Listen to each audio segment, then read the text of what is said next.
Welcome back. Hello. We back. We're good. We're good. Okay. I'll also put, we writing a Big Bang Theory episode. I need to do the SCPs first, though. Okay, SCPs. Then we writing. All right, there we go. It writes itself is the crazy thing. It writes itself. It's absurd. It's crazy. I can't believe it. Like, honestly, it's just, I don't understand it. I never thought that it would be something this easy. I can see why they wrote it, though. I don't know. It, like, every episode must come to them, like, just like a, like, I don't know, I don't even know how to put it, like, just like, it's an epiphany, like, it's lightning. It's lightning. Becomes a knowledge jock? Baseball sabermetrics, but... Okay, wait, no, about VTubers. 1 second, about VTubers. I hope no one thinks that these are my real ideas about VTubers. It has to be viewed through the lens of the Big Bang Theory producers. Howard gets contracted to make a bridge for Round Boys? No. The TV always bleeds. It's okay, kid. It's okay. All right. It's okay. But yes, we got to the goal. I think the next one is sending it in to producers, but right now we can just write it for fun. I'm also gonna do the wheel spin right now. It's called Fox News Channel. We should just get rid of, like, the one where it says send into produce. If we're writing the script, we don't want to just keep it to ourselves. They might be really pissed off at me for a long time, and if VTubing ever becomes mainstream enough to work with the Warner Brothers, they'll probably be like, why did she do this? Who is she? What is this random person doing? Why is she acting like this? But you know...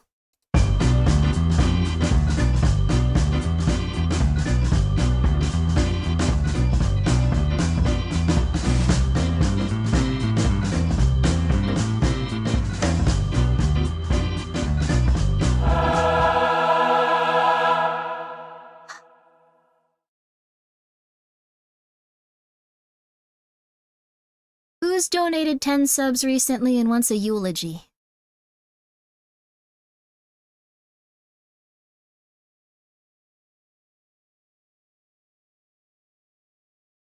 I didn't? That's fair. K's Kaiser. K's Kaiser. K's Kaiser. Not it? Okay, K's Kaiser. Also, Phoenix Walt, we could do one for you at some point. K's Kaiser. What's a eulogy? Yes, it is like already dead.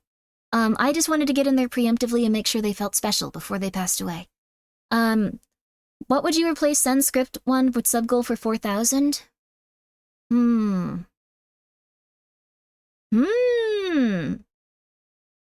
Get voice actors and voice actress friends to come on and reenact the— oh, I would want to die. Never mind. Never mind. No. Hearing people read your own work is hellish, and no. Oh, no. Tuscan Wing 262. Thank you so much for subscribing. I appreciate that. We could do a dramatic reading of it, but I would not be there. Would it be okay if I weren't there for it? Like, if I just turned my stream on and, like, leave for, like, an hour? Like, that would be okay, right? Get Mari? Mari! You know, they would say yes immediately. I would feel horrible about making anyone participate in this sort of thing. Nah, suffer.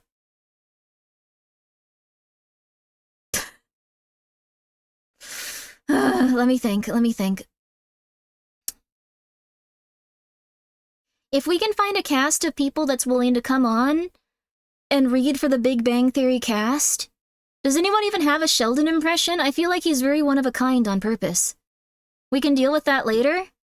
You just want it on the board. We can deal with it later. You just want it on the board. Okay.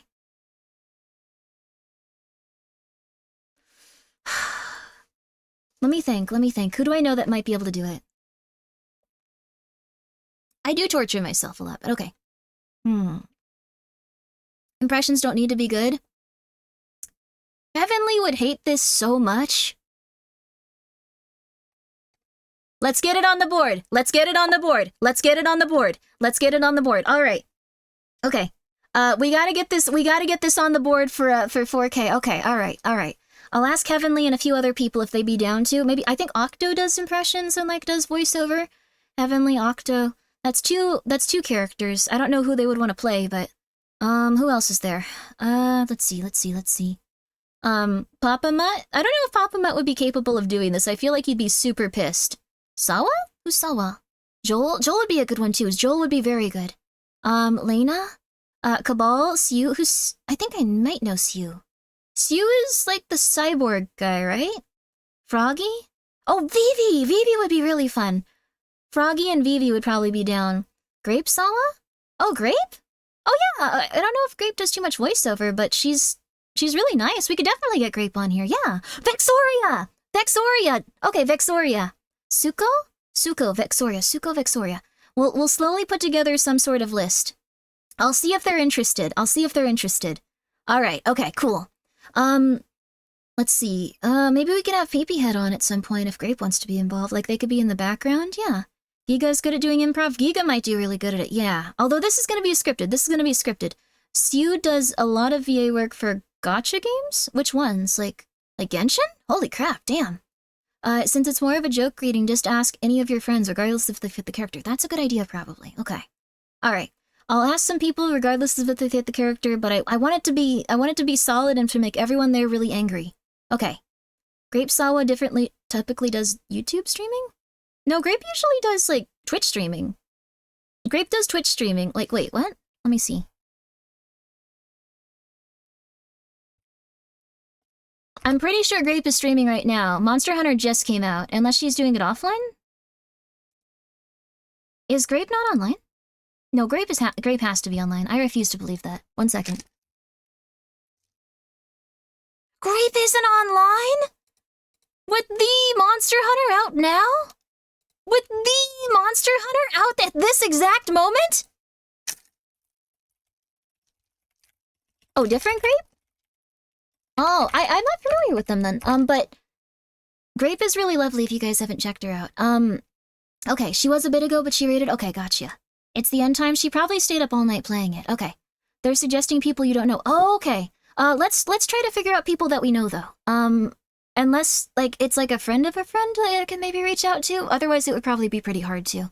Let's see. Sorry, I thought you were talking about Grape, and I was like, she might do voiceover. I also told Grape about Guinea Pig Bridge. Oh no. Oh no. What did she say? I need PP Head to make sense of all this. But yeah.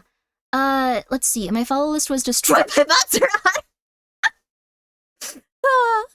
Also, UNSC Saratoga, we're gonna keep it to people that are, that I know, I think. Fillion would be perfect as Sheldon. I could probably ask Fillion. Let's see.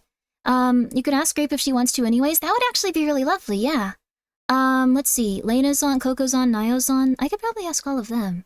We'd have to finish the script though. Like, would we want to actually, like, I don't know, Sintray. I'm sorry, Captain Groovy. We should keep it to people I know. I'm so sorry.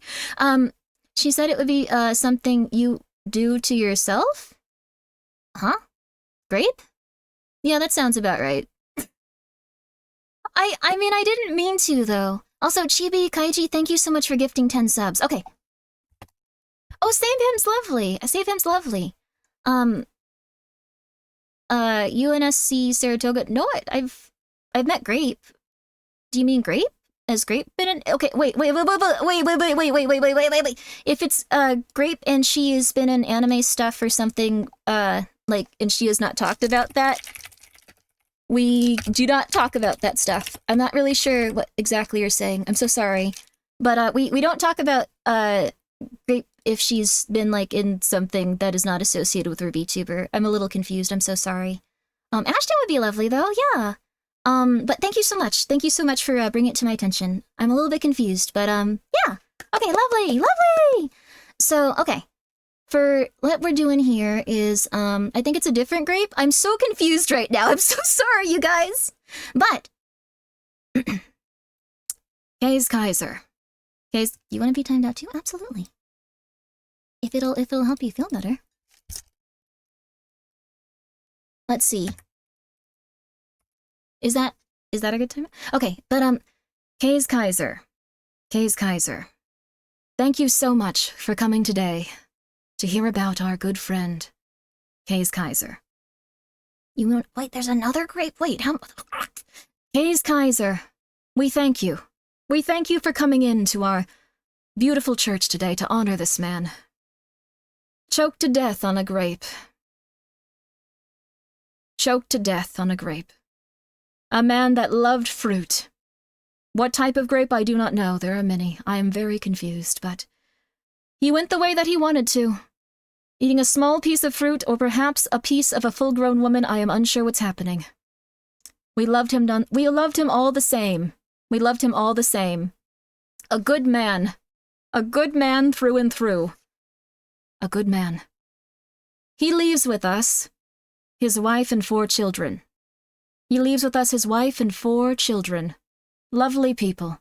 Lovely people. And they will be survived. Never to eat grapes or go near them ever again. It's very unfortunate, but it's traumatizing. It's like how you go to Disneyland and someone dies there and then you just can't ever go back. And it just kind of puts a bad memory in your brain every time you see Mickey Mouse, like the man that died with the hook that came off of the ship as they pulled away from the dock and slammed into his guts, pulling all of them out and murdering him.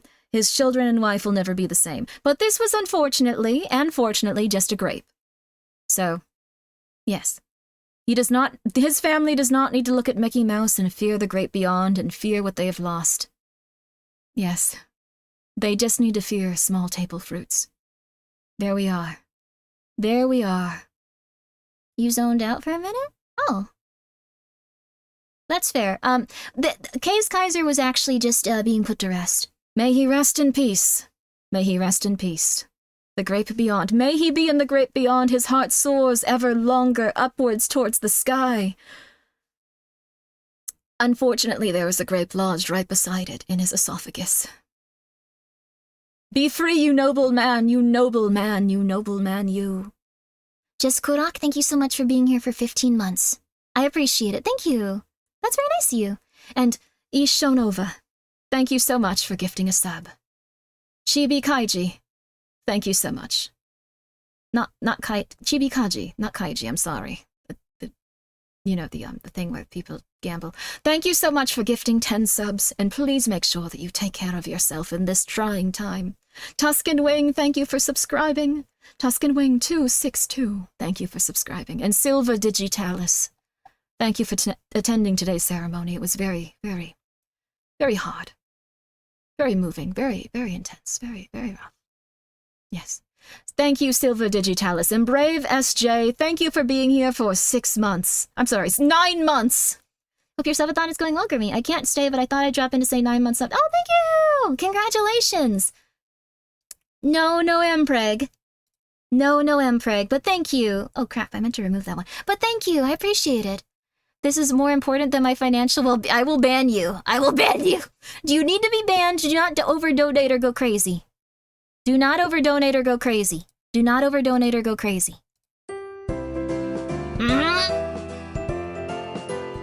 I can temporarily time you out for several days if you need help.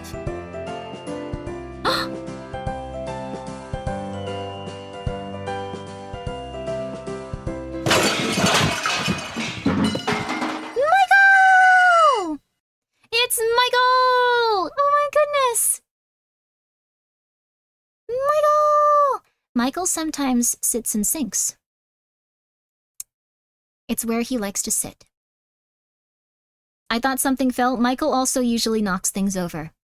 But this is Michael. He's one of my cats. He's very tiny and he has huge eyes and he's very cute. He's an orange cat. Did you know that orange cats are extremely common? The thing is, once you obtain an orange cat and once you are looking over them, they are extremely sweet. They are extremely kind. And they are different than every other orange cat on the entire planet, and you love them so much. So even if you feel like, oh, Pano and Nian, TV, thank you so much for gifting 10 subs. Do you need me to time you out? That's very nice of you. I appreciate it. Thank you so much. But just make sure that you're taking care of yourself, truly. Just make sure you're taking care of yourself. Orange cats only have 1 brain cell they share among all of them. Oh, it's true. Joshua seems like he has 2, but sometimes his head just malfunctions and he does something extremely stupid, like rolling off the top of my closet and onto all of my things and slamming into me and then looking around like it was my fault. There you go. I heard orange cats are crazy? Oh, yes. That's a Jachu effect. Michael likes to sit in sinks. One of my favorite things that Michael does, though, this is my favorite thing about Michael. I love him so much, but this is my favorite thing. If I go and I show him something he doesn't like the smell of, like if I show him like because like cats want to see they want to smell everything that you're holding. I'll give him like a little like mandarin to smell or something, or like a little like something. It has to be something that he doesn't like the smell of, like something astringent, something like that. I hold it down to him, and his eyes go like.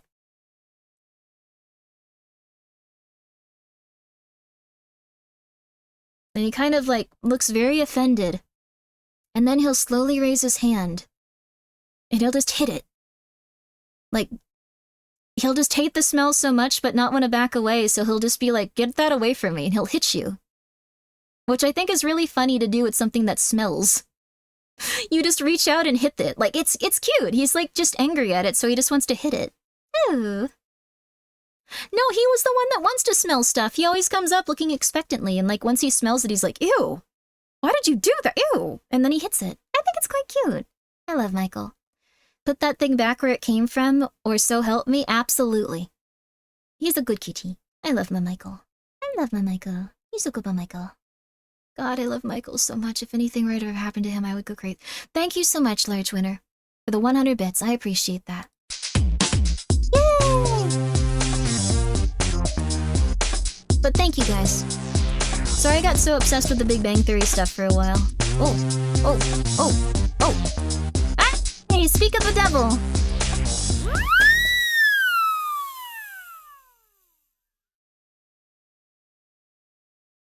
Look at him. Thank you so much, Silver Digitalis, for the 25 bits. Thank you so much. Grape! This is Grape's cat. Peepee head.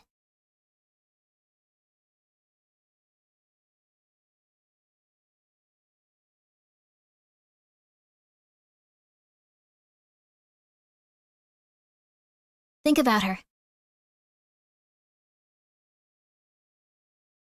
Continue to think about her, please.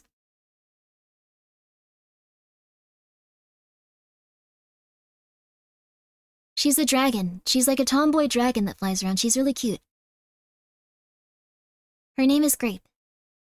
Who's Grape? Grape is, I can shout her out again, I think. Grape is Grape on Twitch. She has the cat named Peepee Head. And we're thinking about her.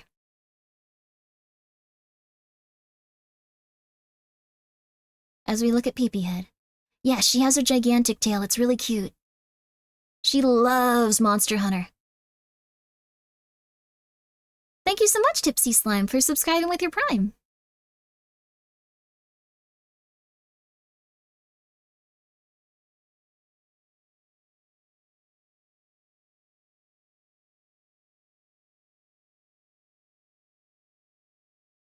Okay, there we go. We thought about Grape. Congratulations! Woo! Let's go!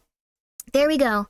Playing Monster Hunter right now for the first time at Sneak Game. That's wonderful to hear. Oh, demons. That's wonderful to hear, though. Yo! We should get back to SCPs after this next one. Oh.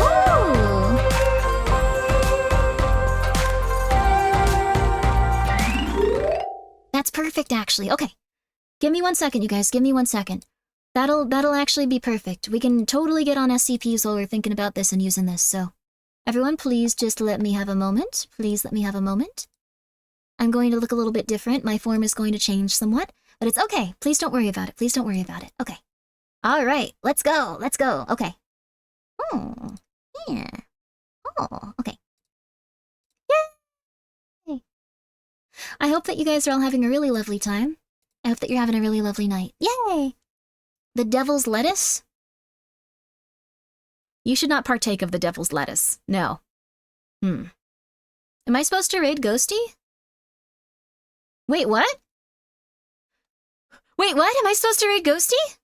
Huh? I don't think I'm supposed to do that. Wait a second. No. Oh my god, it's all Monster Hunter. Good for them, though. Holy crap. Holy crap. I thought that's what. Oh, no, no, no, no. So what we were going to do is tomorrow we're going to have a collaboration with Ghosty. We planned it on February 29th.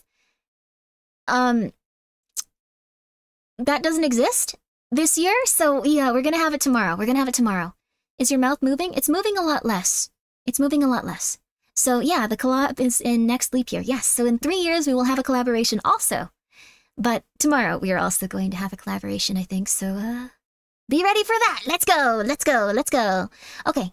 So 3 years, okay? Yes, absolutely. 3 years. It'll be lovely. What SCP would you date if you had to? Okay, so we do have something about this. Let's see here. We should get back on SCPs, otherwise we'll just go whole hog into the Big Bang Theory. Is this a VOD? Yes. Okay, let's see here. So we have a full list of SCPs now. We have a full list of SCPs and we have a full list of jokes for the Big Bang Theory episode that I'm gonna get my friends to voice act in. It'll be awesome. Alright.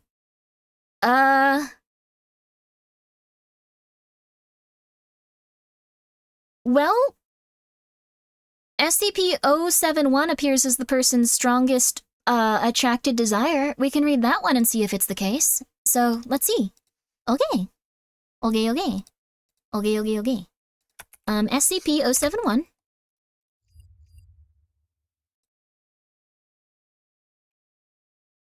We cannot read this one, apparently. Never mind.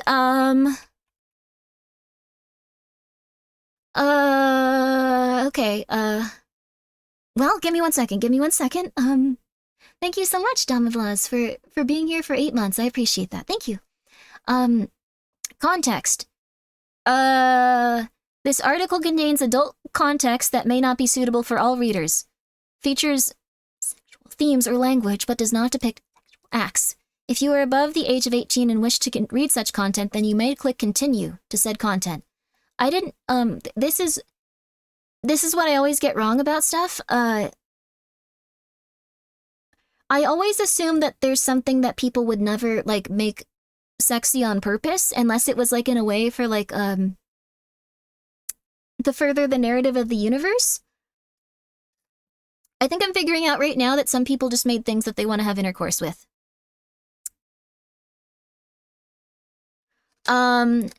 I think there's some people that just want to have intercourse with some of the SCPs. So I finished my little juice box. We're gonna see if this will make sense, and this won't be. This is a short one, and it doesn't seem too sexy. Can you blame them? Yes, I can. Wait, what? Are you guys... You guys want to bang SCPs? For real, for real?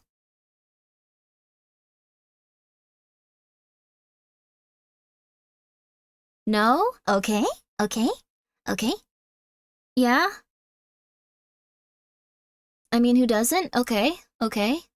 Also, thank you so much, DameBlaws8 for the 100 bits. Hope the Subathon is going well. How do people imagine themselves get intimate with SCPs? Set them on fire? I think some SCPs are gonna set you on fire. Like, I think the thing is that I think, you know how, like, with cosmic horror, there's often a character that really wants to have intercourse with the absolute, like, evil, like, thing that you know is gonna get them McMurdered in, like, the worst way possible and make them live forever as some sort of demon that doesn't have any sort of rest or respite, and their brain is constantly turned on to pain and suffering forever?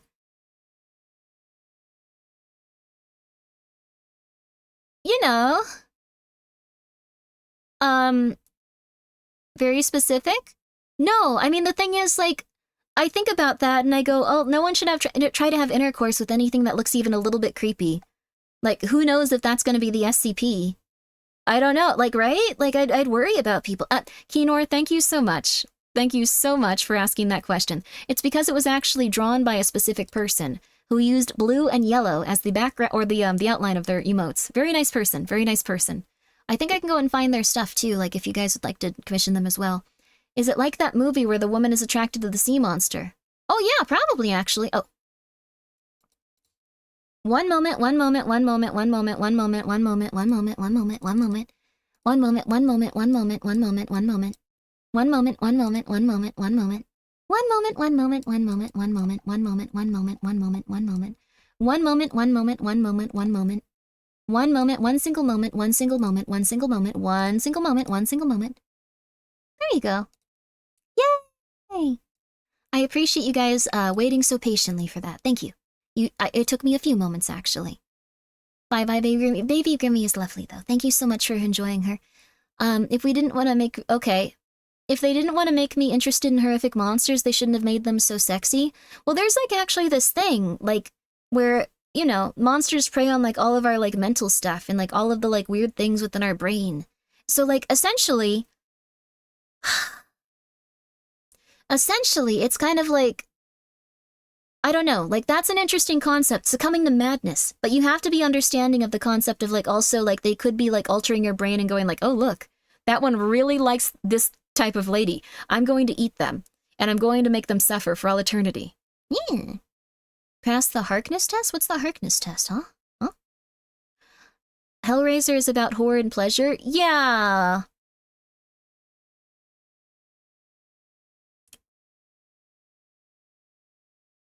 It never occurred to me that some people probably wanted to have intercourse with the Cenobites. I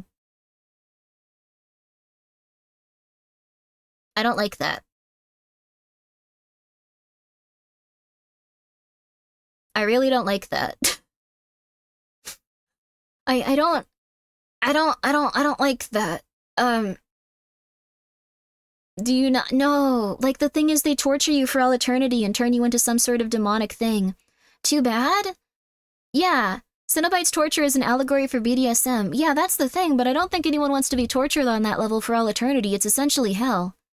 You missed out on that whole dimension of appeal, huh? What do you mean? Are people actually into that sort of thing? That sounds awesome!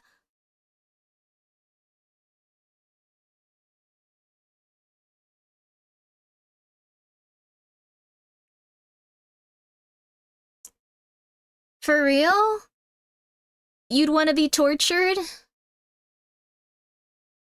It's being tortured in hell for all eternity. This isn't like a shaming thing.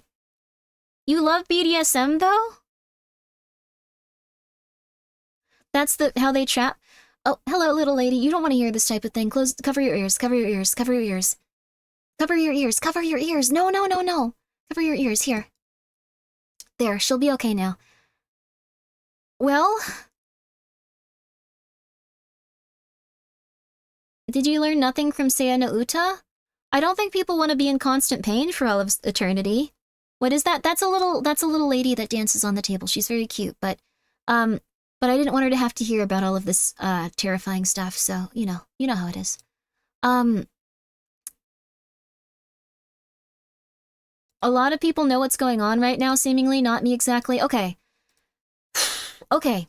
So people are saying that because people enjoy the concept of BDSM, why do you think it always leads to pain for eternity? For the Cenobites? That's their thing. No, that's their thing. They alter their bodies so they can be in constant pain. They're essentially like demons, or like they said, angels to others. Like, they're essentially just demonic entities that think that delivering constant pain upon someone is a gift. They give them, like, immortality, but they also give them constant suffering for all eternity. So... yeah, we have such things to show you. It's a really creepy movie. Pain is pleasure to them? Yeah. Like, that's the thing. They don't realize that they're, for them, pain equals pleasure. Yeah. For some people do like pain, but I'm talking about the worst pain imaginable for all eternity. In the end, you really are into yeah, but at the end, you really are into the suffering, so it's kind of worth it. So if people... I mean, I guess, like, it's possible they'll meet someone that really does like suffering constantly. The line Jesus wept was so good. Yes! Hellraiser is such a good movie. It's my favorite horror movie. I also like, I like Alien a lot. I like Aliens. District 9 isn't really a horror movie, but that one's really good too. Oh, District 9 was so good. Huh. Let's see. It's fine. I'll make my body stronger if it doesn't kill me. No, it does not. So, yeah, see, that's why I didn't think people were, like, super into it. They were forced to eat lunch without a YouTube video. No! District 9 was so boring. I love District 9. I thought it was so sweet. I thought it was cool. I really liked that movie. I liked Vicus, and I liked the concept of, like, the the aliens like being like people having to like kind of integrate and stuff, and like I won't spoil it. I have seen The Mist. The Mist was really good. I really like District 9. I like Snowpiercer too. Those are some of my favorite movies. But it's okay if you disagree. I think we watched District 9 way back in this, like way back on the Discord. Like a long time ago. But let's see.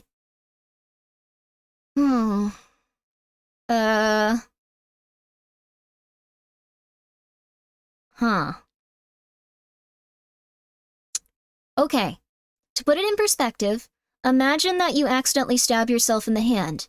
You wouldn't really like that. Even if you were super into like people punching you and like slapping you and being like, oh my god, this is amazing. You probably wouldn't like that someone stabbed you in the hand, right? People don't generally like find attraction from people stabbing them in the hand. We would.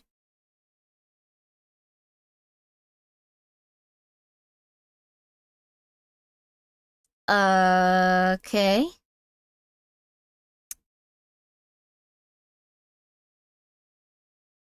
Depends. Okay.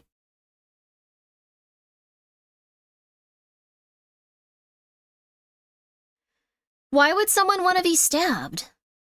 I'm not very... This is talking about stabbing someone and being like, oh yeah, that's stabbed? Thank you, Cryptid Trash Can, for being here for 3 months. Maybe you're from Hellraiser? No, I'm not from Hellraiser. I don't feel like I'm in constant pain. Maybe my shoulder a little because I'm at an odd angle when I stream, but not like super painful. Yeah, we do have some odd people here. Okay, okay. Guinea Pig Bridge was different. I didn't want to do that, but I had to do it. Okay. I mean, just think about the Pain Olympics. People went to a Pain Olympics? Oh god, what the flip? Alright, but did people enjoy that? Did it make them feel better? Like, the thing is, the pain would also be never-ending. It would be never-ending pain you couldn't escape from. Don't look- I'm not looking up the Pain Olympics, no. One guy did?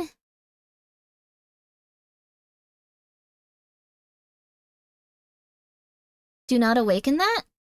Oh, it's an old internet video. Oh, I thought it was just like an actual Olympic sports where like people came together and like filmed it for YouTube or something. Never-ending pleasure too. I guess so. Like if you're in constant pain, there's the release of like pain, I guess. Oh, Shadow, thank you so okay, all right. We're gonna move on from that. Okay. All right. Okay, SCP-071, Object Class Euclid. Special Containment Procedures. SCP-071 is contained in a modified standard human containment cell with no direct observation capabilities. Surveillance of SCP-071 may only be performed via closed-circuit video with a minimum of 60 seconds of delay. Experimentation of SCP-071 may only be performed with permission from at least 2 Level 4 site directors, and personnel entering SCP-071's containment area may only do so in groups of at least 4. Any personnel exhibiting unusual or compulsive behavior must be removed from the area immediately, given a full psychiatric screening, and either administered Class C amnestics or reassigned as deemed appropriate. Ah. We can't look at it because it's too sexy, apparently. Is that a big thing in Hellraiser is that it's a response to insane trauma. Pinhead had severe PTSD from war before becoming a Cenobite. Yeah, that was interesting. I really like that the concept of I don't know, like we've seen other okay, sorry. Oh. Under no circumstances should personnel be permitted to observe SCP-071 directly or through non-delayed surveillance footage. All visual recordings and photographs of SCP-071 must be destroyed immediately once they are no longer needed. Okay. Description. SCP-071 is a memetic entity that possesses the ability to assume forms consistent with that of the observer's strongest sexual desire. The ability is effective even though barriers designed to prevent SCP-071's recognition of any observations such as through closed-circuit surveillance or one-way mirrors, but can be prevented by introducing a delay in surveillance footage so that such observation does not occur in real time. SCP-071 appears to be unable or unwilling to change form without external stimuli, instead remaining in its last form when left unobserved.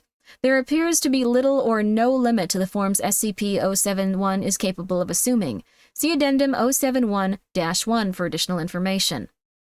Ah, this one's pretty tame, honestly, so far. Like, maybe this isn't like a sexy one. SCP-071 appears to be intelligent, however, it has not shown any ability to verbally communicate, and its behavior is limited to actions which entice its observers to activity. It's unknown whether SCP-071 actually possesses sentience or it merely mimics behavior expected by its observers. Ah, so they're like doppelgangers or something. That's interesting. Ah. Do not read the addendum? Why?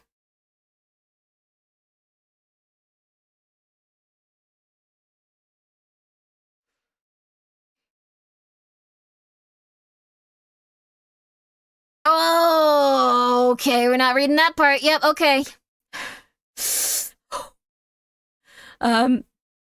Okay. Human subjects that are allowed to engage in activity with SCP-071 I could just do this, actually. Human subjects allowed to engage in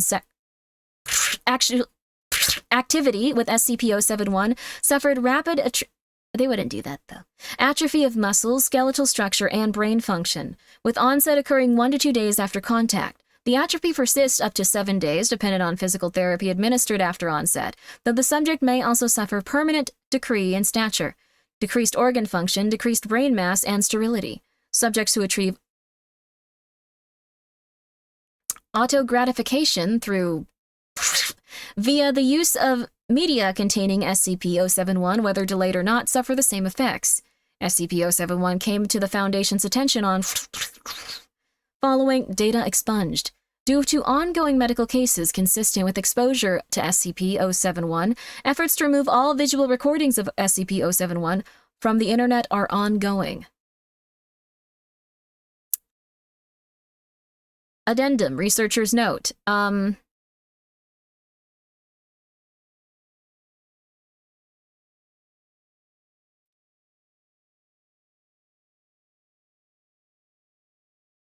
Oh my god. Okay, yeah, I can't read this part. It just gets worse. Oh my god.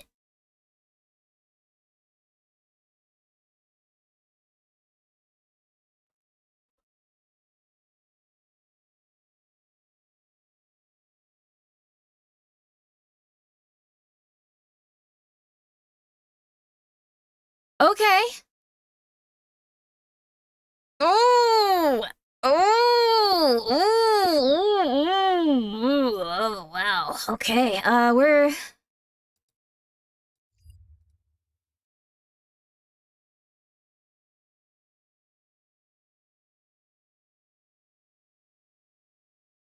we're gonna, I'm surprised they didn't have any ones that were normal there. Okay, but, yeah, that's 071. Okay. Alright, well, moving along. Okay. This is, let's see if we can't get a slightly... Okay, this might have been a bad idea. Wait a second, this might have been a bad idea. I thought SCPs would just be like, yeah, this, I don't know, this camcorder is very cute or something. That didn't happen. Okay, alright. Welp. Okay, alright. SCP-1471. Let's do SCP-1471. This is a list of, sexiest SCPs, and we would like to award the sexiest SCP an award after. And this was a mistake, but it's something that people gave money to have me do, so now I am stuck in hell. That's what happened, actually. So, yep, now we have to do this. Now we can't turn back. Oh my god. Okay. Alright. SCP-1471, Object Class Euclid, Special Containment Procedures. All mobile devices that have SCP-1471 installed are to be confiscated and analyzed for any potential leads to other possibly affected devices. Afterwards, affected devices are to have their batteries removed, be assigned in a designation SCP-1471, and be placed in Storage Unit 91 at Research Site 45. Okay. They're creepy. They're creepy looking. I don't know if you guys want to see... Google SCP-1471 to see why? Okay. All online application stores for mobile devices are to be monitored to prevent any inadvertent sales... What? Advertent? Like advertisement sales? Oh, good night, Dr. Wiggly. Sleep well. I hope that you sleep well. Sales of SCP-1471. Suspected devices are to be targeted using self-uploading malware in order to disable the device until it can be seized by field agents. Oh, accidental. Oh. Inadvertent. I know inadvertent. Damn it. Damn it. I don't know why my brain just doesn't remember some words. It's really weird. It does not look right. Okay, this is fine. It's fine.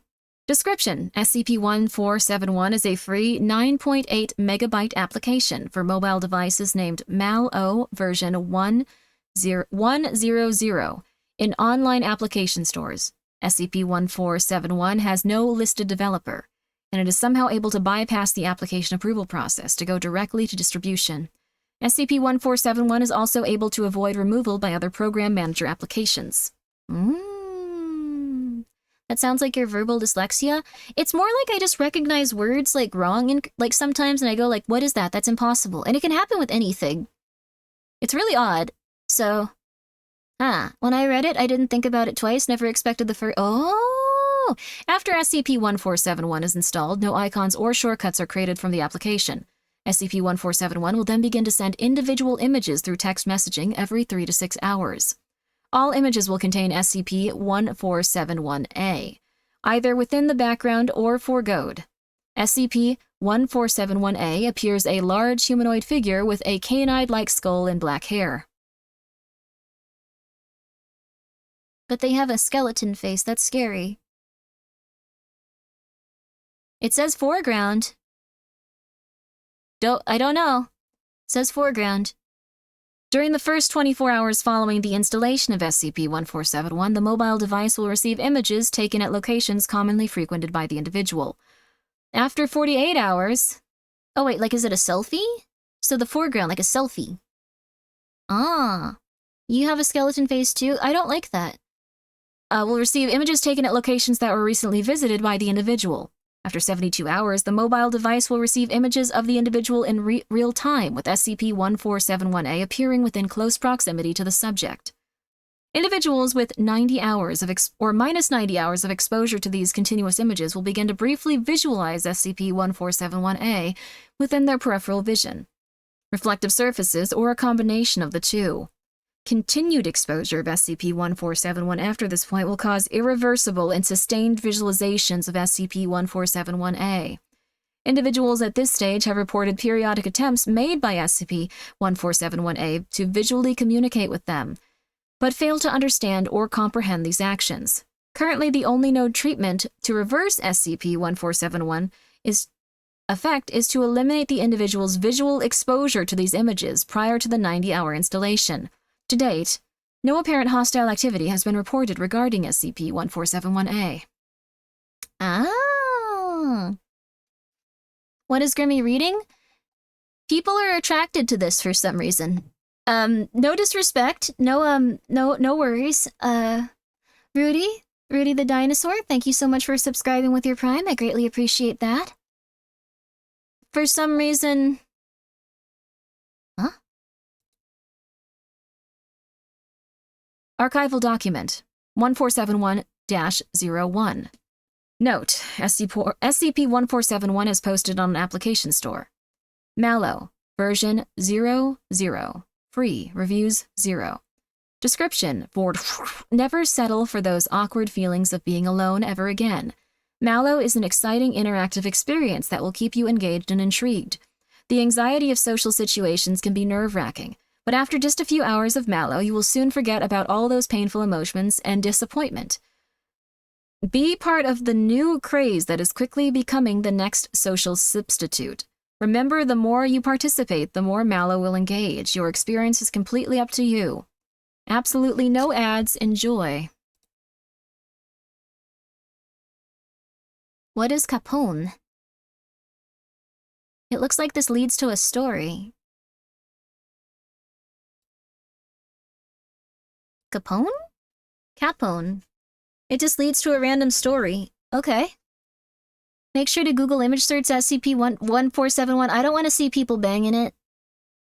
This is really interesting that they're like some sort of temporal demon that stalks people and probably lives off their fear, and then like a couple of people are like, oh my god, nice.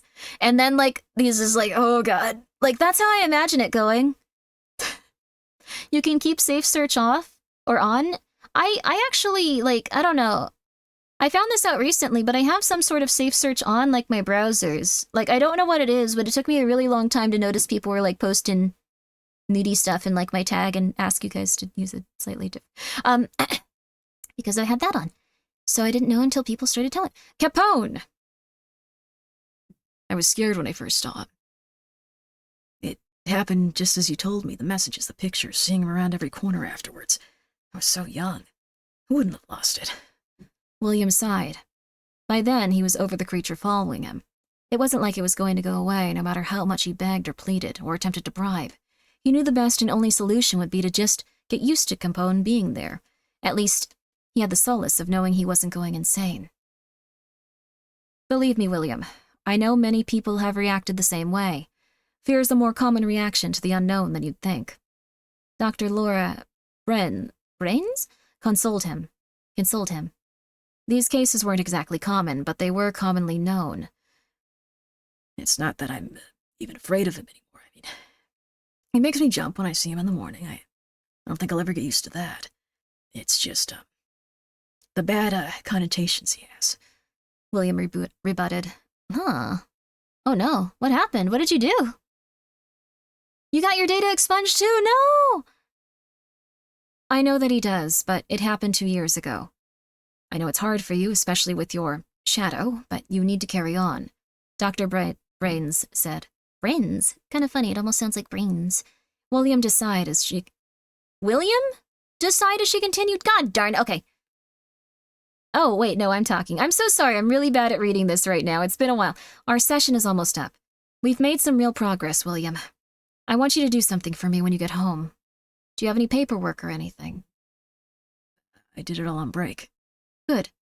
When you get home, I want you to think back to your first experience and write as much as you feel comfortable sharing.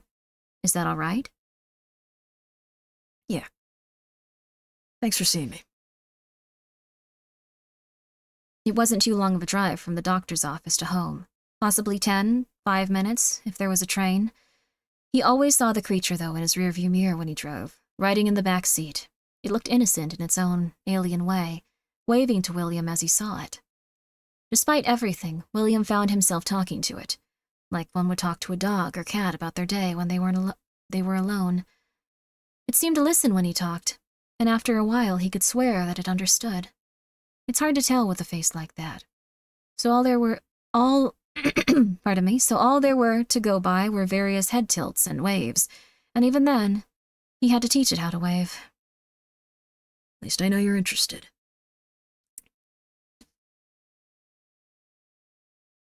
It seems kind of rude to, like, bang this thing, though. Like, they don't know what they're... Okay, sorry. I'm sorry, Dagda. Oh, you guys are all dying. Like, this sounds like an entity that doesn't understand that you'd want to bang it, but you could... Like, this sounds coercive to, like, this poor entity. Doesn't it? Like, if they have to be... Not the fanon version... It's just a language barrier? Oh, so in the fanon version, they just want to, like, immediately have intercourse with whoever downloads this app, probably. Okay, alright.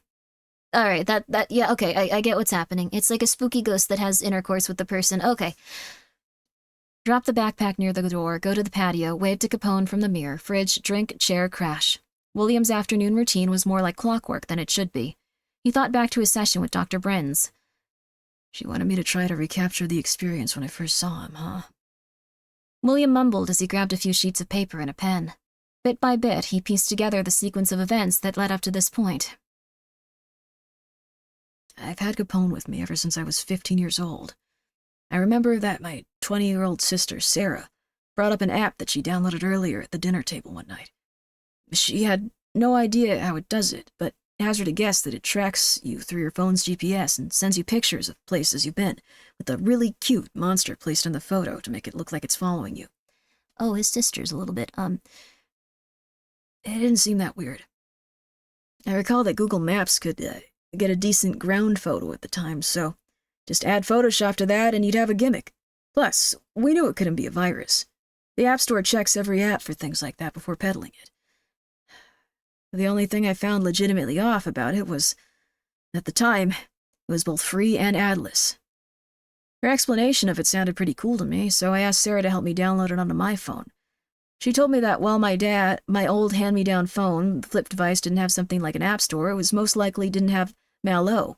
Didn't stop her from looking, though. Sarah was a real good sister. No, she don't. Sarah was a real good sister. She could have told me to just get out of her hair, but she always took the time out of her day for me, packing me lunch, playing with me, bringing me R-rated movies I was clearly too young for. I was lucky to have her as a legal guardian when our parents went away. Uh-oh. I was too young to process it all when it happened, but Mom and Dad died from a head-on collision with the drunk driver. Sarah took care of me as my legal guardian up until I moved out of college. God knows where I'd be if she didn't. After some prodding, she found the app, which was a surprise to both of us. I thought it was obvious that my phone didn't have any kind of GPS, but neither of us had thought about that much until much, much later. Soon enough, I received my first picture. It's probably just fine. This is definitely going to end with this woman dying. I don't know how else to put it to you. There's absolutely no way. There's also some ads, so we're going to wait a few seconds. We're going to wait a few seconds, wait a few seconds, wait a few seconds, wait a few seconds. Don't worry about it. Wait a few seconds, wait a few seconds, wait a few seconds, wait a few seconds, wait a few seconds. It's 1 minute left. Okay, fine. But, I think I'm going to bring it, okay. So, what I would say this is probably about, and how people probably latch on to, this character and concept, they probably want to bang this thing, and they see it as something that'll stalk them and have intercourse with them. Like the Bracken or something. Like, maybe this is the Bracken's, immediate, thing before it.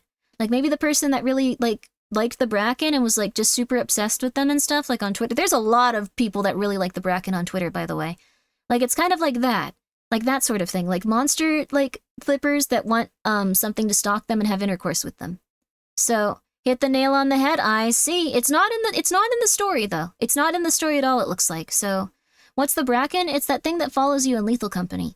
And, kind of hides around corners, and when you look at it, it goes, and it, leaves. That thing. The Bracken is the new Slenderman. Oh. I never understood the way Sarah saw the world.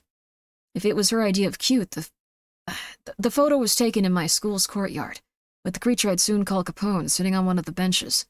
You could barely see him, but he was there, covered in his black, matted fur, with his knife-like claws and a set of black, pure white eyes, and that face. It was merely a skull belonging to some sort of, large beast looking directly at us with that large wolfish grin. I gave the phone back to Sarah, telling her how terrifying it was, and that I didn't want the messages anymore. She jokingly punched my shoulder, saying, "Oh, don't be such a baby. It's too cute. Look how happy he is to meet you." I just looked back at his face, his wide grin specifically. I have to admit I laughed at that. It was just the sheer wrongness of the statement that made me listen to the next. I'm sure he'll grow on you eventually. Tell you what. If you can put up with him for 1 whole week, we'll go see that movie you wanted to see. If he still gives you nightmares, we'll delete it. If you end up liking it, we'll laugh about it later. Deal? I looked at the picture again. It appeared that getting a photo every now and then was the extent of what it was going to be and going to do. And looking at it in hindsight, I probably would have kept on it for next to nothing if she really wanted me to, so I agreed. Aw, he loves his sister. She's going to get them murdered. Sarah was ecstatic after that, and assured me that I wouldn't regret it while showing me some of her own pictures. She only had 3 so far. One at her office, one at the park, and another one on the road we lived on. Each picture containing her own clearly visible entity. I must have looked nervous or something, because she suggested that I name mine like she did with hers, Cassandra. I thought about it for a bit. Let me make something clear, because it seems to come up whenever I tell people this. I did not name my Mallow Capone because of the incident with my parents. I didn't even know that my mom and dad's arrest involved alcohol at the time. I named him after a history lesson I found amusing in school where people's fear got the best of them. And as my teacher put it, it ended up doing more harm than good. It was intended as a reminder that I shouldn't be making the same mistake.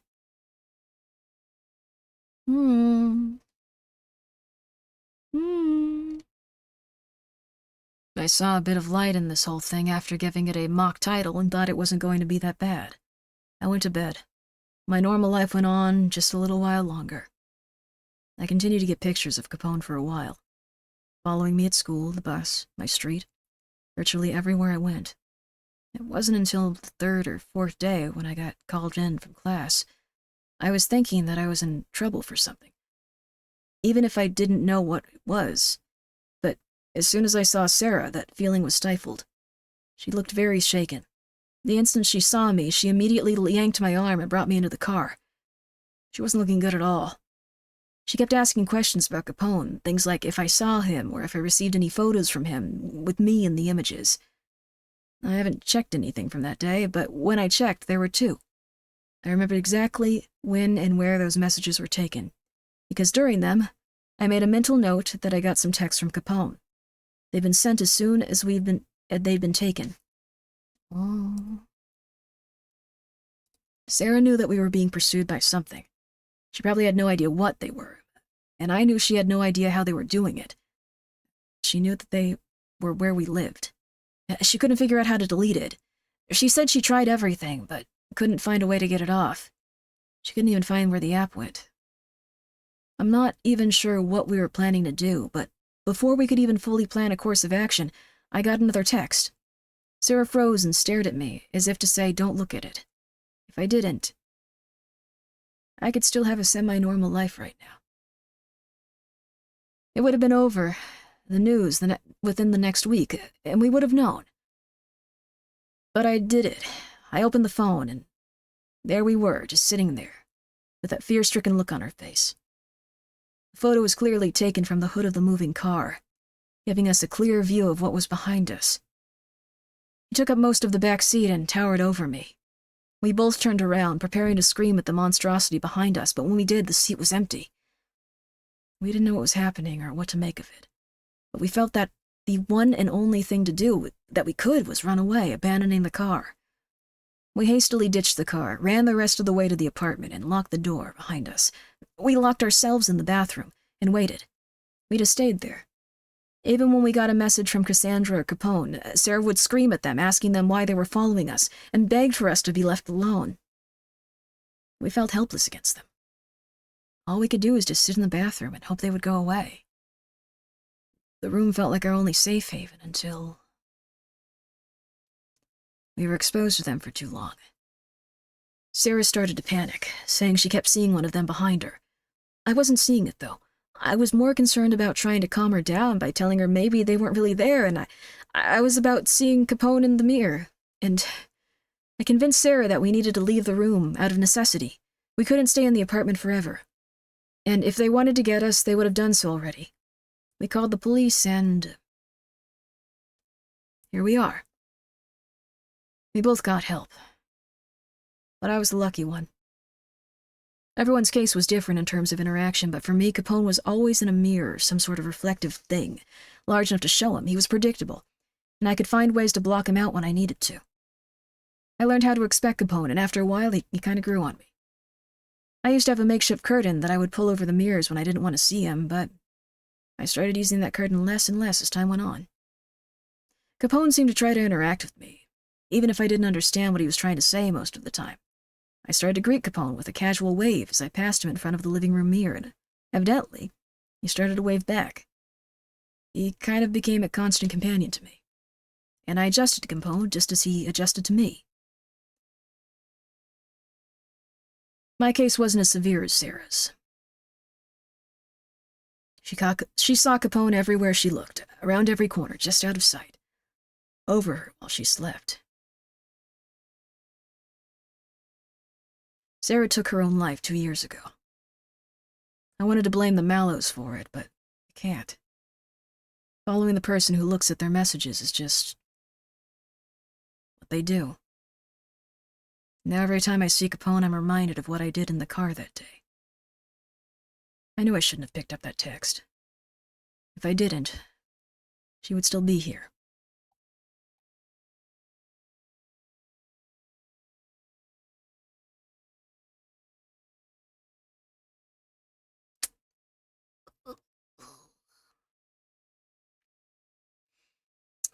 Ooh, okay.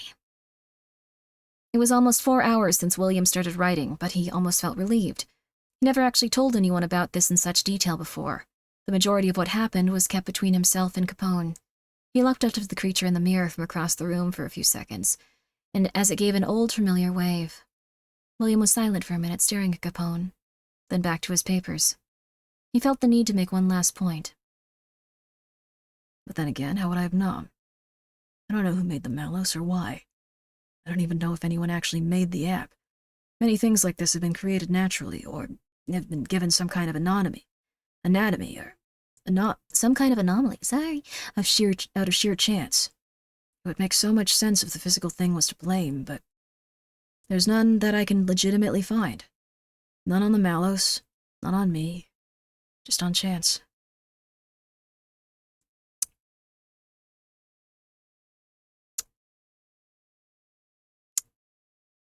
That's not good. Yeah, Fluffy Dragon, I just looked at it. For this story, the tags were heartwarming slice of life tale. I'm glad you liked the voice for the old man that was being tortured. Thank you. I like Slam. Very nice of you. We're currently reading about the sexiest SCPs.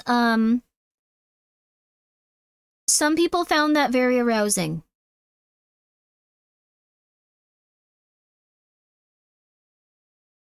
Cool. It's just having a buddy? I kind of get the appeal now, it won't leave you. I guess so. It'll just stay with you forever. It doesn't sound like it can physically interact with you, though. Like, I think, maybe? Maybe? So, it's interesting, though. It also feels like this is one of the earlier written ones, like they didn't perform that many experiments on it. Although I guess it's a memetic hazard, so you can't really do that many experiments on it without a tremendous loss of life. So, if you guys would like to see this, this is in the running for Sexiest SCP. Please take a look. Sexiest SCP, if you would like to check them out. This is very possible.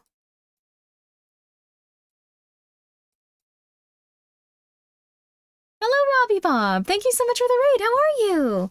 We're currently reading SCP stories and trying to find the sexiest. We've mostly found families being torn apart. He's cute? Okay. Alright, I will now search this SCP. I'm keeping safe search on. Well, that didn't help. That didn't help. Okay, never mind. I'm really glad that that wasn't on screen. Safe search did not help with that. Okay, Alright.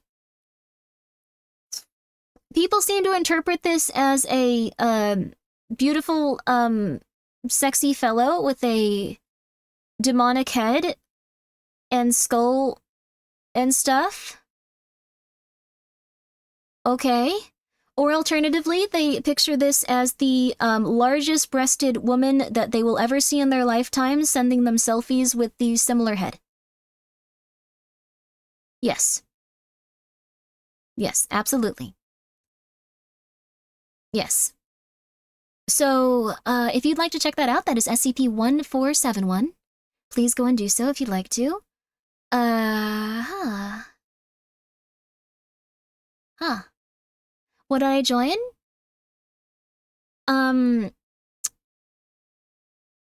SCP-1471, apparently. So, you joined us trying to find the most attractive SCPs. We are going to give an award to them. Based on the search, I will put this in the running for most attractive. We'll of course get to, like, go over this at the end, but this is a strong contender in the running for sexiest SCP. Finalist.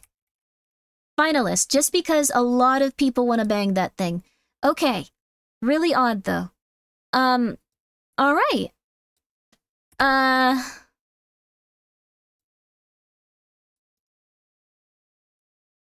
What? Okay, this one is SCP. Wait, I said I would do this. Why did I do this? I don't think about anything I do before it happens. Like, I'm just like, that'll be cool. That sounds like a cool concept. Don't think about it too hard. I didn't think I'd have to consider... Okay. This one is said to be, a man with a large phallus. Somehow. SCP-952. How is this? This looks like a music album or something. I don't... Well, I mean, if someone said it's the sexiest... I guess we try reading it. Let's get a little bit of... Let's get a little bit of energy back from that person that had their sister pass away.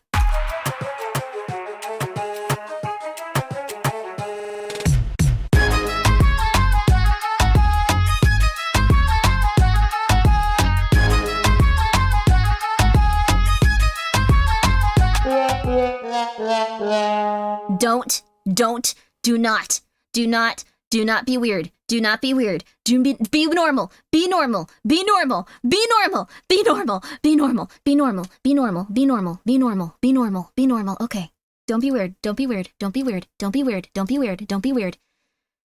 Don't be weird. Don't be weird. Don't be weird. Don't be weird. Don't be weird. Don't be weird. Yava! Don't be weird. Don't be weird. Don't be weird. Okay. Gaspar, come here. Come here. Come here. Yeah. Here. Sit down. Sit down. I'm gonna go. Yeah. Come on. I'm gonna go in the other room. I'm sorry. Just sit down. Sit down. Sit down. Okay. Talk to them for 5 minutes. I'll give you $5. $5. Yes. No, it's still a good amount of money. Come on. All right. Good. Okay. All right. Good stuff. Okay. All right. I'm gonna. No, talk to them. Talk to them.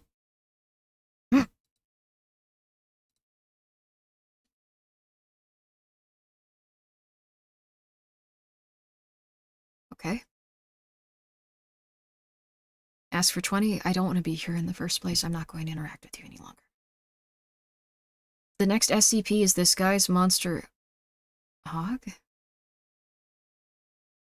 A pig? Why do I need to know about this? I yearn for you, let me be your Omega. Like the biblical Christ? Thank you, Large Winner, for the 100 bits. I'm not going to... Yes? I'm not really too familiar with, the Bible, if I'm being honest with you. So, Gruntbusters, thank you for giving 23 subscriptions out to whatever it is Grimmi does here. I haven't quite been able to puzzle that out myself. I'm usually running the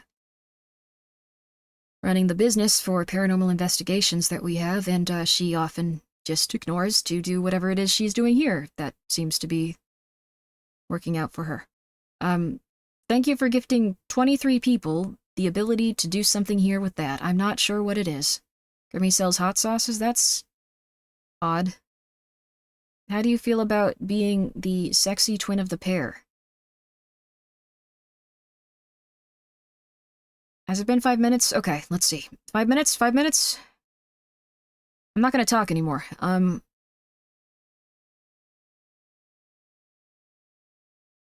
Okay. Alright. Okay. 2 minute stops? That's unfortunate. But okay, Large Winner, that's, I'm not Jesus. The Alpha and the Omega, the beginning and the end. Let me see. 1 second. I can read the verse to you. Alpha and Omega, the beginning...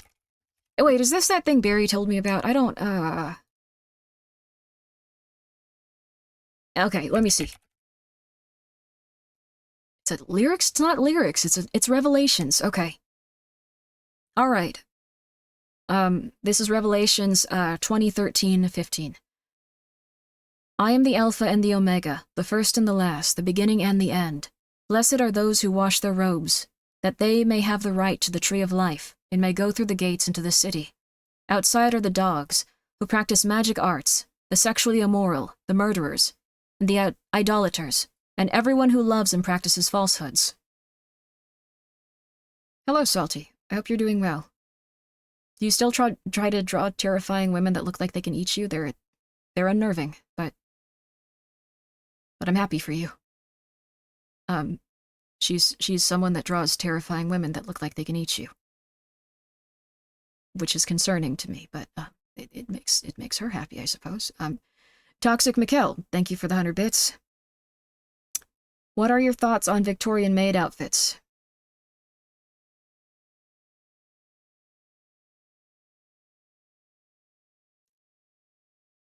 I don't need $5 this badly. I'm going to leave. It was nice to... No, that's a lie. It was not good to see any of you. Yeah. What's your favorite type of hat? My favorite type of hat, actually. I'm quite I know that they're a bit childish, but bucket hats are quite comfortable. I do like those, actually. They push your hair down on your head a bit, and they just feel very comfortable, like a hug for your head. I do like those. So, yes, I do like bucket hats. Some of them are reversible, actually. They're quite fun. What about bowler hats? Bowler hats are acceptable. Bowler hats are acceptable. I think the fedora is a lovely hat, but now everyone yells at you when you go out in one, so that's odd. I would go to hell for you. I want you to walk bare-feeted into my home.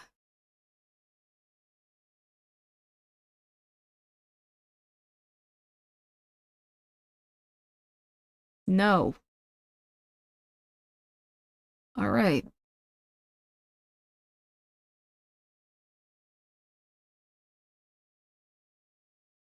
Thank you, Salty. That's the least sexual thing someone has said to me today. I appreciate it. All right, I'm leaving. Goodbye. Don't follow me. Don't follow me. I don't... Yeah, okay, all right. Don't follow me, don't follow me, don't follow me, don't follow me.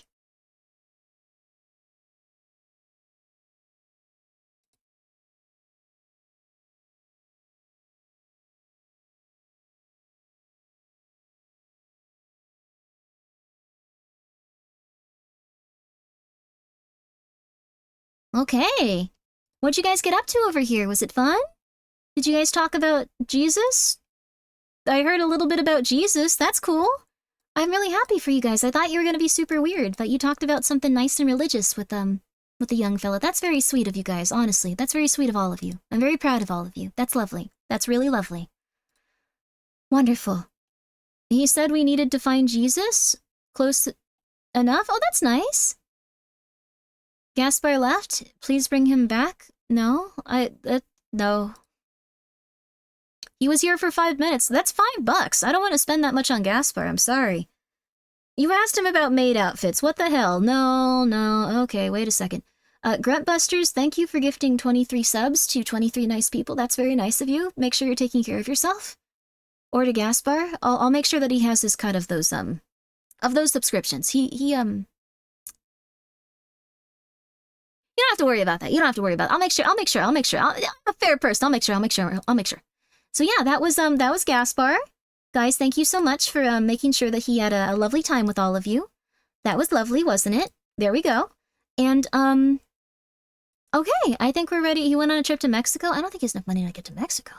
Does he? Huh.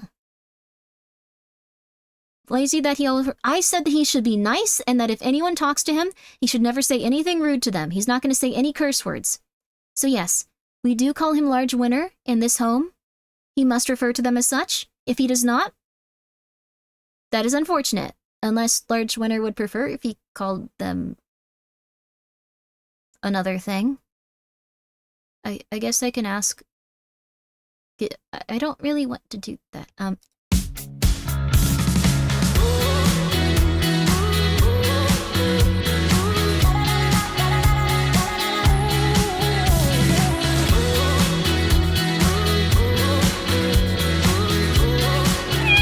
Why would you want him to do that? Okay, well, I needed this. I needed this exact moment. I'm gonna go see if I can't get Pumpkin out from under the bed for a moment. Okay.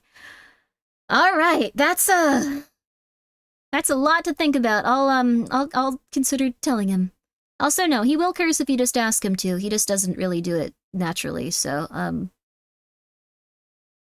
my cats were like, well, yo, kitties! I'm sorry, it's just the sound on the wheel. One second. I'll be really quick.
All right. We're back. I feel so much better, you guys. That was so lovely. Oh, that was so nice. Oh, Pumpkin's just such a sweet kitty, you guys. She makes me so happy every time I think about her. If you guys have a kitty, I would highly recommend just going and giving them a little pat. Or a little pet. The sound on your away screen seems to be off. Oh shoot, sorry about that. I'll turn it back on. That must have been very unnerving. This is now a lot of sound. Really knocking out spins tonight? We're gonna get them all done.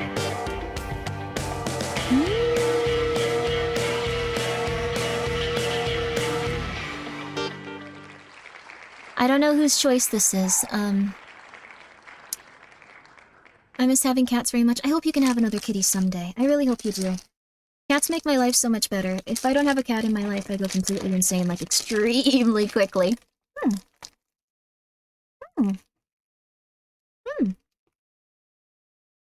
Gruntbusters, is there any voice you'd like me to do for 5 minutes?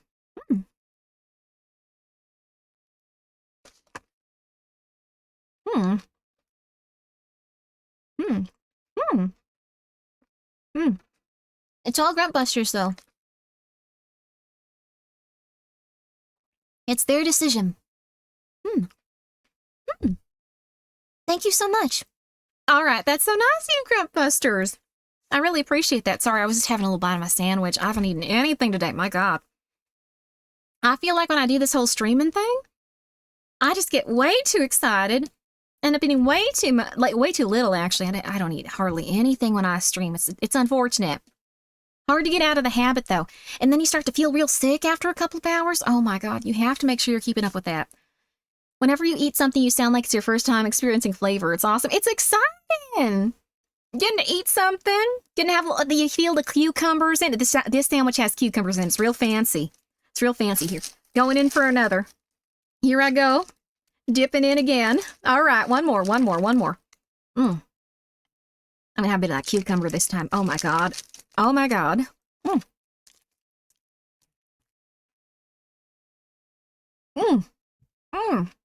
Mm. Mm. Mm. Praise the Lord for giving us this. Mm. Mm.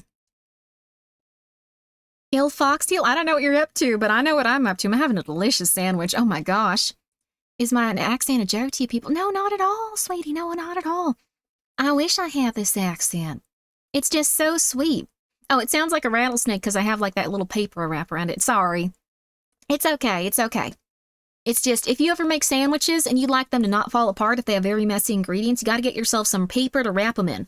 And I'm not talking about printer paper. Talking about a different type of paper. So, oh, okay, Yama is just saying that to you, though. I'm so sorry about that, sweetie. That was real rude of him. I don't control what the mods say, and unfortunately, they usually say things to upset me deeply. So, do you have family or friends from the South? You really nailed the accent. That's so sweet of you. Oh my goodness gracious. No. No, I'm just crazy. No, I don't. Nope. The Creative Innocence, thank you for being here for 26 months. We have implemented the wheel tech. Hope the subathon is going well. Thank you! It has been going very well. To spin this wheel, it's a 10 sub donation, although we are very behind on it. So the wheel is going to be spinning consistently. Also, the prizes are going to be something that can go out to everyone. I feel like if I made the wheel so it was something you could only enter if you paid for it, that would be the concept of an illegal lottery. And that would be bad.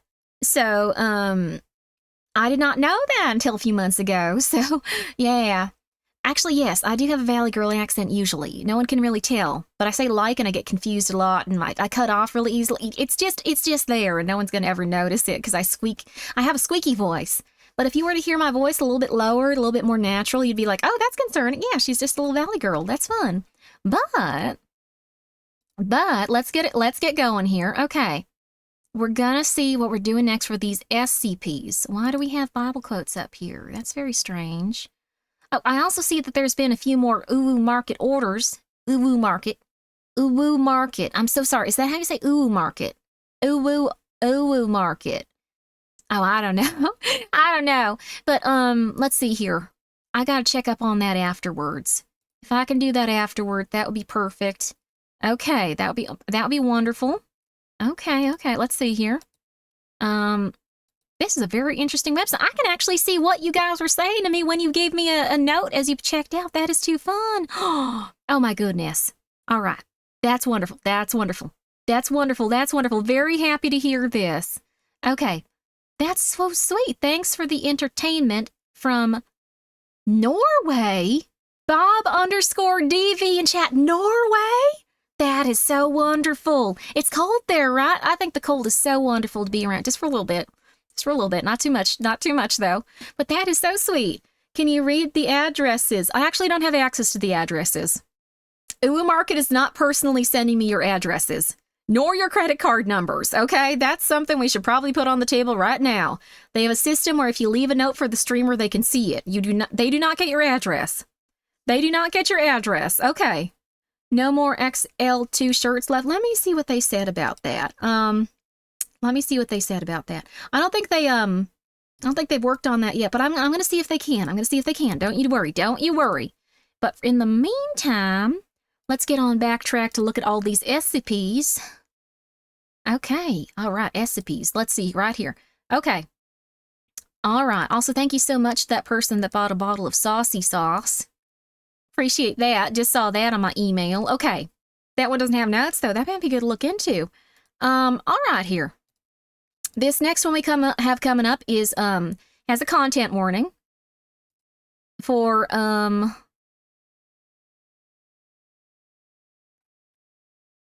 unaliven. If you are triggered by those types of things, you may want to ease up on these ones.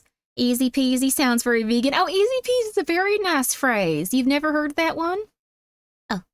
For some reason, I thought I had to, like, switch my model all of a sudden. Like, I was just like, oh, I did it. I have to switch my model now. Oh my god. I'm a little out of it. Okay, one more. One more, and then we're going back to SCP-952.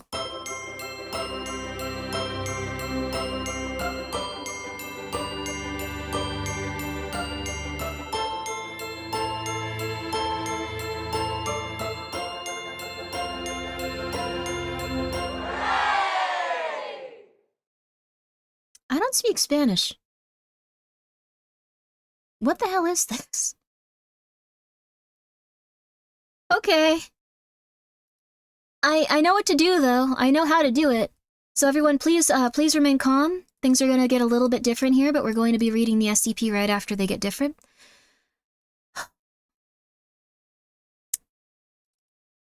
Well, alright then. Well, alright. I hope you guys are a big fan of, Flork of Cows.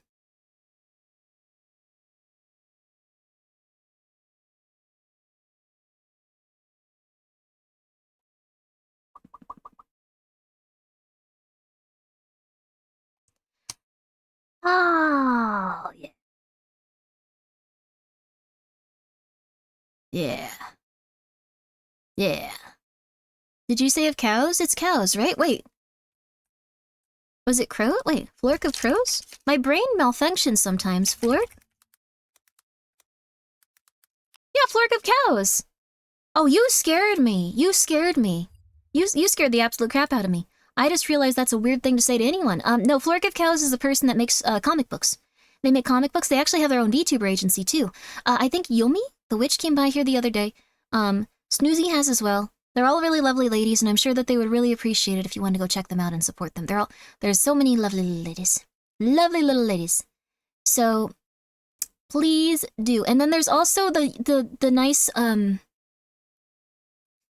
nice woman that's, I feel like tailor-made to make people excited about her. And me too, like glass houses, but there's a, one of the wonderful Flork women is a, I think 38, 39-year-old woman in a mental institution.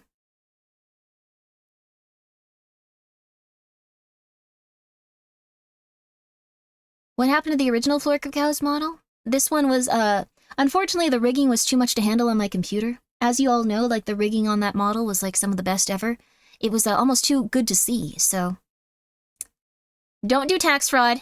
Don't tell me that. No, just some Asian guy with the dog. Go do your taxes right. So yeah. We love institutionalized hags. That's the thing. It's really cool. It's really cool. Also, yeah, HR-chan recently became a VTuber, right? That's so nice. There's a lot of hags in that company. Flork seems... I don't know. It seems to be, like, a very nice, wonderful place. Everyone's happy and having a good time. At least I assume so. It looks wonderful. SCP-952, though. This one will not be wonderful. This one somehow is something that people want to have intercourse with. How is it something that people want to have intercourse with? They said that this person just has a... I'm gonna just start getting real... I'm not gonna sugarcoat it. They said this person has a massive dong for some reason. And that was very attractive to the person that suggested this one. I feel like this model... If you say massive dong, that's something that kind of goes along with it, you know? I'm just saying. Yeah, SCP-952, they said that this one has a massive dong. Let me read it, actually. SCP-952 appears as an attractive, well-endowed man. Massive dong. Okay. They're saying, just saying. Eldritch Hog, massive dong, so, it makes you think of that. I just feel like the energy is different with this model, so, SCP-952. Objects class... Objects class...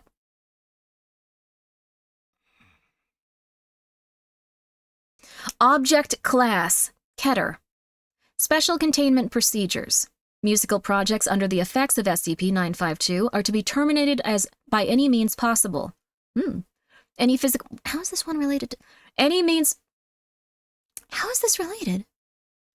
Any physical media storing records of SCP-952-infused music are to be copied onto a standardized Type-C anti-memetic storage device, then destroyed.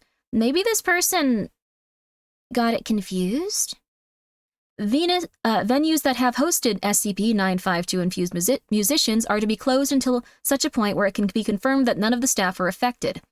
Development of counter-memetic agent to combat SCP-952 is underway. Until its completion, all individuals affected by SCP-952 are to be detained. So they just keep them in a room.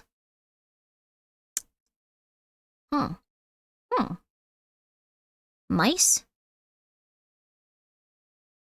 You made a very loud manly noise. I like mice. I think they're cute. A mice once accidentally poisoned me. Development of a as a precaution, foundation agents in the music industry should seek to discredit math rock as a genre, until such time when SCP-952 is fully contained. Relevant personnel should refer to document 95-32 for more details. Wait, you've heard Grimmi AI voices over before? Wait. AI voice? Cool! Yo! Description: SCP-952 is an anomalous subgenre of math known as NP rock, defined primarily by a specific arrangement of instrumental configuration, subject matter, and esoterical music technique. Evidence suggests that the culmination of these components is the cause of SCP-952's anomalous properties. Upon listening to an SCP-952 composition, subjects will instantly identify with SCP-952 as a distinctive musical genre. Furthermore, periodic listening, defined by listening at least one composition per day, creates further anomalous effects. This is cool. Do we actually have, like, some fake ones? I'm sure people have made, like, fake SCP music for this. 1 second. This is so worth it. 1 second. Music. Playlist.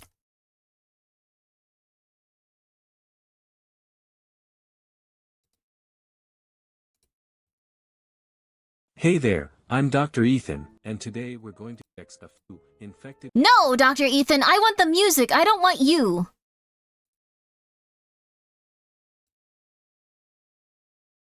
Item SCP-952. AI has ruined SCPs. Ruin them. Ruin them. Ruin them. I am so pissed off about this. I'm legitimately actually pissed. I'm legitimately actually very pissed. Okay, anyway. It is what it is, though. It is what it is. It's fine, it's fine. Let's get some Silent Hill going. Silent Hill music 2 with brain. Okay, there. Alright, let's get this going. This is good for SCP reading, but I'm pissed. I'm pissed. Seeing those trying to make them look like albums and then they just talk about it and... Following 1 week of periodic listening, subjects with musical experience learned how to recreate SCP-952 compositions. After 4 weeks of periodic listening, subjects with musical experience will find themselves unable to perform any musical pieces outside of SCP-952. From week 4 onward, subjects undergo significant changes in personality.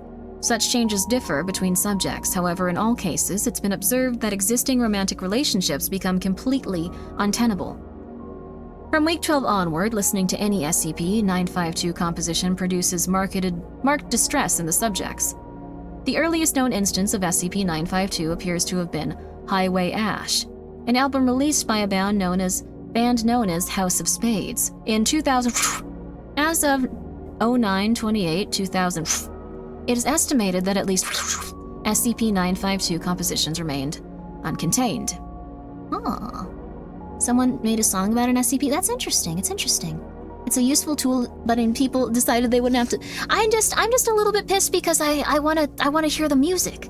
I don't want the ones that get uploaded to YouTube by a bot and stuff. Interview log 9521. 952-01. Interviewed. Veronica Fitzroy. I think someone actually just put this in here so I would read their favorite SCP, you mother flipper. Interview agent. Agent Hay. Forward. Miss Fitzroy, who played drums for House of Spades, maintained a public presence following its breakup. The only member to do so. The Foundation contacted her for an interview, under the guise that she would be speaking to a Pitchfork columnist. So this is specifically someone that interviews people. I'm still a sock. It isn't sexy enough for you? It's just not. I want to find why it's sexy for them.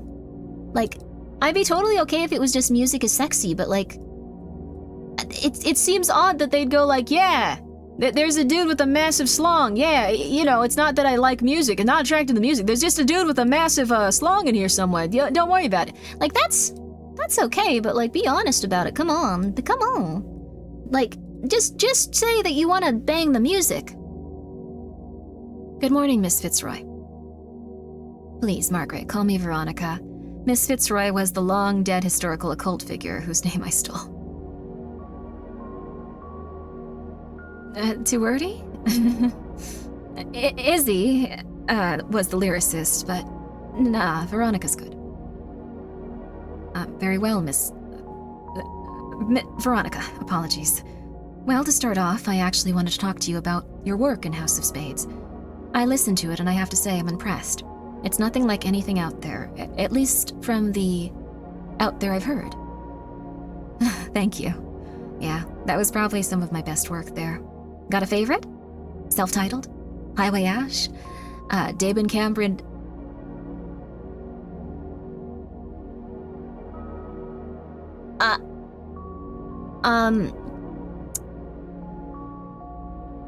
I don't know if I should say this part.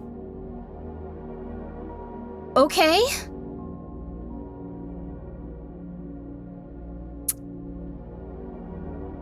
David Cameron fucked a dead pig. As much as I'd love to disclose how you came up with, or discuss how much you came up with that, I have to say that I'm most interested in discussing the engineering work you performed on Highway Ash. David Cameron did that? Why? What do you mean? Nerd. Yeah, no, that was a ton of fun.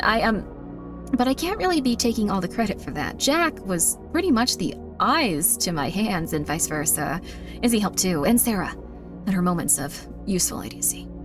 But it was mostly just us two. Easier that way. Even so, it's magical. I know Spades has been pigeonholed into math rock, but it truly feels like something else. Oh yeah, that was deliberate. Not even mad, everyone ended up copying us. Starting a new genre of music's always fun, especially when I get to name it something stupid like NP rock. It certainly is an interesting name choice. You don't mind if I ask why, do you? Okay, so you know how P doesn't equal NP. Correct. NP rock wasn't some spur-of-the-moment bullshit. It took careful planning and consideration, especially on the part of me and Jack. You ever try making a sound that doesn't exist? I'm sure everyone has at some point. Hard as fuck, yeah. Brain isn't wired to say nonsense like or whatever. Means that NP rock isn't easy to define, but it's easy to verify once you hear it. Moreover, it's easy to copy. That's the whole intention anyway. I wanted to shake up a genre that's been stagnating since TTNG. Well, you've certainly revolutionized. It was more sabotage, I'd say. I beg your pardon? I don't know what Jack was thinking when he first floated the idea. Probably something stupid. Weed plans just tend to be stupid. But again, I only really had one plan in mind. I wanted to turn the genre into a depressing sinkhole. With it, I wanted to take any joy Sarah had ever had and crush it under my boots. Sarah only ever had two things. Music, and a flighty, hedonistic shitbag of a girlfriend. Between cutting her fingers off and ruining math rock, well, one would land me in jail, and the other puts me there with, Mike Kinsella and Zach Hill, and sort of wish Izzy had offered herself first, but I guess watching her become brine gashed was a good enough consolation prize as any. What's brine gash? Forgive me. This is an awful thing to say about someone. Moreover, I'm not certain what this has to do with Sarah's relationships. Sis, you've been giving scores to a game you don't get. This whole fucking genre is a testament to the inability of hipster nerds to hold down a date. Just listen to Wayne Solansky or Palvo or TTNG or even just fucking Kinsella singing in whatever shower that stupid house probably never had. Surround yourself in misery, and that's what you get. Even better when the misery's syncopated to the beat of a soul. I apologize, but the beat of a soul feels somewhat loaded. Care to unpack what you mean? Sure! First question from me, though. Do you people always play dumb? Excuse me? It's a serious question.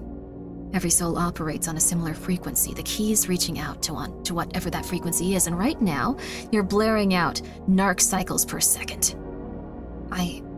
Listen, I'm not sure what you somehow knew, Jack, shit about NP rock despite listening to it. Agreed with my statement about P and NP despite no music proof. And most importantly, Pitchfork hasn't even given a shit about me since they gave my solo album a 2.6.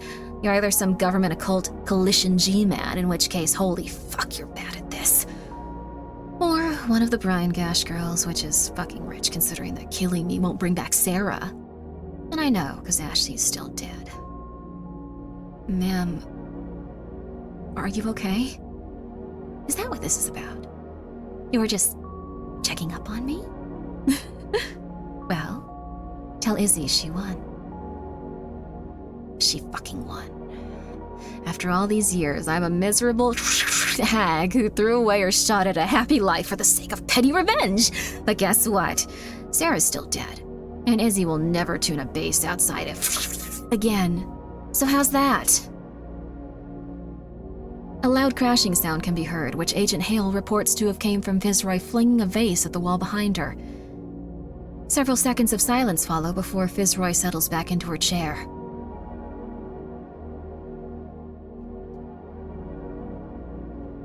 My manifesto's in my bedroom.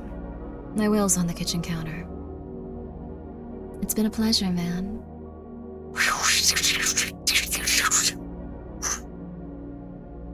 Closing statement.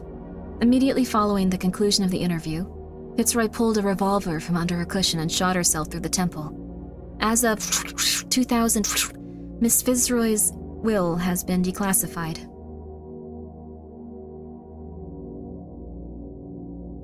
Jeez.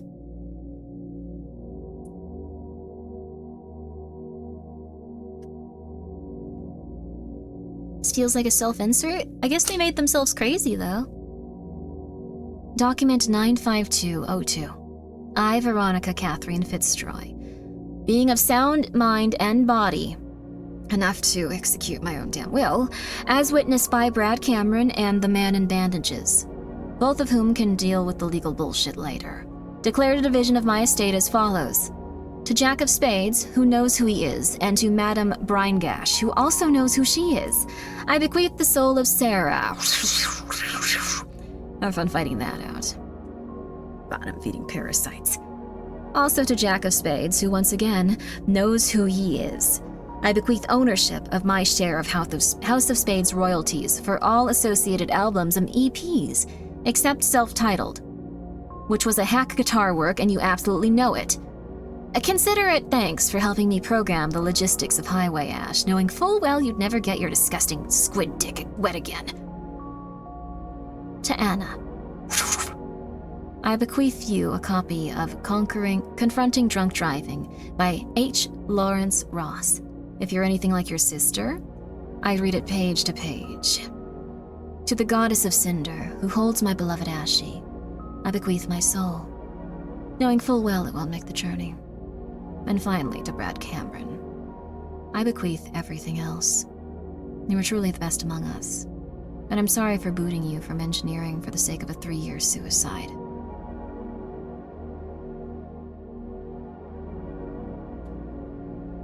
Thank you for the stretch and the posture check, Jack. Yay!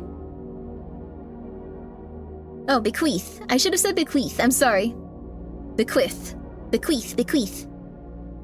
Dark Soul sounding message? If I had gotten those bequeaths right, it would have been quite good. Possibly.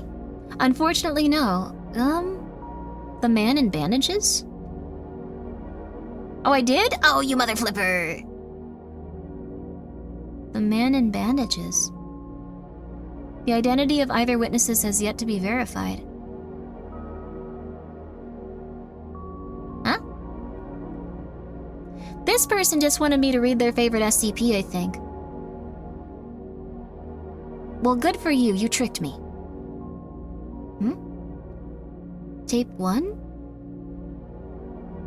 D794's declassified D-class survival guide?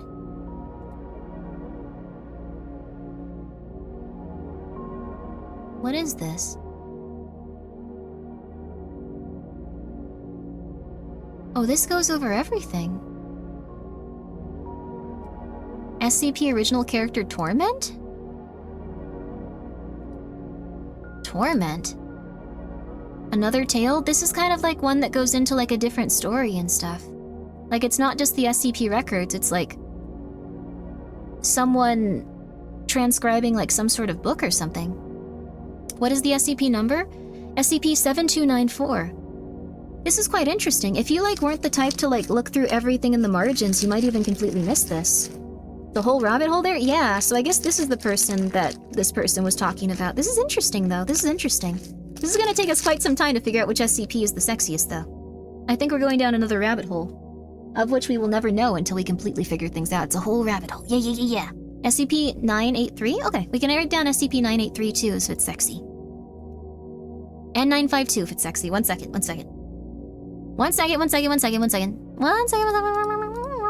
Okay. I'm trying to get all of them. We're gonna have to read a lot of SCPs though. This might be something we do over time. This might be something that we do over the course of like a month. Because holy crap, you guys suggested a lot of them, and I want to make this right. I want to make sure the sexiest one does get the award. Oh, we did 952. Okay. I'm gonna forget all of these immediately also. Okay. 347? Did we do 347? Alright, everyone. I think Torment is gonna be the sexy monster that you guys might want to bang, possibly. Let's see. Let's see.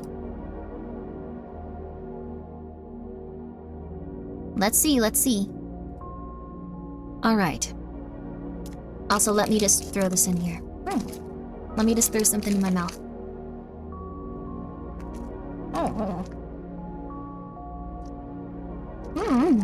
It's so good.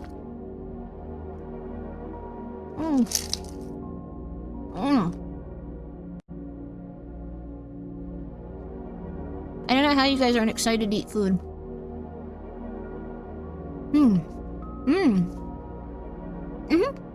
I'm writing down the ones that you guys like a lot. Or the ones that don't have reference to something that'll get me arrested to talk about or award awards to. That's pretty much how we're doing it. Grimmi is winning SCP. I love SCPs! I hope you guys are okay with them too. I know that we're doing a lot of stuff tonight, but I'll probably be here for quite some time. Silent Touch, thank you for being here for 34 months. Yo! D952, please step forward. Veronica Fitzroy stepped forward, wincing at the bright light. She must have assumed techno-fascist mad scientists would worked on getting better mugshot systems, but hey. If some shadowy facet of the US government really did have need for meat through the grinder, was a small price to pay for escaping a life in a men's prison. But it'd soon be over. She'd lost everything, botched a suicide, and let bandages get away with everything. But it'd be over soon. That made her happy, at least. Veronica, you've been through a lot. What the hell's going on? Okay.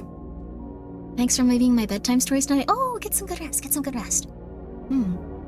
First VTubers to cover. No, I think there's other VTubers.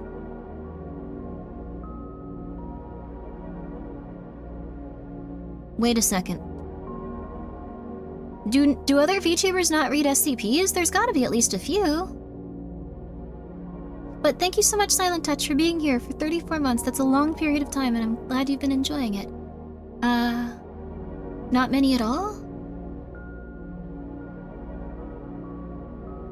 No! I think Lena did a couple of times. I love Lena so much. Gosh, oh my god. I feel good. I feel good now, okay. Even after the homophobia, drone strikes, and regressive tax laws, the US government has always had at least one last way to fuck the world. The Foundation's best idea for an experiment was to put 20 murderers in the same room with 3 stooges, who could barely operate a musical instrument. The only thing that could make it worse was if there were a Rush cover band, which in fact they were, because life was just a series of practical jokes. Perhaps as part of the experiments, or perhaps as torture, several instruments had been scattered around the room, for the rest of her merry band to play. Some, inexplicably, had begun banging out Canada's sticks without a care in the world, certainly without a care for music theory and its application. How anyone with half a functioning nervous system could stand 4 simultaneous, which was rather generous phrasing for a couple of offbeat lunatics, renditions of 2,112 was anyone's guess. With every off-key shred, NP Rock ate at the pit of her stomach and the back of her mind. Veronica was almost glad, getting up to smack the drummer in the face. One of the mall cops finally dragged her out. So I think she got taken in by the Foundation and now they're experimenting on her is what this is. Which is kind of cool as a concept. I don't know what happened with this person, but she seemed to go through it. Vinesauce does SCPs sometimes? Damn, Vinesauce is cool. Fred and Vinesauce and Lena. Good for them. Those people are wonderful. For real. 1 billion, 10 out of 10, 10 out of 10, 10 out of 10. She could have been a professor by now, if she hadn't gotten sidetracked, teaching underground basic engineering equations by day, getting high off mushrooms, and fucking the music theory instructor by night. Maybe Ashy'd still be alive then. Her mind was wandering. It did that these days. Wasn't like the problem before her served her attention. It was a shitty problem, written on shitty paper, at least to Veronica. It was immediately clear that the whole process was objectively incorrect. Number theory doesn't work like how this little bugger is supposed to didn't work like how this little bugger supposed it did, and several portions were straight up nonsense. They expected her to write an analysis of the problems if it made sense was nearly as nonsensical, but then things rarely made much sense anymore. Veronica decided to take the inverse sign of said nonsense number, and inexplicably found herself accosted by an angry grizzly bear. What? I think she's going crazy. I am gonna read naughty words if this lady says it. Also, thank you for the hydrate. I probably should drink some water. Oh. I left it outside. I gave Pumpkin some water from my cup. I have a killer cola, though, by Dr. Death, or by Liquid Death, so. D7294. Wait, D7294 is also a person that has a link? Huh? Huh? Huh? Huh? This is really confusing. How is this here? Oh well. I love Liquid Death, yeah. How did you add pictures to the wheel? I have no clue. I have no clue. I asked someone if they could do this and they said yes. So, that was cool. This whole subcanon with like this is a whole subcanon with like a bunch of stories. This is pretty much like it's not exactly a novel. It's more for like people that like novels like summarized into different parts that they can look through and feel like they're investigating something. And I'm excited. I'm very excited. D7294 looked up as a tall, chestnut-haired, blue-eyed, of course. That always boded well, especially with a dye job that horrid, girl was deposited into his cell. Smiling, he deposited his book, this might be the person, Die Claver Silperin, a little reward for good behavior, to the wayside as he gave the poor girl a look over. I've messed up that sentence so bad. Oh, hello there, little lady. Hello. Are you still 1285 or am I speaking to fresh meat? The girl had an ugly laugh, somewhere between Baba Vaga and those dead-eyed video stars he used to watch in his free days, ending in a smile that never reached her eyes. Eyes not quite dead, but not quite all right. But the disposables were rarely an all-right folk. Do I look fresh to you? Fresh is relative. Frankly, you look like roadkill that hasn't died. The second car would be coming soon enough. Girls this fragile rarely lasted. I should do a different voice. Girls this fragile really lasted. Especially the ones who pissed off AR hard enough to earn a cell with D7294. Yeah?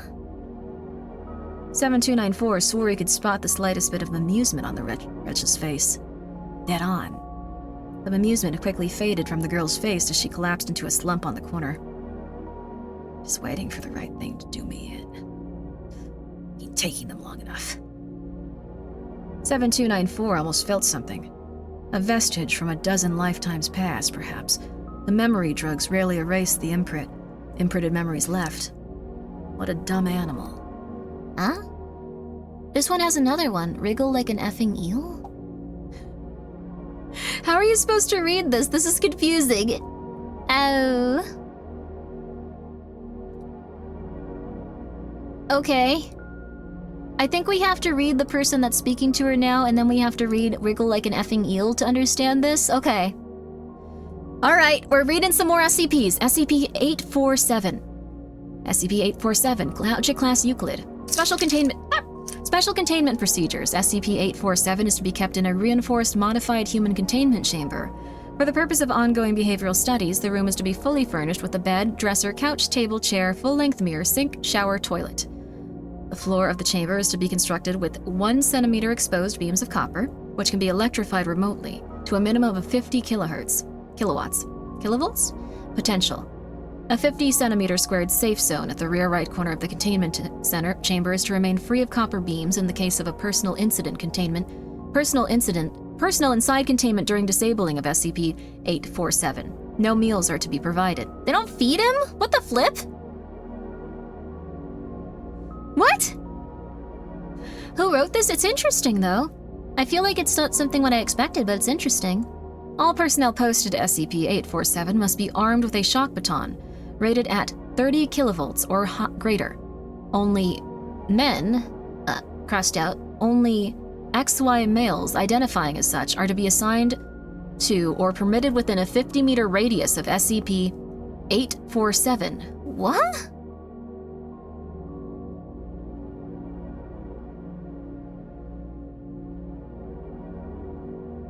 What?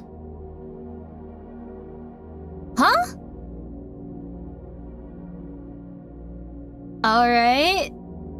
Hi, Kaipai. Hi, Kaipa. Hi, Kaipa. How are you? Uh-oh.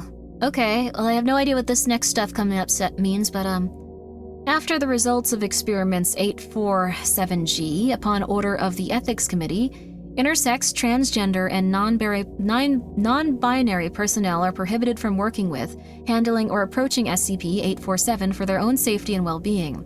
When assigning personnel to SCP-847, preference is given to men who are not sexually attracted to women. Huh?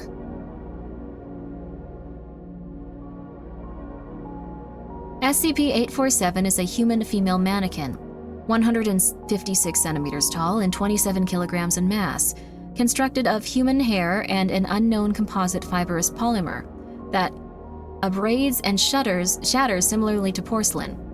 Exploratory laparoscopy of SCP-847 show the presence of internal structures resembling an incomplete set of bones, organs, and major vessels, composed of the same polymer. Small amounts of black volate resin similar to plastination compounds leak from the eyes and damaged regions of the mannequin. SCP-847 has always been, crossed out, is normally at some level of disrepair, with shattered areas on the torso, head, and limbs. See Addendum 847B for details. This is so weird. Why is this one like this? Huh? Huh? Huh? Huh? Huh? Huh? Huh? Huh? SCP-847 is animate and moves with erratic, stiff motions while shuddering to maintain balance. It demonstrates different behaviors depending on the genotypical sex and identified gender of nearby humans. These behavioral patterns are grouped as Pattern Y, Pattern X, and Pattern Z. Huh. Pattern Z behavior occurs when there is no human within 50 meters. SCP-847 remains inanimate and silent 99.5% of the time under these conditions.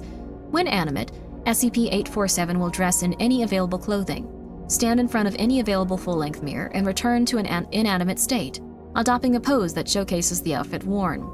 It favors clothing which is designed for young women, which leaves ample skin exposure.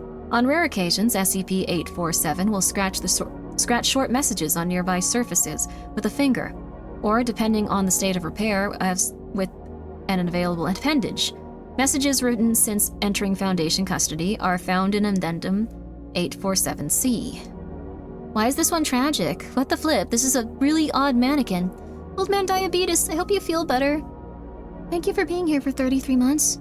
Guys, please pray for Old Man Diabetes to feel better. He's been feeling sad for a very long time. You should be happy, man. Diabetes. Wait, Old Man Happy. Yay! Pattern Y behaviors are adopted when there are male subjects but no female subjects within 50 meters, independent of intervening obstacles. Initial stage behaviors involve emitting vocalizations resembling high-pitched whimpering gasps and adopting a more provocative pose.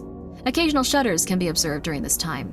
After 3 to 5 minutes of the initial stage, SCP-847's behavior enters a secondary stage, during which it becomes fully animate, approaching any male subject, adopting a hunched-over pose and appearing to look up in the subject's eyes. Vocalizations during this period become more frequent and longer in duration. Subjects are able to handle and freely alter the pose of SCP-847 during this time. When posed, it holds the new pose as balance allows.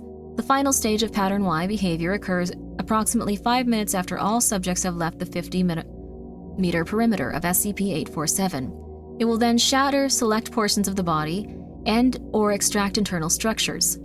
Once shattering or extraction is complete, it emits sobbing vocalizations and returns to Pattern Z behaviors. What?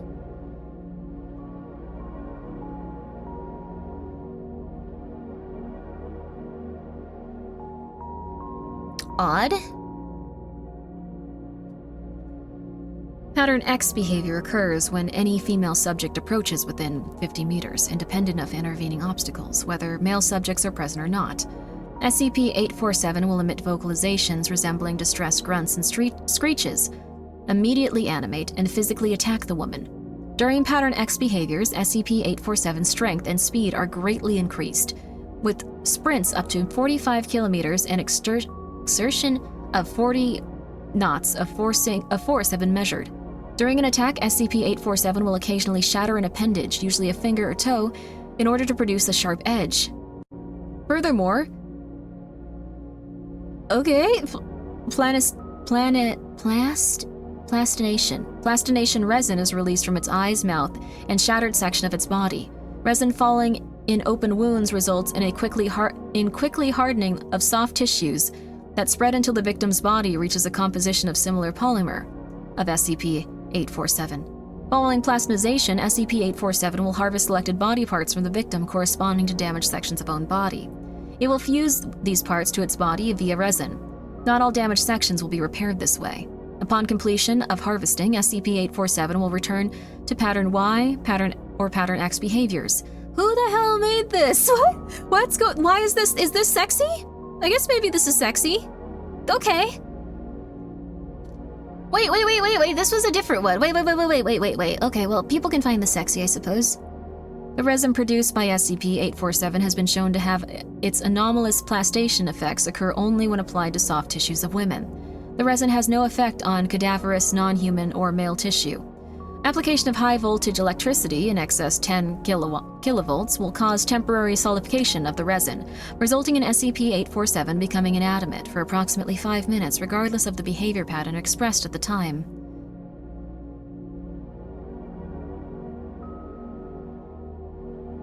What?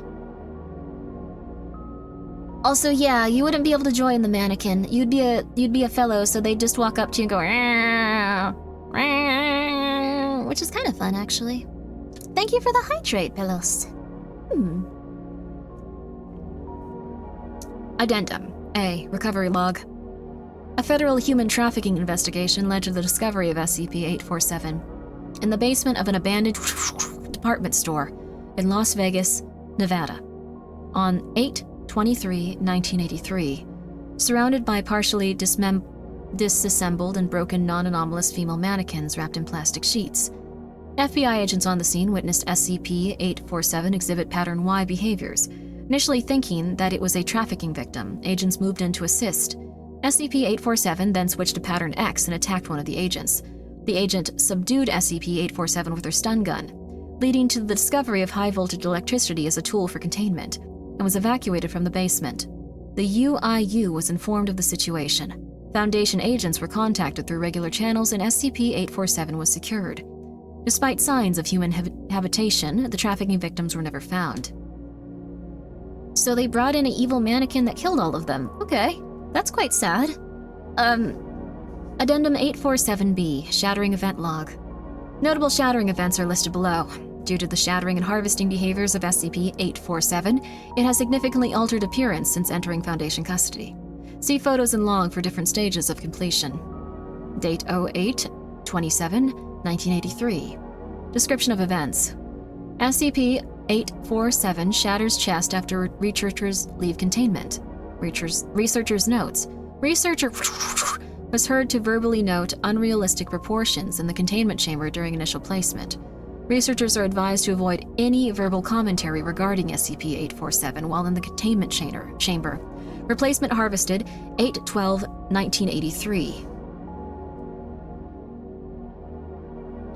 So they took about a month to murder someone. That's not good.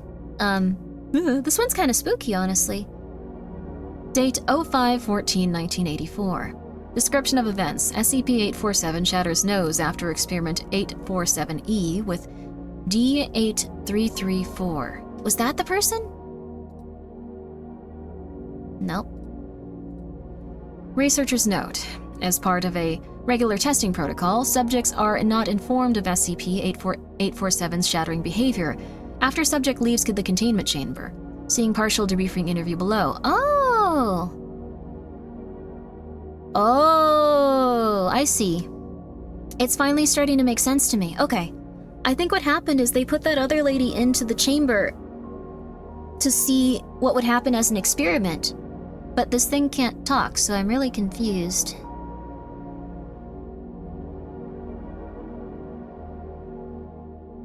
Also, yeah, the mannequin probably killed the trafficking victims. Yeah. Hydrate and don't forget vitamins. Thank you. I appreciate it, Faye. Doctor, is there anything about the appearance of SCP-847 that you've particularly noticed? You mean, other than being a living, breathing mannequin? Well, her nose looks funny. You know, like how those nostrils just flare out like that? There's pits, not covered nicely. Did you say anything regarding SCP-847's nose to it? Nothing. It's not something you can talk to. It doesn't talk back. Doesn't listen either. Replacement harvested 10/20/1984. As the conclusion of this harvest, female D-class testing with SCP-847 was prohibited on the order of Ethics Committee. The Ethics Committee. Okay, so they started throwing people in here. This is quite weird. Is that one sexy? Kill Foxheel. We're only looking for sexy SCPs. As you can see on the monitor beside me, we are looking for the sexiest SCPs, and we're going to give them a prize trophy.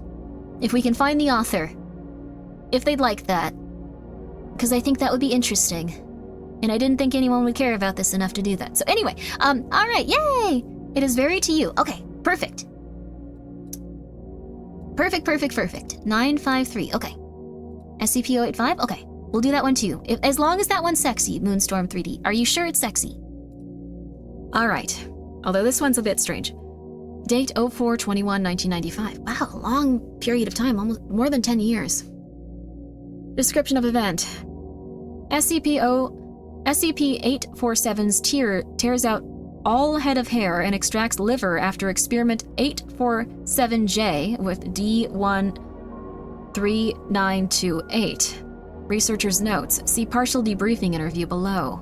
Doctor, did you make any comment about SCP-847's hair?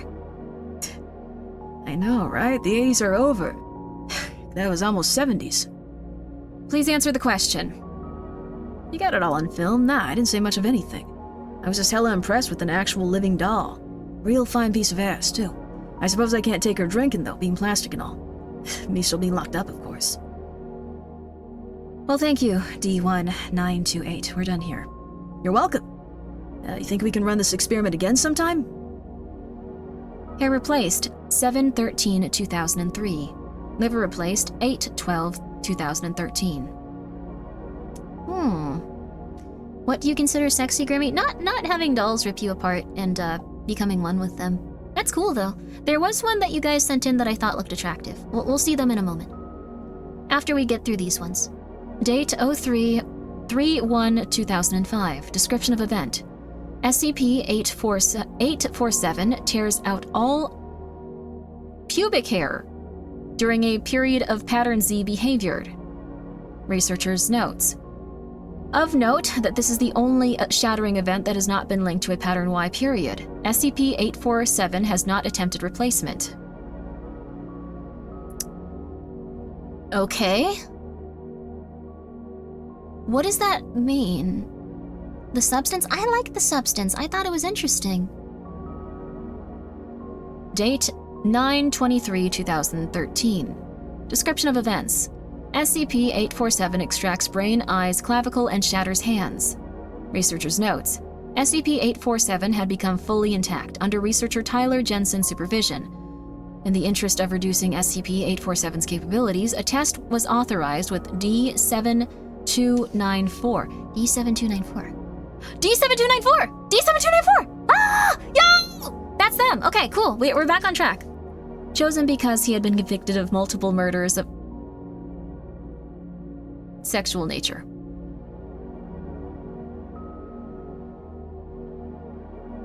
Okay, maybe it's not good that that's... Oh.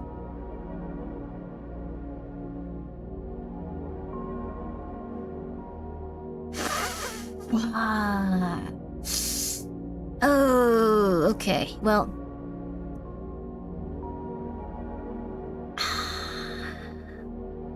This guy's everywhere, though. Why is this... Like, he's also an SCP-2458. For some reason. Okay. Roma, Kai, thank you so much for subscribing with your Prime. Trigger warning, trigger warning, trigger warning, trigger warning, trigger warning. The good ones die and the bad ones make it? Oh. In the interest of reducing SCP-847's capabilities, a test was authorized with D7294, chosen because he had been convicted of multiple murders of a sexual nature. Shattering event lasted 45 minutes with SCP-847 emitting novel screeching vocalizations throughout. Partial debriefing interview follows. Interview is also something we can click on. Wriggle like an effing eel. Ah, that's the one! That's the story we were reading, I think. No, that's the one that comes up after. Wriggle like an effing eel. This one's shorter. We might read this one right after? This is very interesting because you get more pieces of this slowly over time.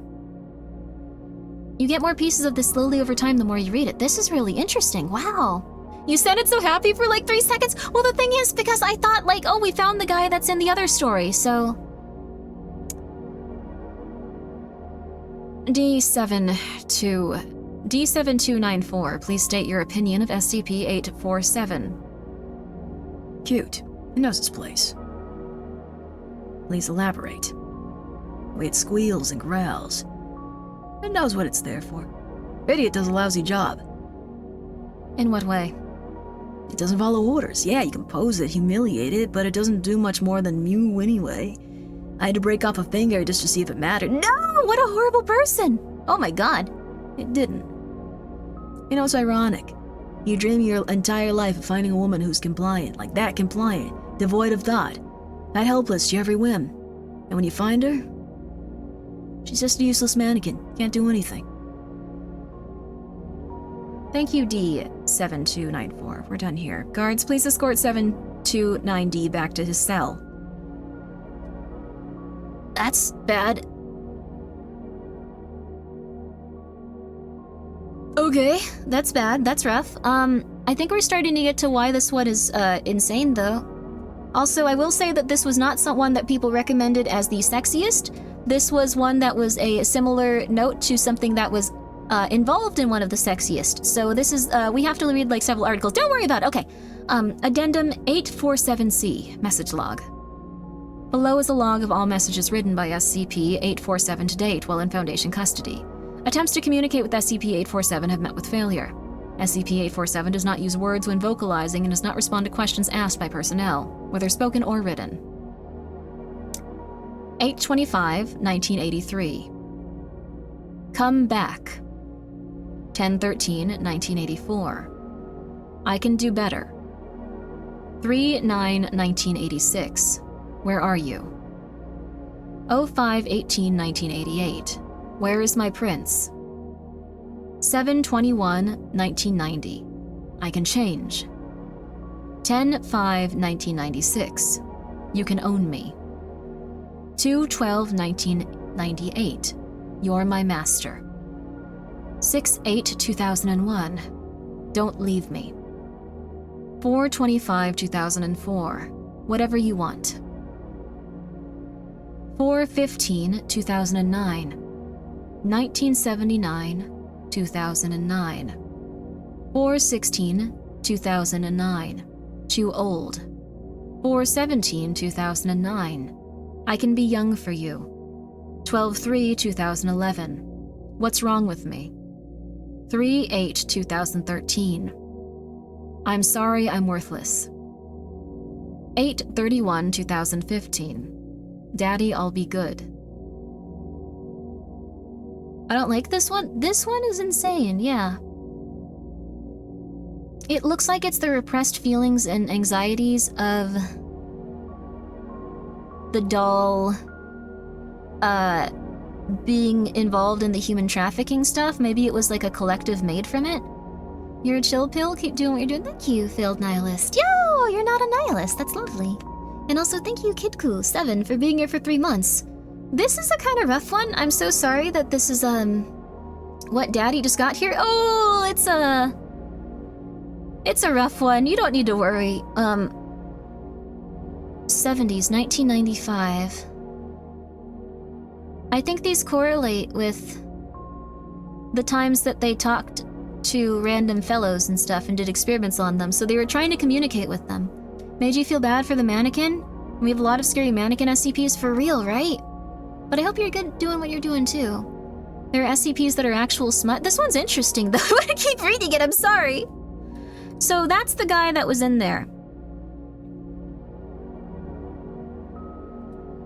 So now we have wriggle like an effing eel, and then we can return to the main story, I think.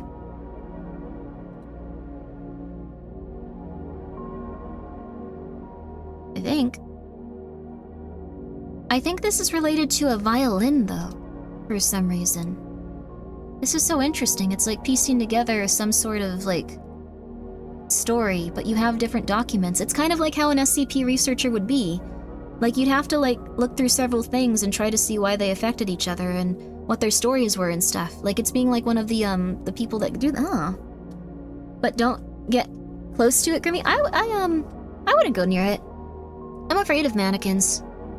I'm afraid of mannequins and I run really fast, so I'd probably be fine. I run really fast, so at least I used to. I'm getting back into the habit too. SCP-2458, Object Class Safe. This is for some reason related to that horrible prisoner that's an assaulter. Special Containment Procedures. SCP-2458 is to be stored in a case in a standard containment locker and may only be removed for testing. All testing must be performed in a soundproof chamber, populated by only D-Class personnel. Researchers must perform all duties and deliver instructions from a separate booth. Live broadcasts of SCP-2458 are forbidden. Description: SCP-2458 is a cello dating back for cello dating cello. I've had a hard time with this one for my entire life. I don't know what it is. Cello. Thank you. And also thank you, Wabbit, for the 100 bits. Heck yeah, some good. Yeah, I'm happy that you're having a nice day after work. How are you? Welcome here. Cello.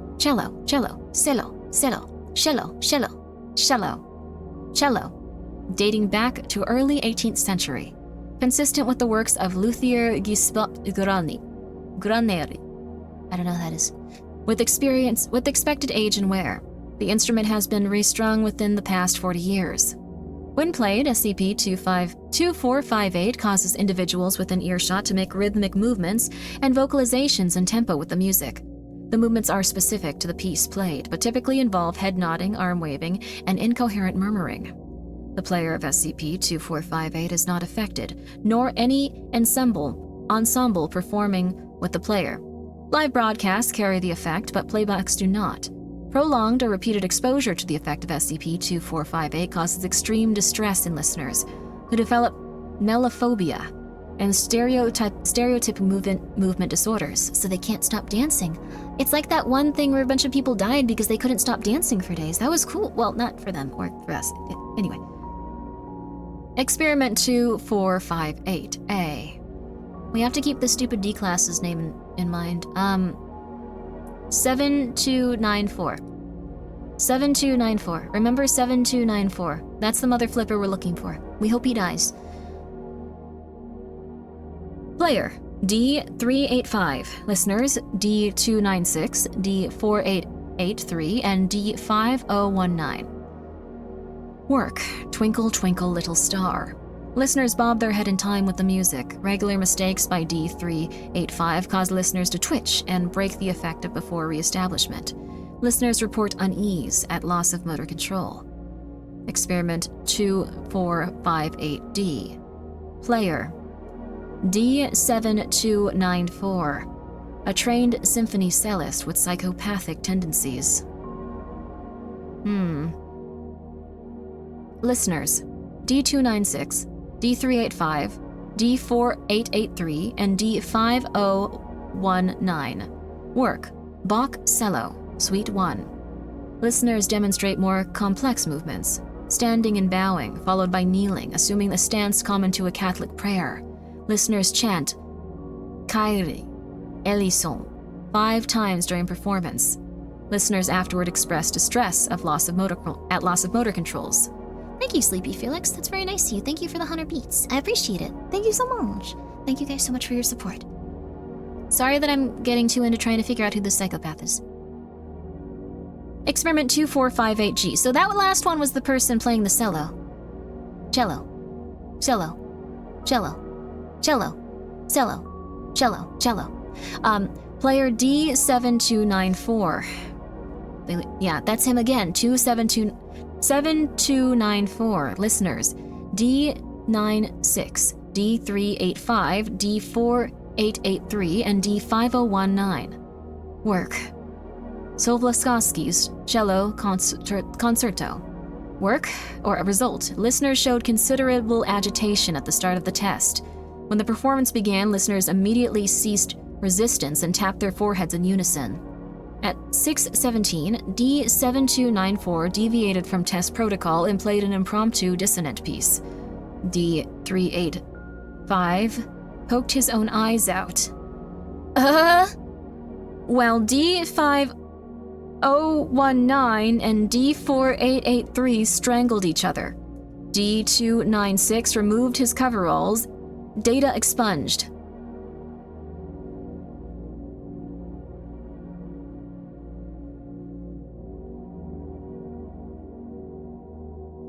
Cello. Cello. I'll pronounce it as cello. I think he got some dude to rip his D off by playing music really well. At 1518, D5019, D4883, and D296 had expired, while D385 was blinded. Researchers instructed D7294 to stop. D7294 complied. D385 showed extreme melophobia after experiment 2458G, claiming the music told him to self-harm. D7294 retained for future testing. Okay. In another timeline, Grimbo could have been an SCP YouTuber. I still want to be. That'd be awesome. I could read all of these and try to link it together at some point. This guy sucks, though, but he's interesting. He's going around doing crazy stuff. Like, it's cool, right? Addendum 24582 recovery log. SCP-2458 was recovered from the abandoned Observient Psychiatric Hospital in Imola, Italy. Inventory records indicate that the object was bequeathed. Bequeath? Bequeath? Bequeathed. Bequeathed. Bequeath is like the right word. You guys messed me up. To the hospital in 1978 with the following notes. To the kindly doctors who looked so carefully after my beloved Alessandria. May this instrument's music bring peace and order to your patients, the very gifts I tried and failed to bestow on my ailing wife. May we all choose penance, as Saint Dismas did on Mount Golgotha. And this is another word. On Mount Golgotha. This is another article on Mount Golgotha. On Mount Golgotha is a series of stories involving a vast world existing well past the surface of SCP-012. 012? This is so interesting. It is a collection designed to show the power of the oldest, simplest ideas on the wiki, bringing them together with current writing standards and adding depth, but without forgetting what made them powerful in the first place. There is intrigue, horror, romance, obsession, secrets, tainted elegance, and egregious insanity, and of course music. Music is the intersection of emotion and time. It's an art form that is only an ethereal existence, but its impact can be profound, even visceral. What music needs to bring to life is the talent and will of the musician and their emotions. Music is food for the soul, of course, but also requires an outpouring of the soul to nourish it. It feeds on the soul. All of these things, all of the breadth and power of music will form part of Mount Golgotha. So, this is some weird thing where, like, they actually have several SCPs linked together. Like, it's something that is part of the universe, that music is dangerous in some instances. Wriggle Like an Effing Eel is up next. So this is interesting. Now we can read Wriggle Like an Effing Eel. I hope this isn't that scary. Oh, Gingy, thank you so much for reading. How are you? Oh my god. Okay, what happened? No, I don't want to see what's going on with that. No, no hole, no show hole, no. We're here. No. Put it away. Children, don't look at this. No. Oh. No, busting it wide. Sorry, I'm trying to look at this SCP at the same time. But guys, go check out Gingy. Very lovely fellow, very nice person. I really appreciate you coming by, Gingy. One of my best VTuber buddies. Please go check him out. Please. Looking respectfully. Okay, well, how was your stream, Gingy? Did you, had to on your special, maybe final day? Wait, we've been streaming since 2 p.m. Wait, 2? 3, 4, 5, 6, 7, 8, 9? 10? How are there 13 hours left? Wait, is that more than when I started with? Wait, what happened? Wait.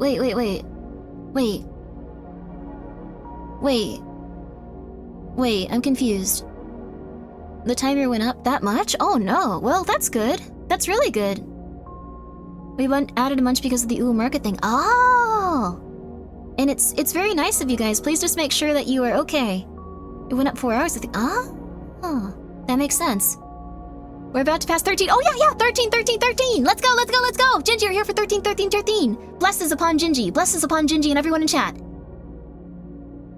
Blessings! Yeah! That's lovely. Thank you guys. Yeah! Let's go. Very lovely. 13 holes for... Okay. All right. Someone get that man a shout out and keep him from showing you his holes. Okay. But I think that I like that you guys are coming by. Thank you so much. We're currently reading a bunch of different SCPs. We're currently trying to track down what a D-class psychopath has been doing.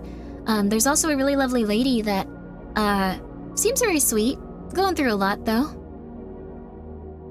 Take a deep breath, Stella. Breathe. Whenever you're ready, you may begin. Zeke Dawn watched as his student masterfully performed, her fingers gliding and the bow striking the strings with intensity. Years of practice had paid off, and he felt that she had finally grown into the young, confident player he imagined she would be. It was astonishing. Her posture was perfected, how she strung the strings without a single moment of self-doubt, how deftly she handled the sudden transitions and tempo. It was as if she was a lifelong master. And at the end of the piece, his most prized student looked up at him. How did I do? She seemed hesitant, shaking a bit and catching her breath. You did absolutely wonderfully. You handled that like a champion. Zeke smiled and patted her head as Stella quickly regained confidence and beamed back up at him. Thank you so much. Do you think I'm ready to perform next week, Mr. Dawn? Stella asked, her eyes wide. The door opened as a woman looked in, smiling at the two and waving. They both waved back. You're more than ready. I'd keep practicing. Next week is our last lesson before the competition. Be sure to meet me at your school next week so I can wish you good luck, okay? Stella nodded, As she started packing to leave, the woman walked over to her, situating herself near her daughter and waiting. Same amount as usual? Yep. Though just for you, Mary. I'll let you pay half at 45. Zeke confidently quipped, a sly smile growing on his face. A few seconds of silence hung between them before Mary handed him 90. His smile dropped for a bit as he took the money and stuffed it in his pockets. Are you still alright with getting dinner tonight? It's not often that I'm able to have a free night with you. The look she gave him made him his smile drop. Mary moved much closer to Zeke, dropping her voice down to a whisper. Not here, Zeke. We talked about this before. At least one last date tonight? It would be nice to go out on amicable terms, right? A bit more silence before Mary backed up a bit and sighed. Sure. Harry and Mason's? Yes, ma'am. But this is it, she exclaimed sternly before heading by the door where Stella had headed. Yeah, I guess that's how they said. She waved to Zeke, smiling. See you next week, Mr. Don. Stella yelled as Zeke smiled and waved back. See you next week, Zeke replied as he immediately started to cut off all emotional ties. What? Okay. Thank you for the hydrate, okay. Thank you, Ness, okay. The lights flashed on when D7... Oh no, what? No, what are you doing here? The lights flashed on when D7294 entered the testing area, and he covered his eyes to shield them from most of the brightness. It was a sensation he could never get used to in testing, and it was easily the worst part of any day. The intercom switched on, with the horrendous buzzing noise adding to the displeasure. Test 14, subject 7294. Date is September 23rd, 1913. Researcher Tyler Jensen and Dr. Tyrone Hardy, observing D7294. Please have a seat in the chair directly in front of the mannequin. SCP-847 and converse... Oh no! 847 and converse with it. You may also lightly interact with it. Do not damage the item. Testing shall last no longer than 20 minutes. Testing begins now. The intercom switched off, and D794 took a good look at the object in the room. The mannequin, it looked decrepit, worn down, horrendous. It had hair on its clothes, all over its body parts, but even just sitting in the chair on the other side of the room, he could tell how pitiful it looked. He hadn't felt this disgusted looking at something resembling a woman in a long time. 20 minutes to interact with an ugly mannequin. Like this would feel like an eternity. So he sat down in the chair and started to observe. It shuddered. 7294 looked taken aback, raising an eyebrow in surprise. Oh? It wasn't the most shocking or grotesque display he saw since being a D-class, but it was repulsive in its own right. He watched. It made small, sudden adjustments to its position and suggestive moaning noises. It looked like a puppet being pulled on strings. Oh no, okay, Children, don't listen to this. Adults, use your discretion. He could only watch in fascination as it kept doing this, as if it was inviting him, wanting him to play. He looked over her, the length of her body, the unmoving, as far as he could tell, lips. The parts of the body so obviously meant for him to observe. 10 minutes passed like this, and the intercom buzzed. D7294, if you're refusing to participate in testing... I'm watching, he interrupted sharply. Carry on, then. It was then the mannequin stood up, gasping and leaning in his direction, and he felt his heart soar. All right, children, line up for bands. Yes, line up to the left for bands. Okay. I'm not sure how this is going to be related to these guys, though. This is a very strange story. Like it keeps going back and forth. Harry and Mason's was buzzing with activity that summer night, as waiters and waitresses scrambled to serve the tourists eating there. The bartenders went to satiate the rush of patrons grabbing a drink. Mary was staring down at her plate, eating, as Zeke looked at her face, attempting to study her and break the ice between them. Aside from placing the order, they had not spoken once since they sat. So Mary... She didn't respond, though her eyes looked up for a second to glance at him. She made no effort to give him further attention. Look, I know you don't want to keep dating me, but Don't I at least deserve some more time to teach your daughter? Stella's a very lovely student, and with more practice under her belt, she could do more than win a boring school competition. How old is she, Zeke? Huh? Well, His response hung in the air. 13. You've been teaching her for 4 years, and you don't even remember how old she is. well, age isn't important when you're training to become a world-class musician. Mary looked even less amused. For fuck's sake, you don't think anything else of her. I've never been anything to you except either some object of... I've never been anything to you either except for some object of worth. Though she kept her voice down while arguing, her mannerisms started to draw attention to the two of them. For the first time in years, he felt slightly off-put. After a minute of silence, Mary spoke up again. We're moving after a competition. I'm making sure you don't ever come near us again. More silence passed, and Zeke poked at his food, looking up every once in a while to see if anyone was still paying attention to the both of them. Each second passed by seemed a month's worth. A waiter came by and collected Mary's plate as she finally finished up her meal. I'll see you next week then. Mary didn't respond as she grabbed her purse and walked outside back to her car. Zeke sighed as he started to eat his food. Okay. What does this have to do with... Huh? Wait. Oh, no! Wait! Ah! He can play he can play the cello or whatever. The cello. The cello! The cello! The cello! The cello! The cello? The cello. The cello. The way the mannequin headed over to where trigger warning, 7294 was sitting was erratic, its movements making little sense for what it tried to do. Dragging its plastic legs, shambling over to him. It almost set even him on edge. Her pulse rose up in him, but as it got near him, he wondered. He stood up, leaning over it, trying to see if he could intimidate it. It stopped and froze. You're adorable, aren't you? He muttered, grabbing its arm and moving it around. It made more suggestive noises, while 7294 played with it. You know what I want. You know what I want. What you were made for. He let go and walked around behind it, grabbing various body parts to move around and pose. You really do anything besides whimper and moan? Is even that too much for you to do? He ran a hand across its eyes, shuddering at how real they felt. Real eyes, porcelain skin. He touched her eyes?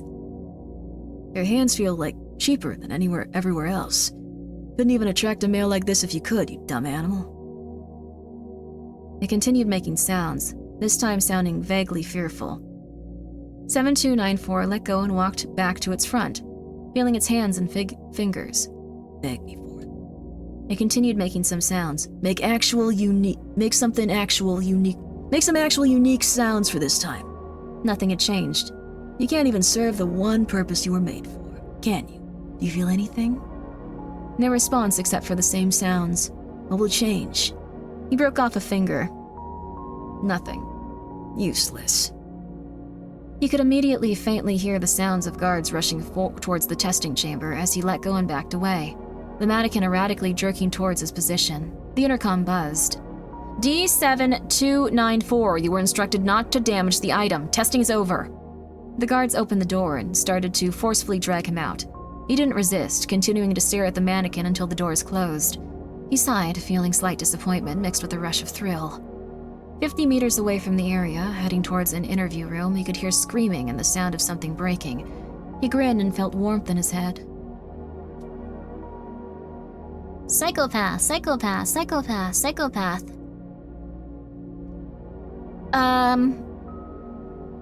Oh. Well, okay, there's, Suspect's name released in Tallahassee double murder by Jesse Soren, 05/01/2013 at 10:36 p.m. Tallahassee police have announced that Zeke Dawn was the suspect arrested at 7 p.m. last Saturday for the killing of Mary Michael, 34, and Stella Michael, 13.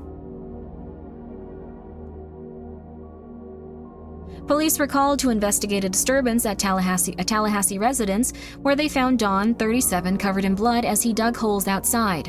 Responding officers found Mary and Stella Mitchell's bodies in the living room. Officials found parts of 5 to 8 more partially decomposed bodies in the basement kitchen and bedroom of Dawn's home. The additional victims have not yet been identified. While preliminarily God darn it, these words. Preliminarily. While initial investigation had suggested that Michaels were killed by gunshot wounds, an autopsy found that both died of blunt force trauma several hours after being shot. Preliminary. Sorry. I don't know why my brain is like this. I gotta get it fixed. Well, this is bad. Preliminary investigation had suggested that the Michaels were killed by gunshot wounds. An autopsy found that both died of blunt force trauma several hours after being shot, as well as having been mutilated for an extended period after death. Dawn is being held without bail, accused of at least 7 first-degree murders. Prosecutors say he will not be charged until the number of victims has been determined. Officials added that the investigation is continuing and more details will be released in the coming weeks.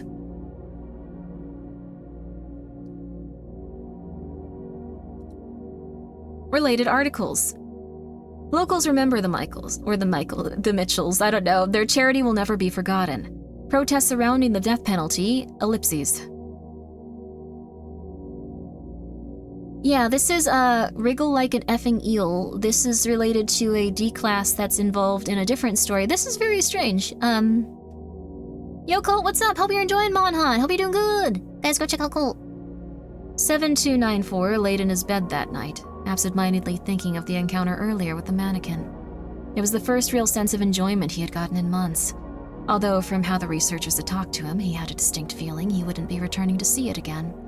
It was fun playing with it, while he could at least. The memory of his fun was burned into his mind to enjoy for nights forward. He rolled, looking up at the ceiling, sighing. He stuck out his thumb and index finger to resemble a tweezer and started plucking at nothing, humming about Mary's little lamb, her fleece as white as snow.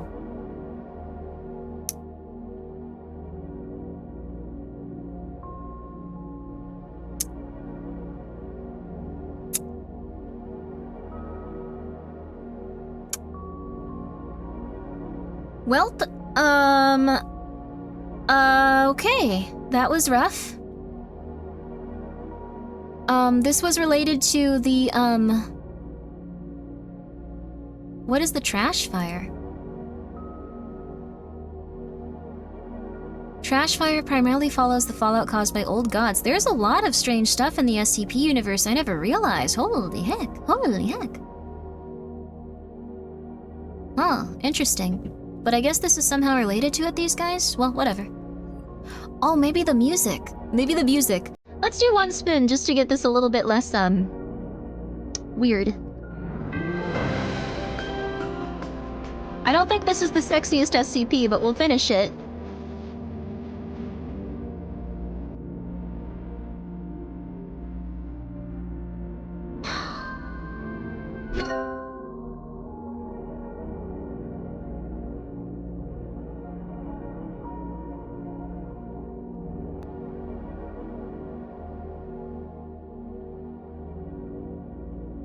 Okay. Thank you, Directum. That was also a very intense song to kind of transition from after we read that one thing. SCP-682 cleaning duty for life. Which one's that? Okay, Domivus, thank you for the 100 bits.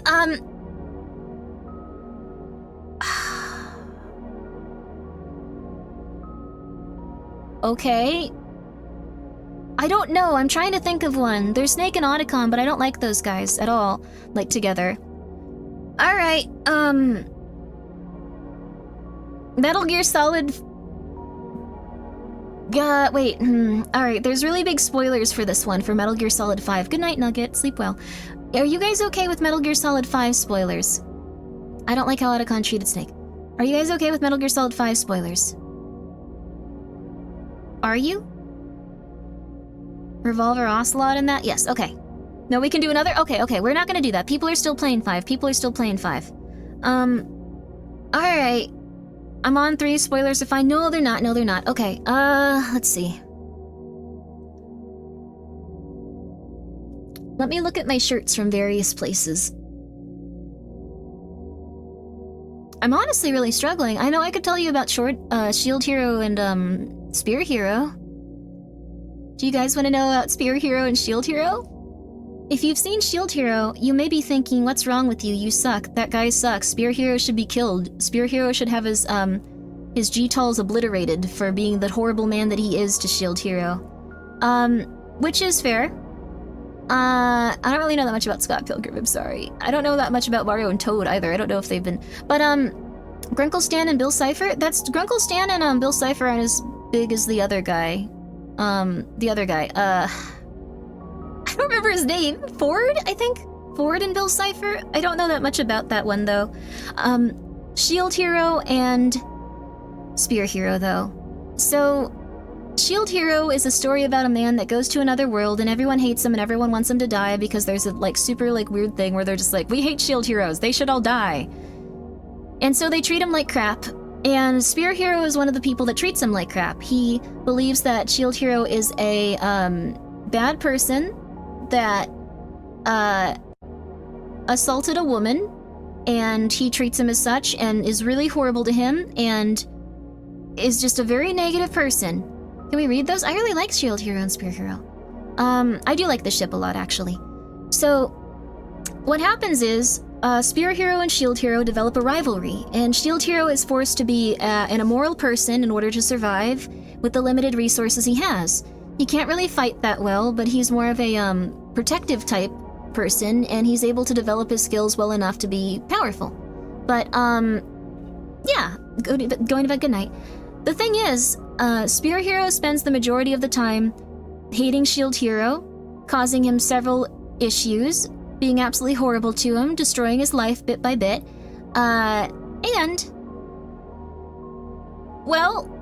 Spear Hero then eventually finds some sort of weapon ability that sends him back in time after he's found out that Shield Hero was a nice person and looked out for him, and he's in love with one of his female companions.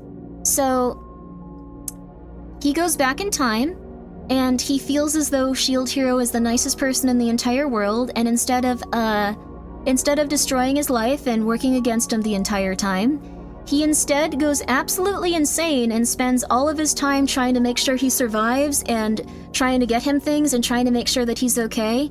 Meanwhile, there's a lot of really messed up stuff going around, and he just goes completely insane, making sure every second that he's around, he's helping them. And the girl that he's in love with doesn't exist. Because essentially he keeps rewriting the time stuff so much by altering how that person is, I guess, existing? No spoilers? I don't know if this is a spoiler. So, I would highly recommend Spear Hero. That's all I can say. Continue to go and check out Spear Hero. I think it's currently on hiatus. But it's really cool. But yeah, he wants to marry his pet chicken. Do they kiss, though? They do get really close to kissing at one point, but Shield Hero, does not want to have that happen to him with that person, so even in another timeline where the Spear Hero has been very nice to him, he does not want to make out with Spear Hero, but Spear Hero does try to, do that. There are some universes where it does seem like the Shield Hero is in love with him, though, so Naofumi does seem to like him, but it's only in some, as every time one of them dies, any of the heroes, they go back in time, and most of the time he's just extremely creeped out by him, because he's insane, and he's really weird. Oh, sorry, Deadly Cookie. Yeah, the throne is actually, Grimmi now, not Grimmi VT. I completely forgot about that. Anyways, that's the story of Shield Hero and Spear Hero. There are some times where Shield Hero does seem to, be down for it, but then, Spear Hero's gotten too insane by this point to recreate those conditions, I think, and, anyway, I think it's cool when there's an obsessive, crazy component of anything. I don't really like when stories are just romance. I like when it's, got some sort of mental instability, rising up within characters and causing them to go insane. that's one. I really like that as a concept, though. Sexuality is a toss-up between, but when he is heterosexual, it's ironclad, like a shield. Yeah. Like, the thing is, I think it really depends on the universe, so,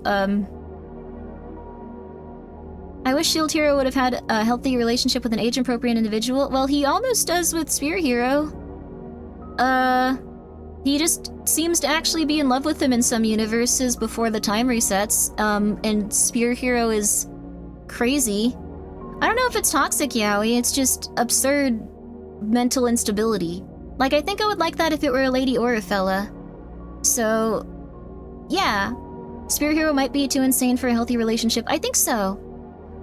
Age appropriate? Well, the way that, like, some characters age in that universe is based on their EXP. So, when he meets one of the characters, a really cute one, but she kind of, like, starts out like a baby, but then, like, within several months is a full-grown adult because her age is tied into her level of EXP, so when she starts killing a bunch of monsters, she ages rapidly. So, I didn't say it was the perfect story. He's also a slaver.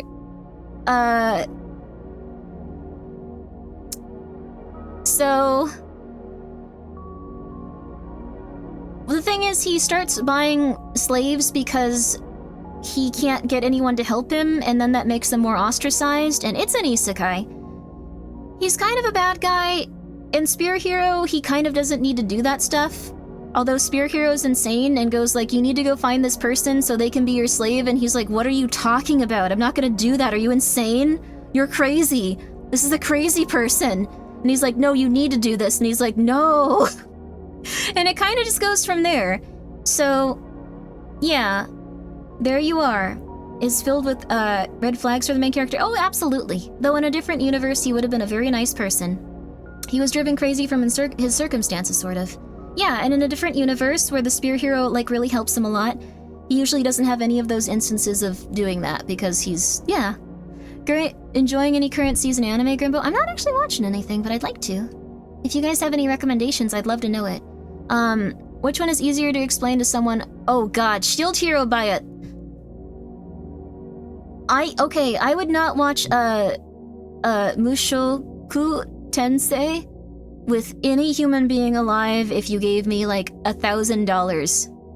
I would not do that. You could, $10,000. I wouldn't do that. I think that it would reflect very poorly on me. Like, if people do that, I don't know. There's a lot that you don't want to be around people watching that show with. So, Shield Hero is a fine show. You can watch it with a lot of people. The actions are very unfortunate and not very nice that he does, but they're all, like, directly tied to the narrative and, like, make sense. That other show, people will not be forgiving of that, I think. I think it's an interesting isekai. It certainly started the genre's resurgence again. It really,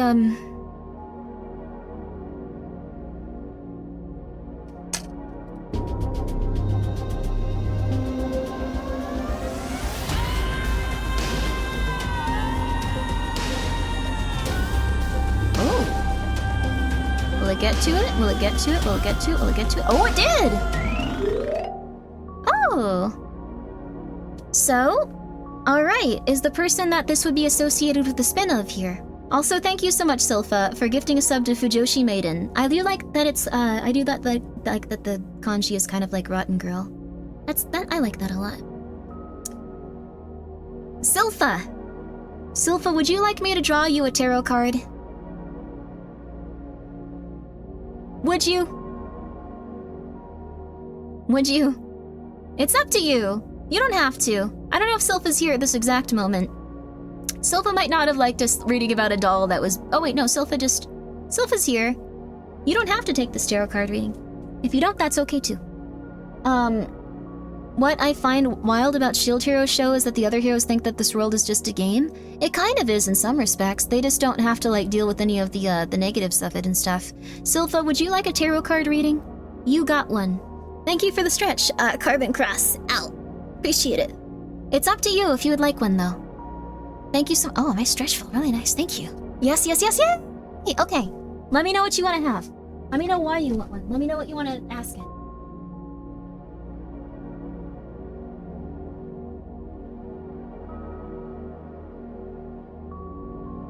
This one's called the Mirror Oracle. It's a little bit different than usual. There's no reverse cards in this. This one has no reverse cards, so you don't have to worry. It's gonna be very safe, very safe. Nagi Ho, thank you for being here for 3 months. Hello. Did your last pulls result in bad fortunes? I mean, I'm not giving you bad fortunes. Just do other stuff so you don't have to go through bad thing. It's okay, it's okay. It's alright, it's alright. It's alright, it's alright. Okay, so, either my health or my finances. Okay, let's do one for each. Okay, so let's do one for your health. 1, 2, 3, 4. I'm just gonna do these quickly. Alright, here's the one for your health, and then one for your finances. Let's do this one as well. Okay. And your finances are...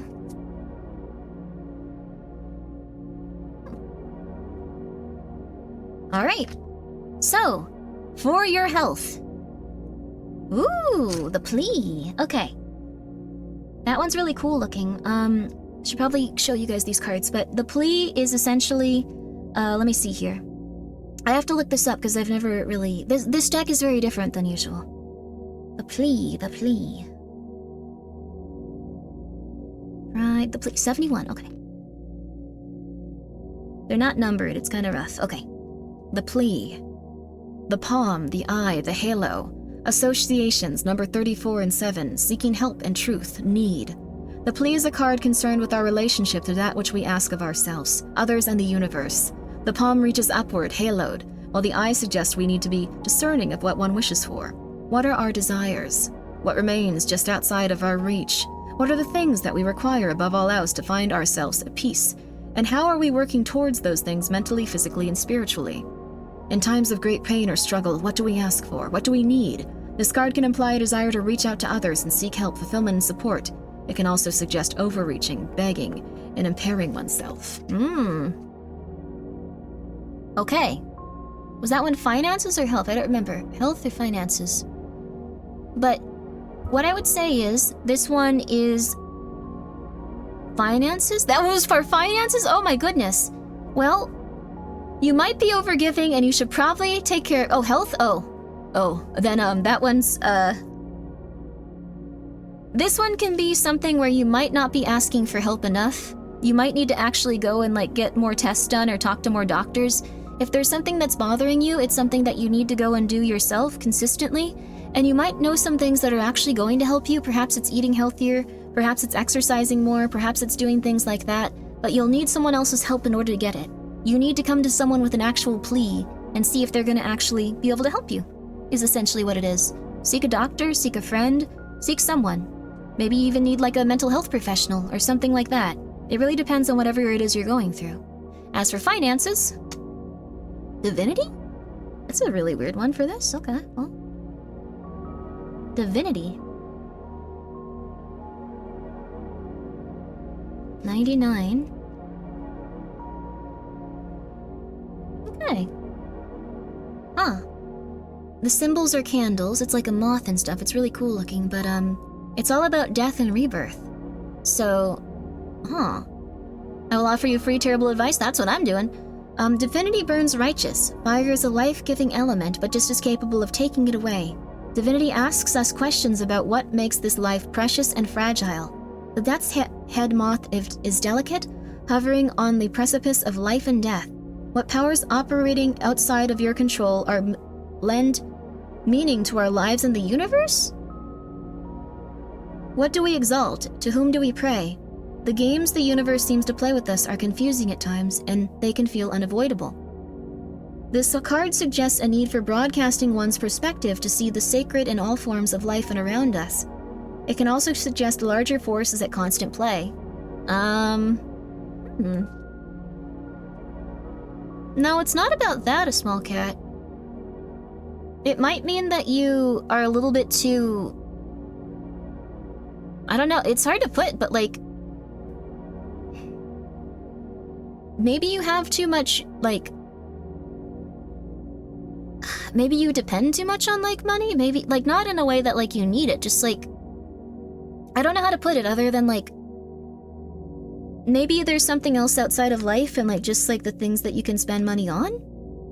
Like, this one's more about, like, broadening your perspectives outside of it. So, what it might mean is that you need to, like, have other things in your life unassociated with just money stuff.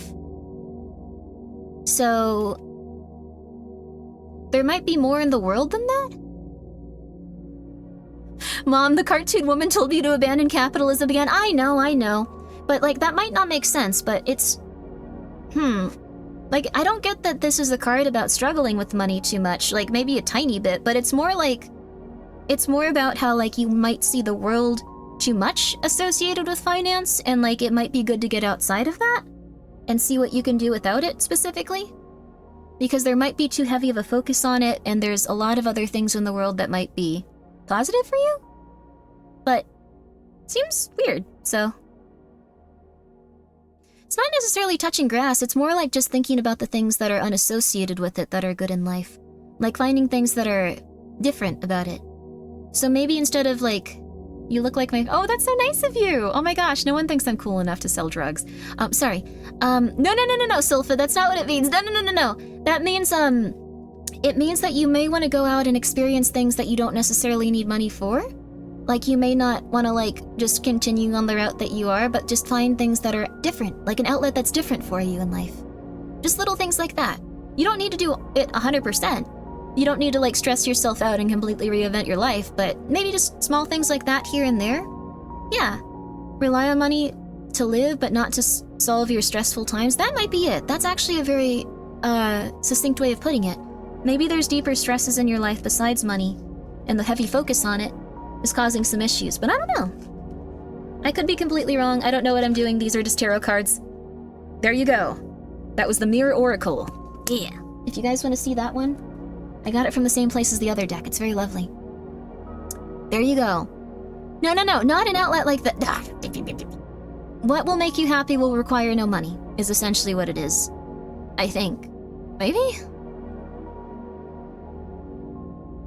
Maybe?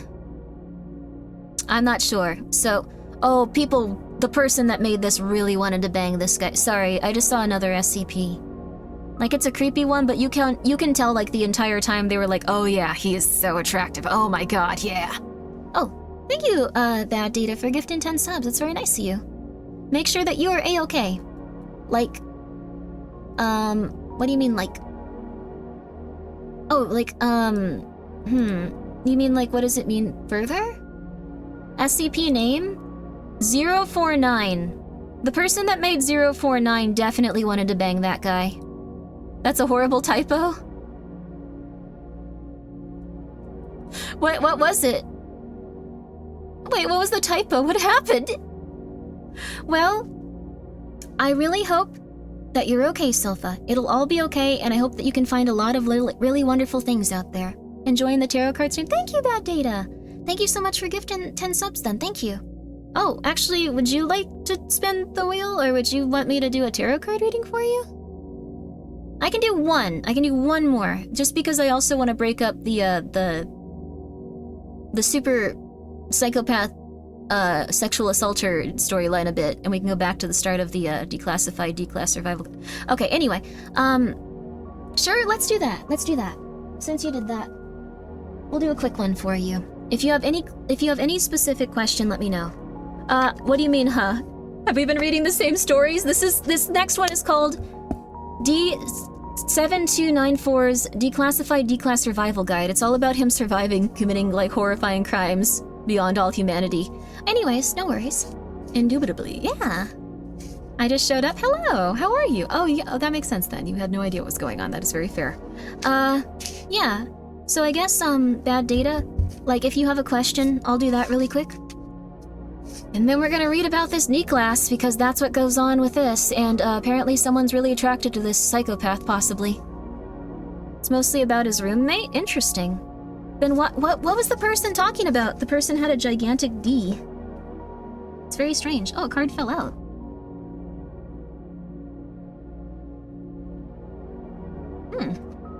Two cards fell out, actually. 1 second.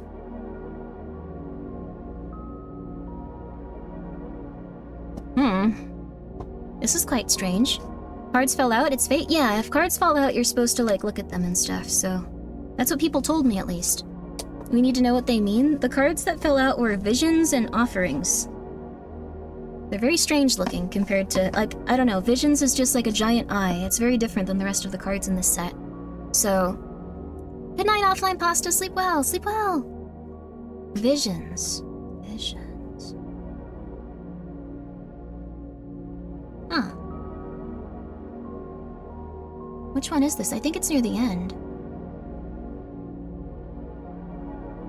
Is this one just the eye? I think they named it something different in this.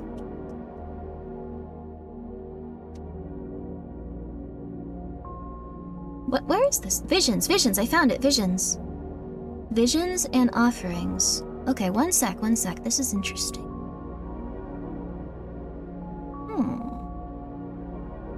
33, okay. Sorry, this isn't a normal deck, so I need to look it up each time. Alright, so. Alright, I should get that set. Oh, it's really lovely, please do. Visions is... The symbols are the eyes, the cloud, or the eye and the clouds. Associations are the numbers 41 and 5. It usually means clarity, empathy, and inevitability. Vision looks back with a single point of view. It sees past the clouding effects of ego, pride, and envy, and evenly returns our gaze, steadfast and perfect. The clouds part and light radiates, having seen through the fog and into what we know to be real. This card not only relies on the act of seeing, but the act of looking inward and knowing. What truths do we hide from, knowing they make it difficult to confront who we are and what we must do? What messages are being relayed to us? This card explores the theme of clarity and mental acuity, and reality can also imply inevitability, gazing long into what we do not want to acknowledge but know to be true in our hearts. Hey, it's the ego, hey! Huh. Interesting, okay. Interesting indeed. Can I yeah, absolutely. It'll stop you though, Nightbot will execute you. Huh. No, it's not telling you to buy more Grimmi merch. What it is, oh, Nightbot got, oh, yay. So I guess there might be something that you don't want to acknowledge within yourself. Offerings. Water, cupped skull as a vessel. Associations, number 15 and 6. Forgiveness, truth-seeking, and the suit of cups. Offerings is associated with the suit of cups and the element of water. This card navigates the nature of ritual, forgiveness, and the pursuit of truth, and the act of requesting assistance and fortune.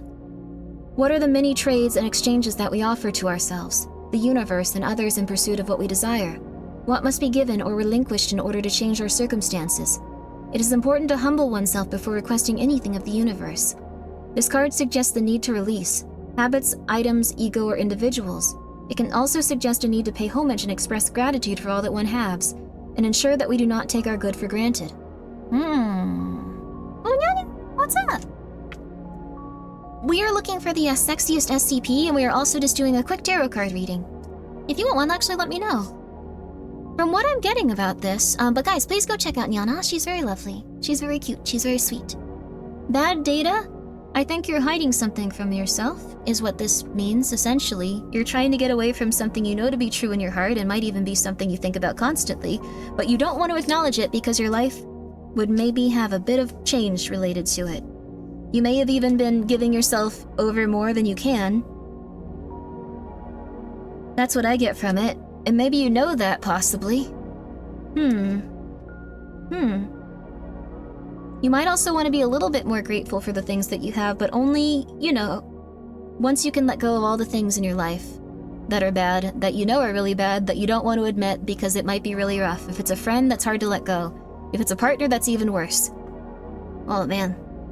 If it's like a specific thing that you really enjoy, but it's causing you a lot of bad stuff going on and you're not happy, you need to let go of that too, so.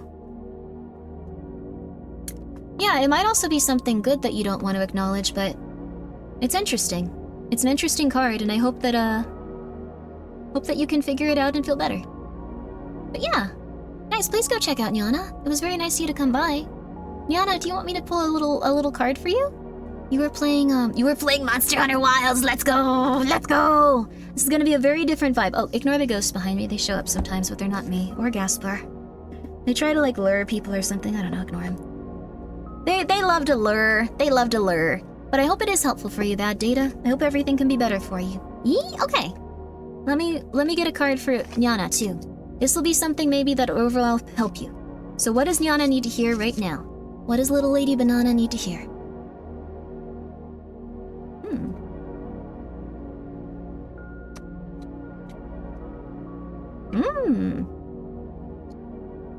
This one seems very interesting. I feel like this one's very strong. I don't know if I've never felt that way before about a tarot card, but it just feels very strong. Okay, maybe this will really help you. It's a weird thing to say, I'm sorry. Wow. I know it's super weird, but it just feels like cloudiness clearing away. Oh. What the flip? I don't know what this deck was. I don't know what this deck means until I read these, so Capricorn. Symbols, the hourglass and the scroll. Associations, numbers 10 and 1, Saturn. The devil and the world. This is a very strange one. You have 3 days? Wait, what does that mean? The 10th sign of the zodiac. Capricorn is the cardinal earth sign known to rule the skeletal system and joints.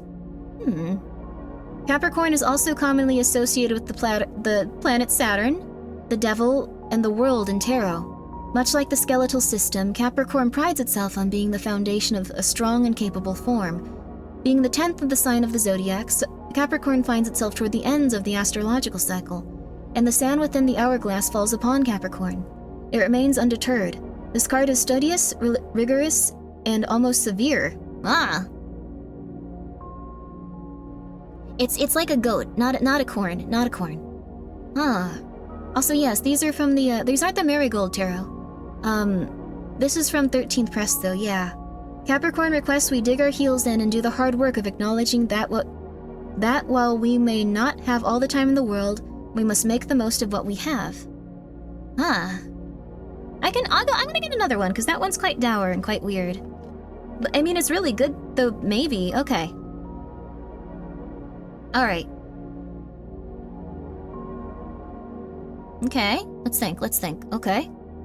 Trying to think of a number.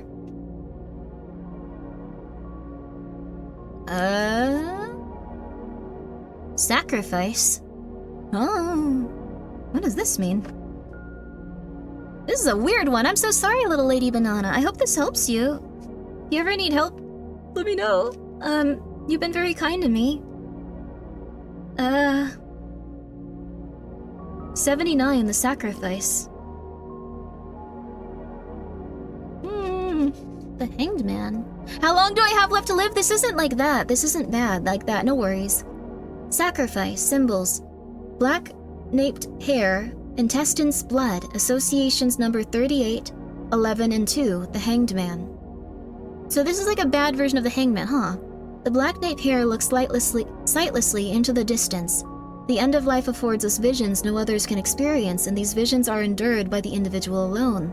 The sacrifice explores the things we must sever, cull, and change in order to move forward from one life to the next.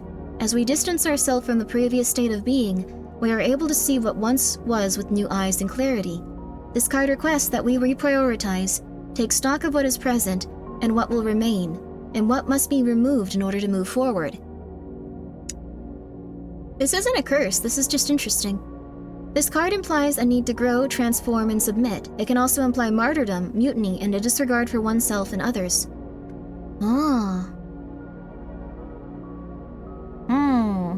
It sounds like you may be overdoing something and leaving behind some of the things that you care about very deeply. Succumbing to some sort of evil and lack of balance. Like having something very negative in your life, maybe, let me draw one more. No, submitting to something is ultimately maybe giving up on something or going okay, let's see. Oh, thank you, 9DD, or 99D9. 99. Oh, 99. Oh, 99. Oh, 99.99. Oh, I get it. Okay. Alright.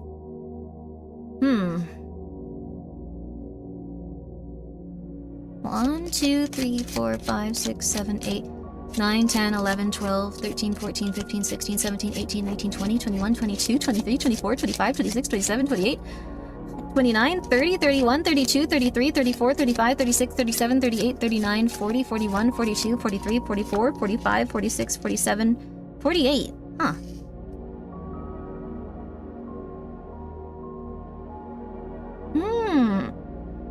This one's very interesting too. Gemini. Oh.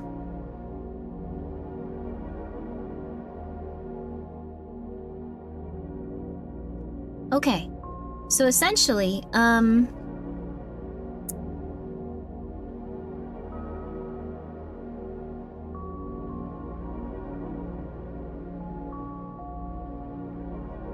okay. So... Okay,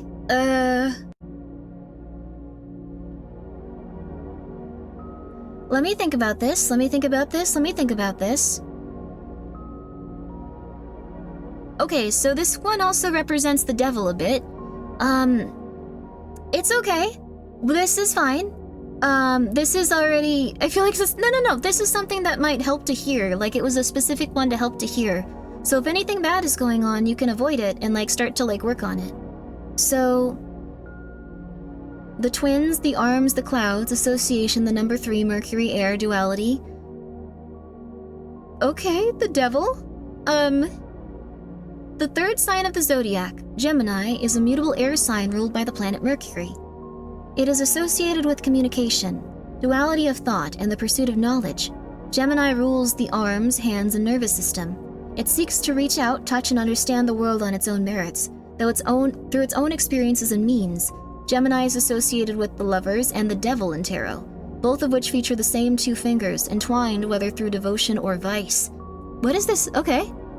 Gemini explores dichotomies in thought, curiosity, and the ability to parse extreme high and lows. It can also be associated with duplicity, deceit, and masking one's true emotions or intentions. So maybe someone is, like, lying to you? Is what I'm picking up on, maybe? You might be over-sacrificing for someone that's lying to you? Maybe? It doesn't necessarily have to be like a partner. It could often mean like a parent or a friend, or like that's very common too. So let's do one more. No. You should trust people. That's insane. Okay. All right. Okay. Okay. 1, 2, 3, 4, 5, 6, 7? Probably Twitch chat? No, maybe you could... What the fuck? I'm so sorry, Yana!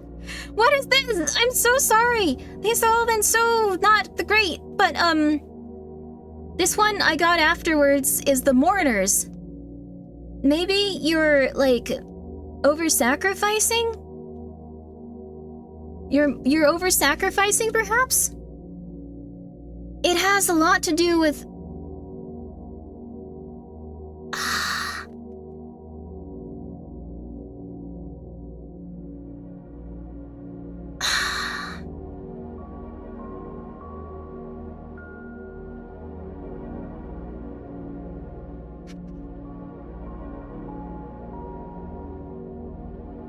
We're gonna draw another one. It'll be okay. I don't know why this is stuff you need to hear. Oh god, come on, stop dancing right now. I don't control when that goes off. Sorry, Niana. The Mourners. Symbols: the moon, wisteria. Associations: numbers 37, 10, and 1. Grief, burden. The Tower is the card it's most often associated with. The Mourners card is associated with the tarot card, the Tower. Much like the Tower, the Mourners asks us questions about the nature of calamity and grief. It isn't just individuals that we mourn. We also mourn phases of our life, the person we once were, and the life path we have diverged from. Mourning is an individual and private experience for many, but it is important to take hold of one another in order to lessen the burden of our grief. The mourners hold on to one another in direct juxtaposition of the dancers. The mourners are entwined with each other as though they were one. This card asks us questions about the role of grief that plays in our lives, It can also suggest suffering, confusion, and loneliness. There has to— okay, I'm not trying to cook Nyana! I'm not trying to cook Nyana! I'm not trying to cook Nyana! These are just things that are apparently good to know for her right now, and I don't know why. It was just, what's something good that will help Nyana if she knows it, I guess? Alright, another.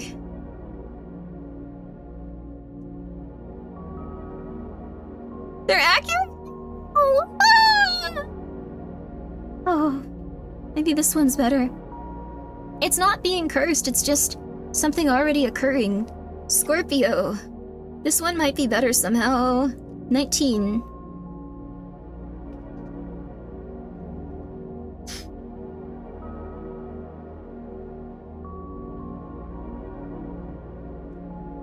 Okay, this kind of goes with all of it so far.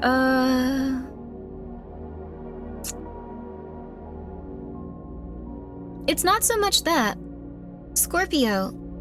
Symbols: scythe, scorpion's tail, lotus, water, and associations are the number 8, Mars, Pluto, transformation, and death. The 8th sign of the zodiac.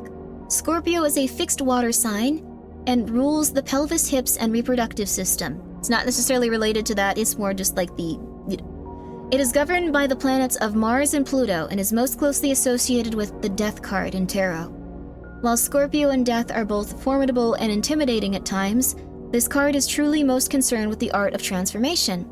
Scorpio creates, destroys, and reinvents. Like the lotus present in the card, beauty and new growth rise from the mire and mess of life.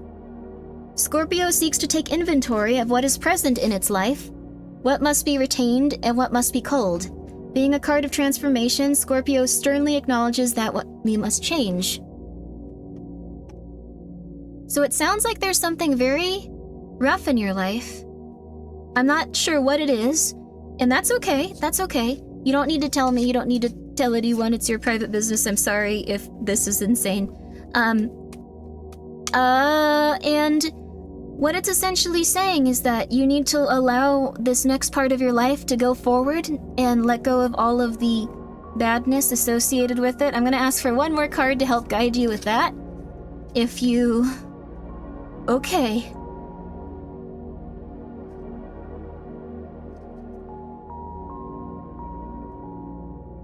Aries. I'm not milling the deck. What does that mean? I really do just draw these randomly. I get a number in my head and then I draw to that point after I'm finished shuffling. 5.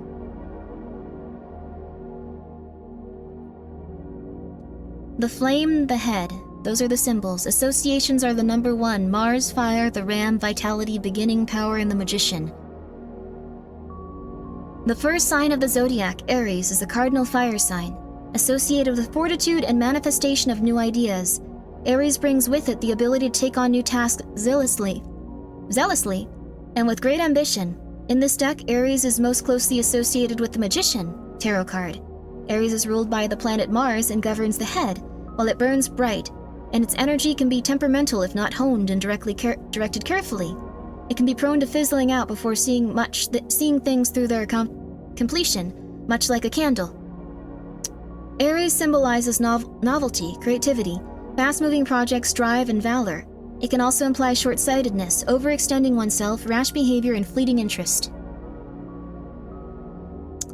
So what it might mean here... I don't know if it's true, but it might mean that you are putting a lot of time and effort into your stuff right now. And that's lovely. And that's really lovely. But there might be some sort of element that's making it a bit harder to. One that you have to let go of. If you'd like to. You're an adult, you can do whatever you want. One that you might want to have to let go of if you wish to continue on in terms of the intense creative energy and stuff that you're doing right now. Yeah, some trials ahead but attack at full force. Yeah, I can see that being... Well, I mean, the thing is, I think it's already, like, there, the trial, like, is what I'm getting from this. Like, it's really there. Like, I've never pulled that many cards at once that were just like, you are going through some insane crap and you need to get away from it. Whatever it is, you have to be open for the next stage of your life. Or, it might be hard to maintain the things that you're really excited about and you're really happy about. because there's some sort of thing holding you in a really weird place. Thank you, Grimmi. I'm so sorry, Niana. I don't know what it could be. It could be literally anything in life. It's just something to be resolved, and it's something very intense going on right now, so good luck. Good luck, little Lady Banana. Please send her prayers, and please send her good luck on anything that is going on that is a little bit rough for you. It could be anything, so good luck, little Lady Banana. Good luck, little Lady Banana. I know that you can get through it, and I know it'll be okay. And if you ever need help, let me know. I'll do my best to help. You got this. You got this. You got this. You got this. Allow yourself to navigate the grief and don't let it hold you back. Yeah. I think that's it. If there's some sad stuff going on, don't let it stop you from doing the things that you love. It may be hard to keep focused on it if you don't do that. And it may be very hard to maintain a healthy person if you don't do that. Okay, good luck, Niana. Good luck, Niana. Guys, please go check her out. She's a very cute, sweet little lady. She does some like nice singing stuff, and she's very adorable, and she's been very kind to me and very kind to a lot of other people, so I'm sure that you would very much like her. And sorry for that. I was hoping it would just be like, you go and find a nice cat to hang out with or something cute like that. So she screams funny too. She has a lot of charisma. Please go check her out. Please go check her out. And certified curse. She's not cursed. This is just a hard time of her life, possibly. I'm not sure if it is. Tarot cards aren't real. I'm sorry. Goodbye. Okay, don't worry about it. Don't worry about it. Sorry, I'm panicking. D952, please step forward. Veronica Fitzroy stepped forward, wincing at the bright light. She'd have assumed techno-fascist mad scientists would have worked on getting better mugshot systems, but hey, if some shadowy facet of the US government really did have a need for meat through the grinder, it was a small price to pay for escaping life in a men's prison. But it'd be over soon. She'd lost everything, botched a suicide, and let bandages get away with everything. But it'd be over soon. That made her happy, at least. Deep breaths, deep breaths. Everything is gonna be okay. Everything is good.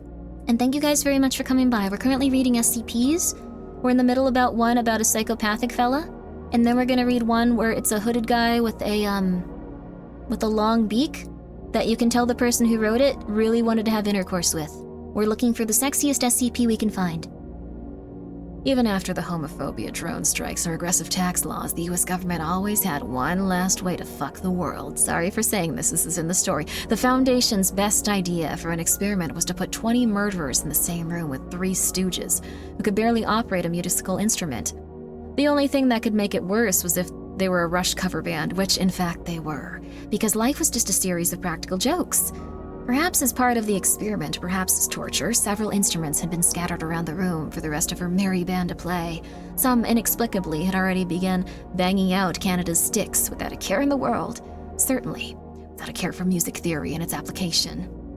How anyone with a half-functioning nervous system could stand 4 simultaneous, which was rather generous phrasing for a couple of offbeat lunatics. Renditions of 2112 was anyone's guess. With every off-key shred, NP rock ate at the pit of her stomach and the back of her mind. Veronica was almost glad, getting up to smack the drummer in the face, that one of the mall cops finally dragged her out. So this is a D-class personnel that's been taken in by the Foundation after she wasn't able to unalive herself when she was talking to a Foundation agent and was hoping to get away from her condition. Whatever it is, we don't know yet, but it's interesting. How goes the last day? Only 12 more hours, let's go! But it's been very lovely. I've been enjoying it quite a bit. Yo! SCP-7143J. Oh, let's get that one in there too. Ooh, J specifically. Ooh, okay, all right. Is your vote for the sexiest? Let's go. No reason not to put it in here. No reason not to put it in here. Okay.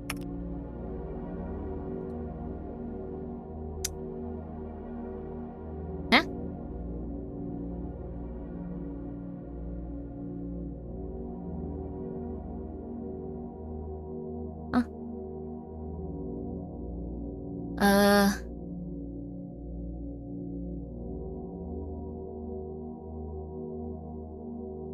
This is a doorknob.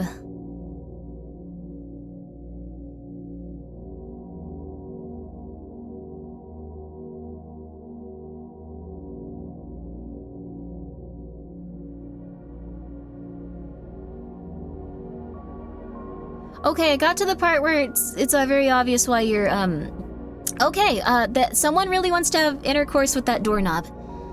No, It's just all of it's very normal. Normal test logs.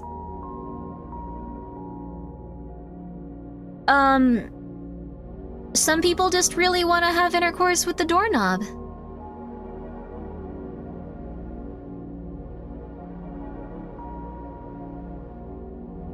Okay. We're gonna move on. She could have been a professor by now if she hadn't gotten sidetracked, huh? Teaching undergraduates basic engineering equations by day, getting high off mushrooms, and fucking the music theory instructor by night. Maybe Ashley'd still be alive then. Her mind was wandering. It did these days. Wasn't like the problem before her deserved her attention. It was a shitty problem, written on shitty paper. At least to Veronica. It was immediately clear that the whole process was objectively incorrect. Number theory didn't work like how that little bugger supposed it did, and several portions were straight up nonsense. That they expected her to write an analysis of the problem as if it made sense was as nearly as nonsensical. But then, things rarely made much sense anymore. Veronica decided to take the inverse sign and said nonsense number, and endlessly found herself accosted by an angry grizzly bear. I wonder which one she was testing for that. This is a really interesting concept, just a D-class going crazy. This mother flipper, this guy started it all. We had to go and read 17 different entries because of this mother flipper. Okay, that's fine. D7294. Looked up as a tall, chestnut-haired woman. Dyed blue, of course. Chestnut-haired, dyed blue, of course. That always boded well, especially with the dye job that horrid. Girl was deposited into his cell. Smiling, he deposited his book, Die Cavernsplinfrin, a little reward for good behavior, to the wayside as he gave the poor girl a look over. Hello. Are you still 1285, or am I speaking to fresh meat?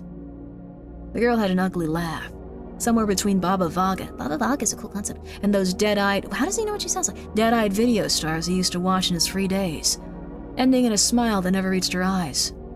Eyes not quite dead, but not quite alright. But disposables rarely were an alright folk. Do I look fresh to you? Fresh is relative. Frankly, you look like roadkill that hasn't died. The second car would be coming soon enough. Girls this fragile rarely lasted. Especially the ones that pissed off HR board enough to earn a cell with D7294. This guy's a psychopath that murders people, by the way. Yeah? 7294 swore he could spot the slightest bit of amusement on the wretch's face. Dead on. Muse faded quickly from the girl's face as she collapsed into a slump in the corner. Just waiting for the right thing to do me in. Taking them long enough.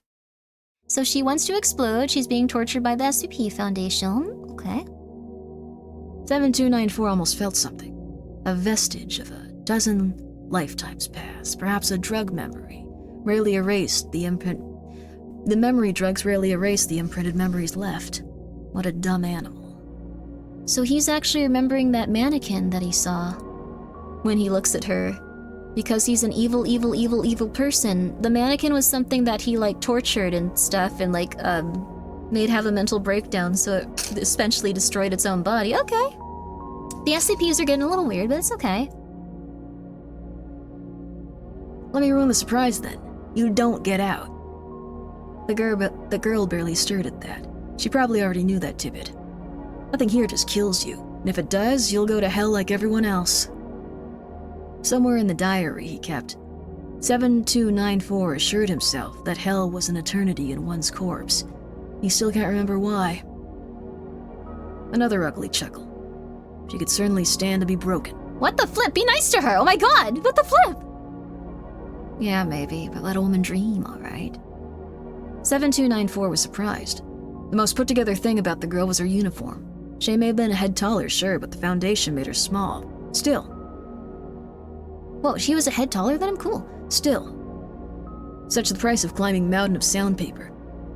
Sandpaper. Dreams are for children. The Foundation breaks both in time. So I suggest making them like you, before they start placing you with the more interesting experiments. But a moot point. I believe your next experiment will be the one that brings you down. When the girl finally looked up, D7294 swore he could finally see something approaching humanity in her face. You think? "Well, little lady." This time the girl sneered. Some people you can just tell. All in context clues, of course. At one point, the girl might have had the left half of her head shaved, or even with hair growing back in, the bruising was already apparent. She had avoided a concussion with anyone's guess. The bear attacked her. Since you don't appear to be new, that means you've gone through quite a bit of tests. Tell me, what's her name? Veronica? I meant your real name. Veronica. If you're gonna be like this, we're not gonna be very good roommates. D7294 sighed, mostly to keep up appearance. The girl's response wasn't all that unexpected. Okay, then. Mine's D7294. Your name used to be Veronica. What is it now? Oh, we're going with the prisoner level metaphors. Here. Well, my number is 952. My name remains Veronica, okay? It's a nice name, picked it out myself. And this? The florist was instinctual. Symphotic habits died hard. This is why I know they don't like you. However it used to be it some vegan mustard peddler or B-movie stunt double, that ended the moment you were handed a life sentence here. Here, you're D952, you're a lab rat, and refusing to walk the maze means they'll dissect you instead. Ooh. D952 barely reacted as 7294 ambled over to her slumped form. They've already put you through the tough ones, haven't they? She sneered as he loomed over her, of course. You couldn't say he liked her stubbornness, but she'd break eventually. The girl didn't look the type to bend. Well, now they've roomed you with the serial femicide. Now they've roomed you with the serial femicide. This guy murdered a bunch of women, I guess, at some point, and, including, like, his ex-girlfriend and her daughter. He's a psychopath. He's definitely someone's OC. Barely winced at that. Probably glad she was getting attention in the first place. Next is something a little deadlier than me, a little less pleasant. You've put yourself in a corner. Fighting will make the corner smaller. D7294 recognized the stare 952 was giving him, a reluctant glare that sought to replace both action and rhetoric in a situation where the girl had neither. These days, 7294 was rarely in the position to receive one of these. Veronica is dead, and none of her friends are here to care for D952. And with that, D952 finally began to cry. No! Be nice to her! Be nice to her! Be nice to her! Lady Killer is a follow-up perk, right? Yeah. Copper Turtle, thank you for the stretch, the hydrate, and the posture check. How are you? Thank you for coming by. And Drill Spazer, thank you for being here for 37 months. I appreciate that. Thank you. I really do. That's a very long time, and I hope you're doing well.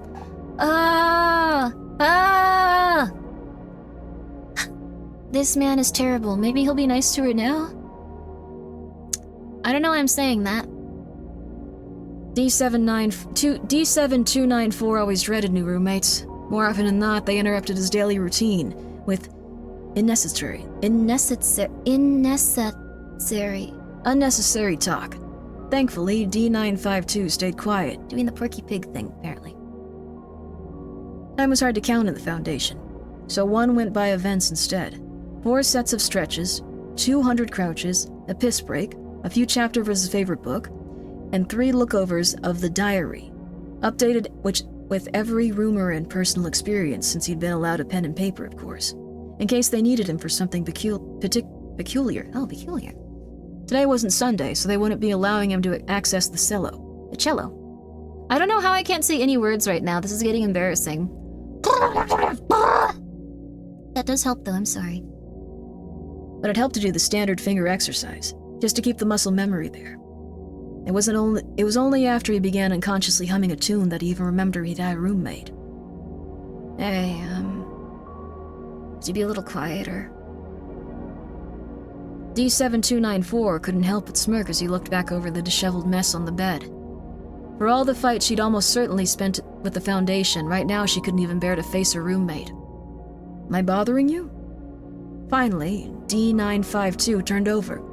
7294 swore the bags under her eyes had deepened since they threw her inside, to the point where she looked less like a human and more like a pale, overgrown raccoon someone dressed in an orange thermosuit. Orange jumpsuit. Yes, you are. What a shame. 7294 continued humming, as 952 turned back over in her bed. Time didn't exist in the Foundation, but breakfast did, and it always came carefully through a hatch at the bottom of the door. Eggs and turkey sausage, plus a bit of fruit.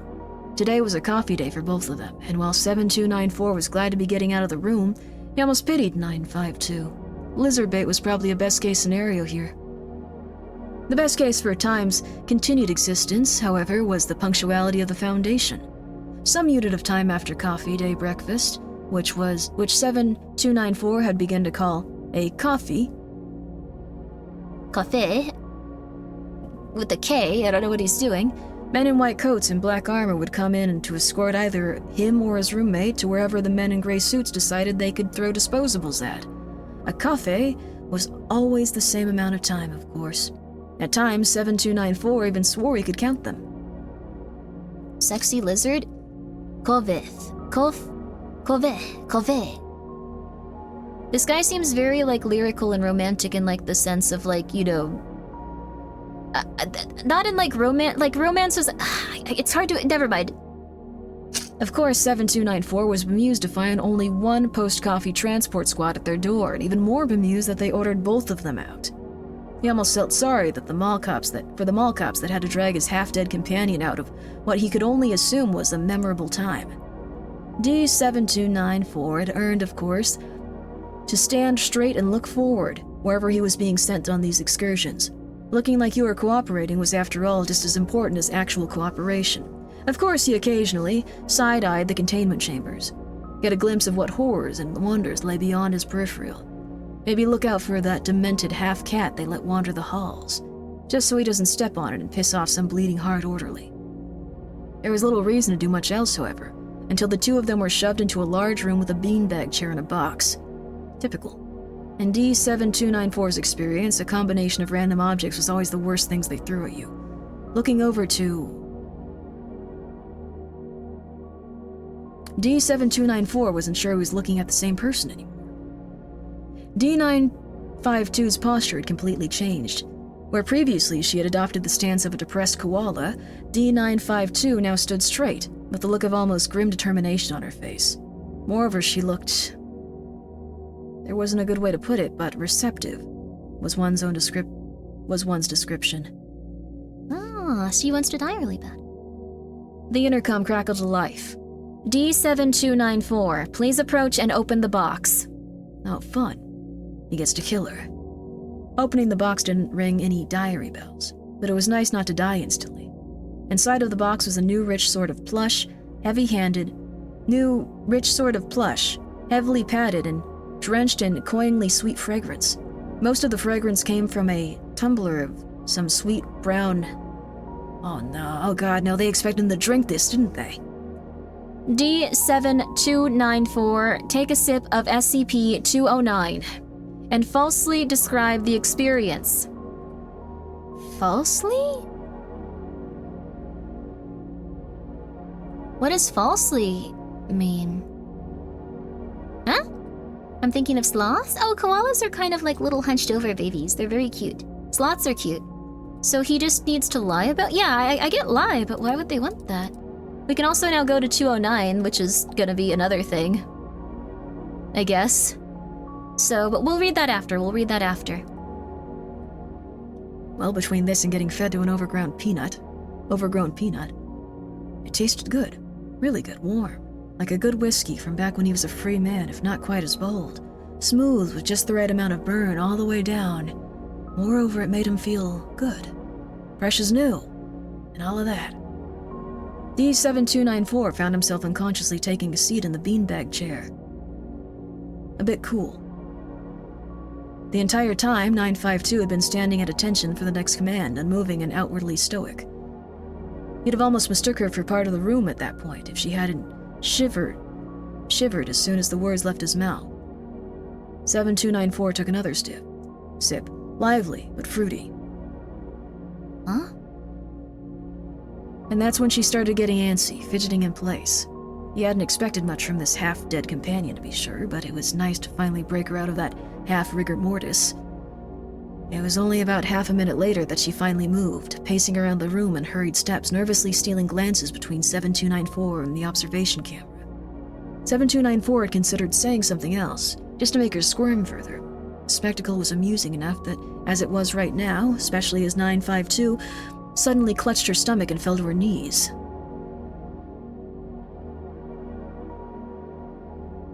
Oh!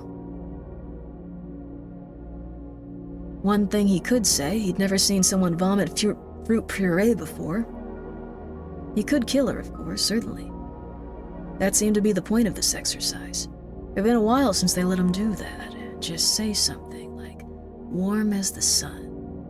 It's nice to drink something without a sink. Maybe she'd even be happy finally getting to die. That would be nice, he thought, as he sipped the drink in silence. Maybe he could bend her into shape. Only men in gray suits. Oh, the men in gray suits would love that. The problem child broken into a compliant doll, ever agonizing. Conhortation recorded for posterity by the men in the white suits. Posterity. What? Posterity. He's smarter than me. I can't say all these words. Posterity by the men in the white coats. Perhaps one day he could perform an encore. They turn him into a boogeyman, preying on the naughty. That would be too nice, he thought, as he sipped his drink in silence. Only after he finished his drink, he found himself escorted back to the cell that he realized he forgot to break the silence. Posterity. Posterity. Posterity. Also, thank you, Goiko, for being here for 9 months. Yo! I hope you're doing well. Thank you. I hope that you're doing good. So this sounds like this person, they send them out to murder people consistently. They put him in situations where they think he's going to be a psychopath. Yep. The ethics division of the SCP universe doesn't really exist in the way that people believe it does. Why didn't you kill me? D7294 looked up from his diary, complete with a new entry for whatever he just drank, at the former vegetable in the fruit-stained jumpsuit. I beg your pardon? Okay, Bundy, let me spill it out for you. You're some kind of serial rapist or murderer or whatever happened to get you locked in here. Me? I can't say this one word. There's a slur here. Well, I will say they make reference to themselves being a trans lady, and then continue onward. You've been given the means to horribly kill me, and instead I end up vomiting smoothies for 10 minutes. What gives? She's being somewhat derogatory towards herself in this moment.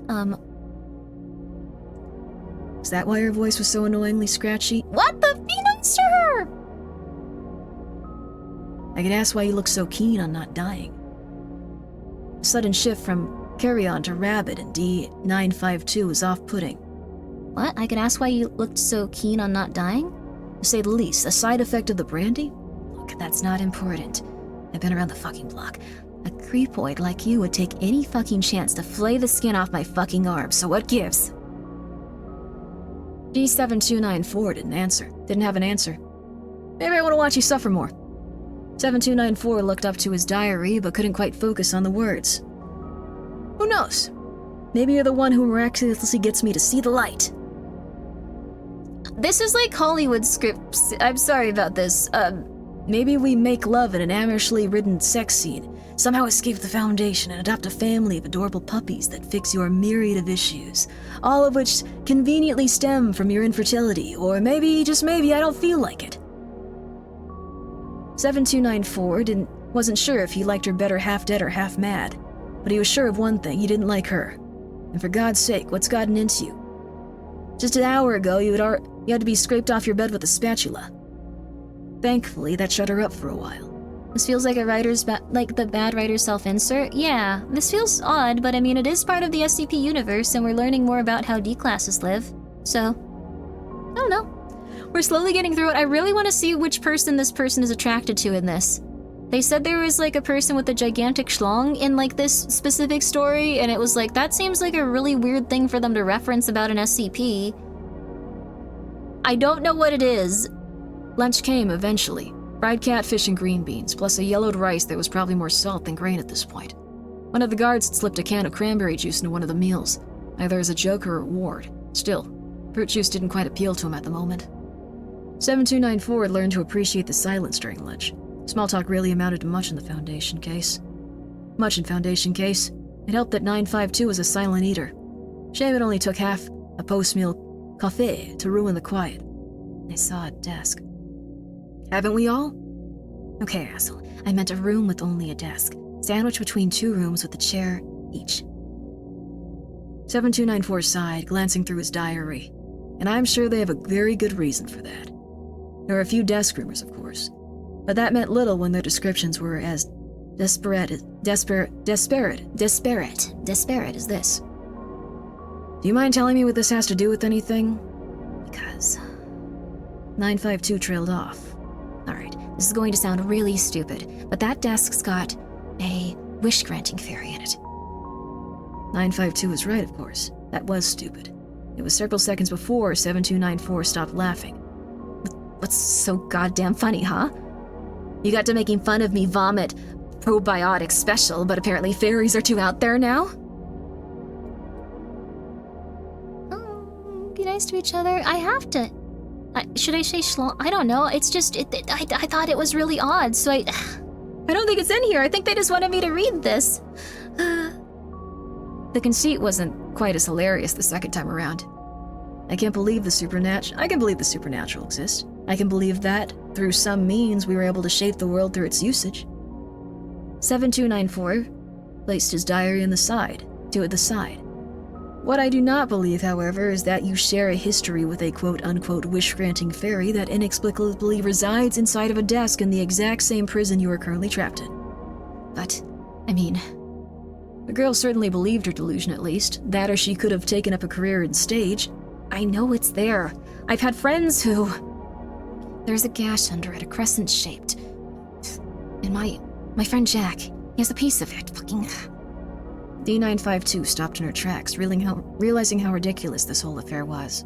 Listen, my friend made a really bad wish with a piece of that thing. We used it to hurt people. And it's all still out there. Then used for... Dr. Clef's origins was a self-insert? Wait, so interesting. It's not Dr. Bright, though? I wonder who it is. There's also the Bandage Man, so...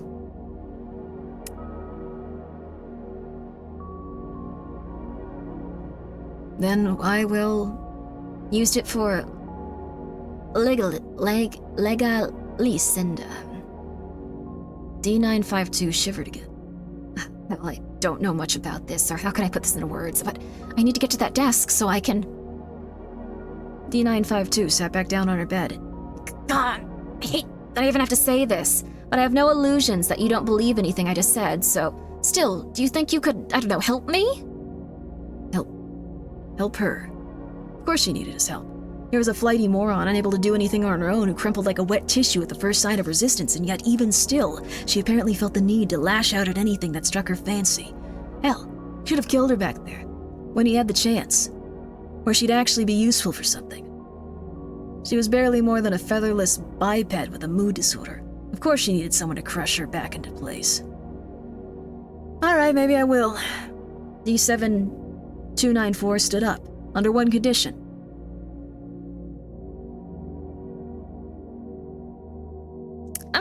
I might stop. I don't want to read this anymore. This is a weird thing to ask. It's like very movie scripted. I feel... Okay, sorry. It feels like it's gonna get interesting at this point, but I don't want to read what they say here. I'm not sure who's saying it.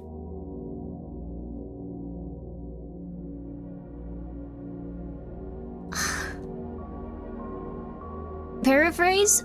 They ask her if it involves strange intercourse. I think D7294 is asking that. It feels like a weird, old-written movie, but I guess it's of the time. The person says not necessarily a no to weird, it's just, and then 7294 tried sighing hard enough to interrupt 925, or 952, but it came out as more of a frustrated grunt. Shut up, just shut up for once. God, what is wrong with you? 952 mumbled something that wasn't quite loud enough for 7294 to hear, but that just assumed he cared in the first place. I can help you survive long enough if that's what you're asking, but maybe I could even help obtain an assignment to this wish-granting desk, but 7294 stepped over to once more to loom over 952. This time she didn't sneer, and he somehow found that even worse.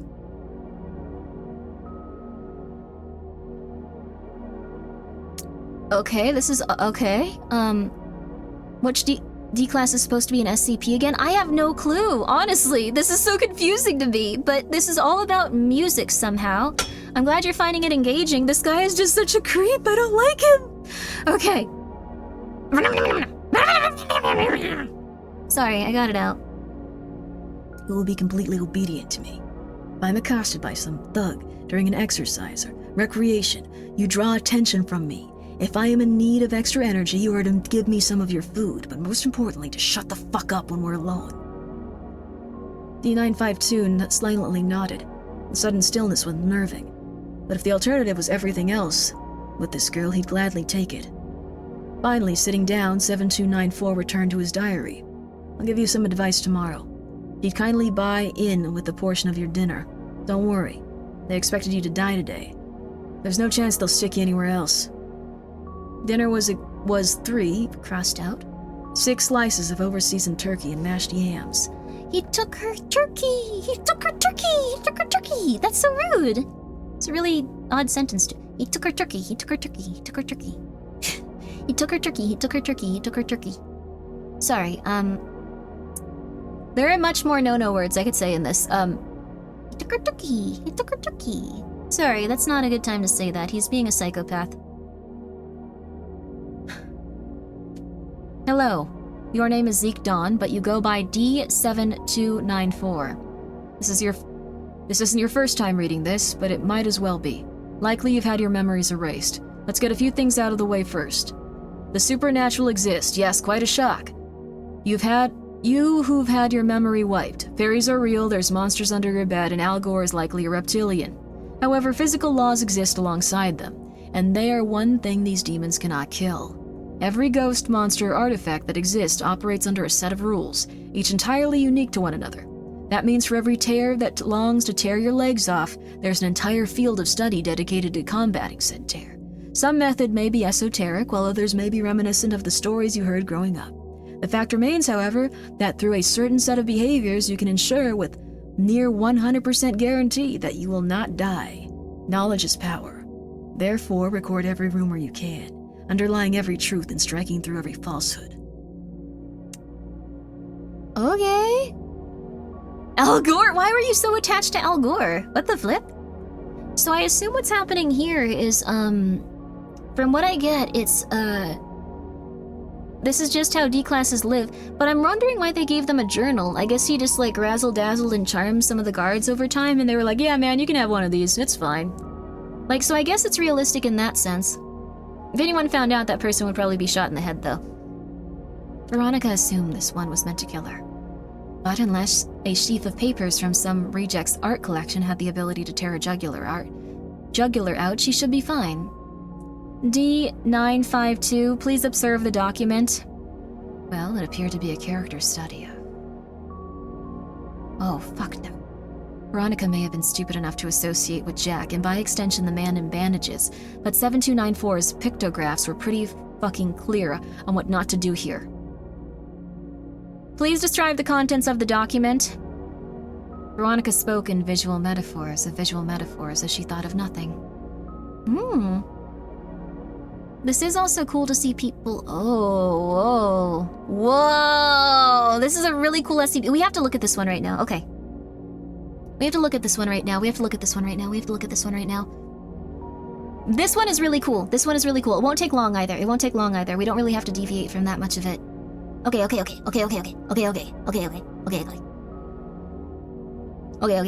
This is really neat. This is really neat. Let me see if I can't make absolute sure. Okay, there. There we go. So, this one's really cool. Look at this. Look at this. So none of it can be words. Let's try to figure out what it is. Document.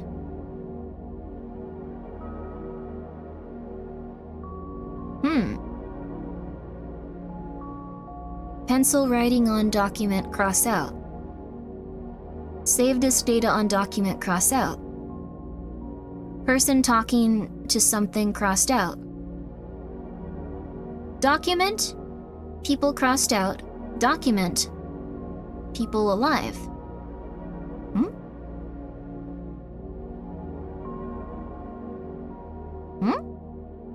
Huh? No? People of designation? 054? But why? Blue eye. Something with something slimy on it. Things that are kind of spindly and confusing. Attached to someone's hands. Person next to it. Taller than person next to it. Person standing near block with key on it. Thingy leaving. Person saying document thing. Person saying thing related to creature. Oh. Yield signed, picture, graphs. Huh?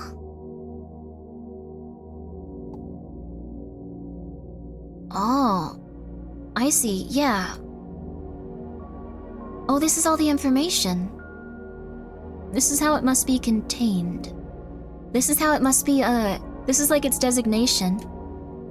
It's mimetic, too. It's mimetic. Oh, I'd be good at this. Sometimes I can go like days without thoughts. Okay. So, it looks like if you see document, man looks side of document, video document say, person with pencil and light over document,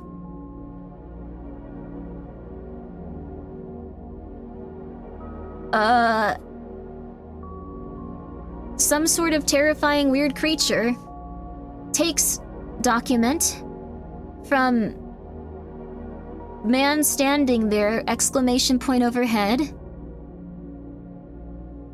Oh. Man praying next to creature. Holding document. We aren't really describing it as the thing. We're not describing anything about it. We're describing actions and stuff. Man under table. Thing left. Document. Man see document, camera talk to him. Man talk about document. Creature come and tangle man up. Man tangled up. Gone. Oh, if you write about it, it takes the thing. Oh. Oh, I see. Ah, whatever it is that, like, it Vigary, no. So Slenderman, something like that. It's interesting, isn't it? Okay, we're back to this now. We're back to this. I thought it was really cool. I thought it was really neat, though. Records. Oh, it was nice knowing you. Veronica spoke in visual metaphors as she thought of nothing. Oh, so she probably said, there's words on this page.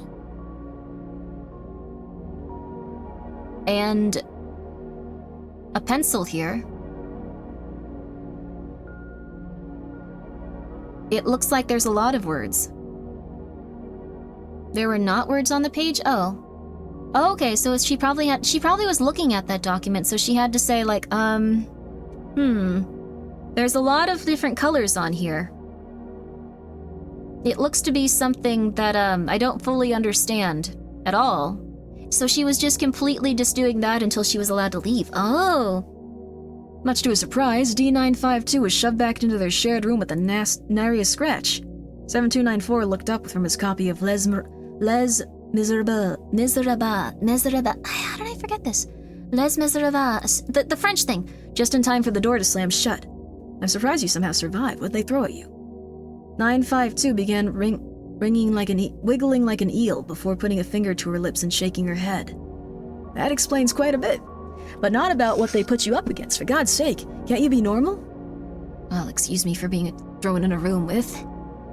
952 trailed off. It's... fuck. A cognito hazard, right? That thing you can't know about. Ah, fuck it. The springs of 952's mattress creaked as she hazardously tossed herself into bed, but they didn't exactly allow them to oil the damn thing, did they? Oh, so it's like a squeaky bed. God damn. I feel like I'm living Kafka's nightmare sometimes. Learn to get used to it. 2. You are working for the Foundation. Not on your own free will, of course, but that hardly matters. Perhaps one day they might release you. For now, you're a glorified lab rat. Your job is to provide information on what happens when what interacts with what. A focus on what and why and how. Sometimes it'll be as simple as playing a record. Other times, you might be forced to clean feces off the feet of a statue. It's important that you keep your wits about you, lest your skeleton is snapped into a pretzel. Of course, because you're expected to provide information, you cannot tread too carefully.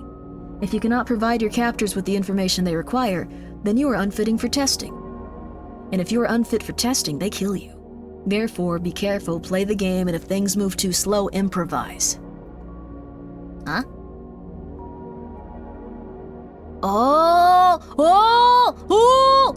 Okay, it linked back to the violin thing. He did that on purpose so they wouldn't execute him. That one where we saw him playing his violin and killing a bunch of people there, and they were like, "Oh, good data. Stop it. You're stupid. Stop it. No. That's why he did it. Oh, interesting. He had his notes and he wanted to be more useful. He made himself a very useful psychopath, actually.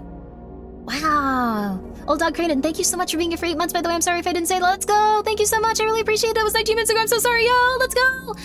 Wow, this is really interesting, actually. D952's jumpsuit looked a little burnt, as did her skin.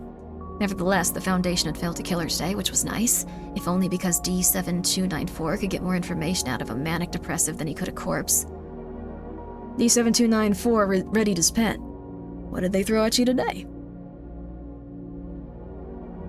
Okay, For a slave of a slave, especially one covered in chemical burns, 952 looked livelier than 7294 had ever seen her. So, there's this dog, alright? And it eats things. But, well, it eats by corroding them. Interesting. Corrosive dog, tested on troublemakers. Tell me, why am I speaking to you? Excuse me? This was barely worth the effort. You survived the efforts of a coercive canine. I'm asking you how you're still standing. Oh. I tried teaching it some tricks. Fed it parts of my suit when needed. I think it knows how to sit now. 952 paused. You know, I'm not sure how I'm still alive. Interesting. Supernaturally lucky airhead tested on me. For someone who wanted to die so badly, you're awfully bad at dying. D952 shrugged.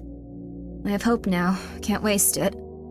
Acid Doggy sounds cute. Ew. Has any D-Class ever escaped? Maybe. These guys seem to be trying. 3. You're surrounded by humans. Humans do not make decisions through reason. Man is entirely emotional. They're being driven by emotion, driven only by impulse and feeling. If the truth does not feel truthful, humans will see it as a falsehood. There are no exceptions to this rule. It is extremely easy to trust someone that you like, even if it should be clear that what they're saying isn't true. After all, no one wants to admit they wasted time and energy on someone they couldn't trust. Popular truth is thus defined by the path of least resistance. Therefore, make yourself likable. Does this one have a link? No, but it's cool. Interesting. Okay. So he's been doing all these psychopath things since he's gotten into the SCP Foundation. So, how have you been? The researcher overseeing her looked from her paperwork into the containment chamber, and more specifically at Veronica. I beg your pardon? You know, what's it like working here? I was always more... Fuck! Veronica dropped the thongs, and with the live mouse it'd been holding, and the centipede who suddenly crawled up, Sorry, one of them was starting to climb up, and, I'll pick it up right now. After the bugs finished eating. I used to care for lizards. I don't know if they ever ate this much. I believe most energy goes into their legs. I wouldn't know. I believe most energy goes into their legs. I wouldn't know. I studied marine biology. Well, at least it wasn't a reprimand. That's pretty tight. Don't know why they have you on centipede duty. I thought they'd have put you on Shaggoth duty or something. I don't think Shaggoth exists. Oh, do I have some stories for you, miss? Paternoster. She made a buddy! Oh, that's how this guy got his journal. Wow. Ah. D-class have disappeared, assumed, escaped, collected by other groups of interest. Interesting. Humans can think rationally sometimes, it's true. D-class performative evaluation form. Author, Ariel Isabel Paternoster. Paternoster. Object observed, SCP-363. Personnel reviewed, D952. Date, 19/07/2020. Midnight to 2:35 a.m. Performance synopsis. D952 was instructed to feed SCP-363 as specified, to which she complied. Afterwards, D952 talked at length about a variety of subjects, including These claims are currently being investigated. Compliance displayed A. Competence displayed A-. Do you recommend termination? No. Above all else, trust no one.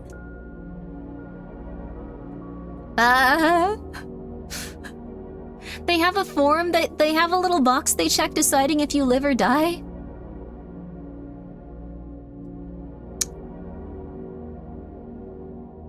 Okay. All right.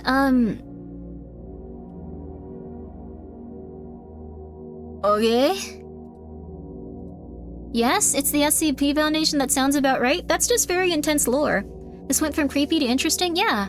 The psychopath got bored. D2677 first saw D952 at one of 7294's weekly cello recitals. Turning pages for him. That's what 2677 told her, at least. She's pretty sure she'd seen him watching her before. After a bit of searching, he saw her again in the yard. They had a great time, of course. They talked and talked and talked at length. She told him her life story. Her childhood in Chicago, how to tune a string instrument, all that stuff.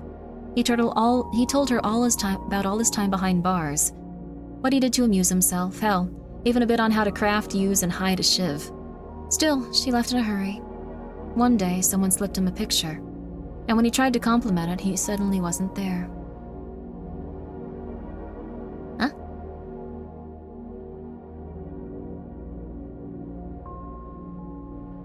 Huh? What is this one about? D2677. After a bit, he saw her again in the yard. Okay. Oh.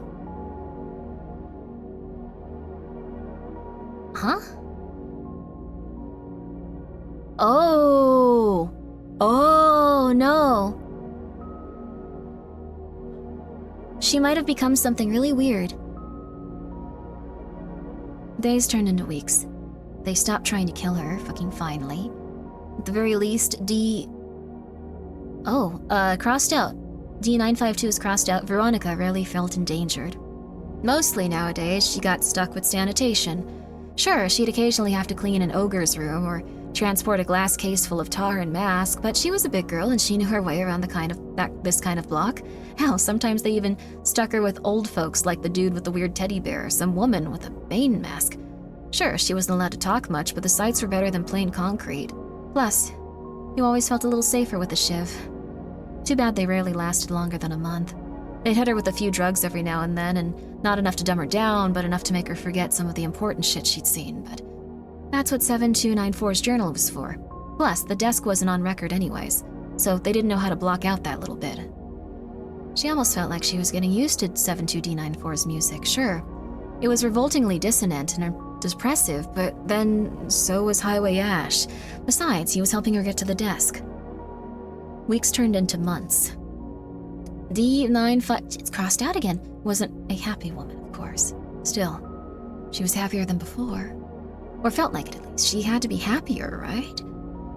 Not being able to do things besides exercise and sleep, requested literature was given to 7294, combined with long-hour testing and regulated curfew, meant D952 and Veronica's crossed out. Didn't do much but get into shape and maintain good sleep cycle. Hell, she'd already lost a bit of weight. It's just completely crossed out. Was forced to admit, however, that the experiments were getting quite a bit weirder. Checking on the circuitry of the floodlights, finding ways to prepare a giant dopey-faced fish for eating, making tea from a statue's roots. They didn't kill her, though. That's all that mattered. Hadn't taken her to the desk yet, sure. But, well, she wasn't sure exactly how she'd do there anyway. Months turned into years. Veronica's crossed out now. D952 was good to those around her, and they were good to her, too. Maybe not everyone, but they stopped being around her soon enough. Well, maybe not herself. She'd grown weary over time as a result of something? Whatever she ate, she needed to. Whenever she ate what she needed to and didn't what she didn't. Her eyes, too. Bit dead, of course, but she didn't know any other, trans woman who had lively... What? Lively eyes? Sort of rare thing for... What? Oh, okay, whatever. She rarely had to worry these days. Maybe they'd force her to eat a cookie cake or drink bland chicken soup from a hateful bowl that shamed her for her life choices, or play a children's game. Normal stuff you'd expect from something whose existence isn't recorded outside the deep web. But she did her job. And she did it well. After all, she had to go on for... Something was wrong here. But she'd been wrong her whole life. Please, 7294, take a seat. Supervisor Jared Green was a kindly-looking man. At least for a slave driver, but 9 years in the Foundation, you get used to things you never thought you'd get used to. Charming office. The office was trashy, filled with Garfield plastered motivational posters and knickknacks, but it was better than a cell. Pardon me for asking, but is this a special occasion? Say release? Termination? Oh. Supervisor Green had an annoying chuckle. Oh, it's from his perspective now. Supervisor Green had an annoying chuckle. Nothing so dramatic. No, this is just a formality. Your roommate, D952, has she told you yet? Something about a 231? What's 231 again? Okay. What the flip? Hey there, cutie. Hey there, cutie. I love that episode of South Park.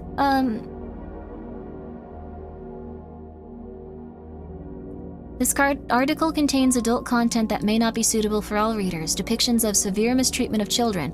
Depiction of suicide. Depiction of torture. This one! Oh.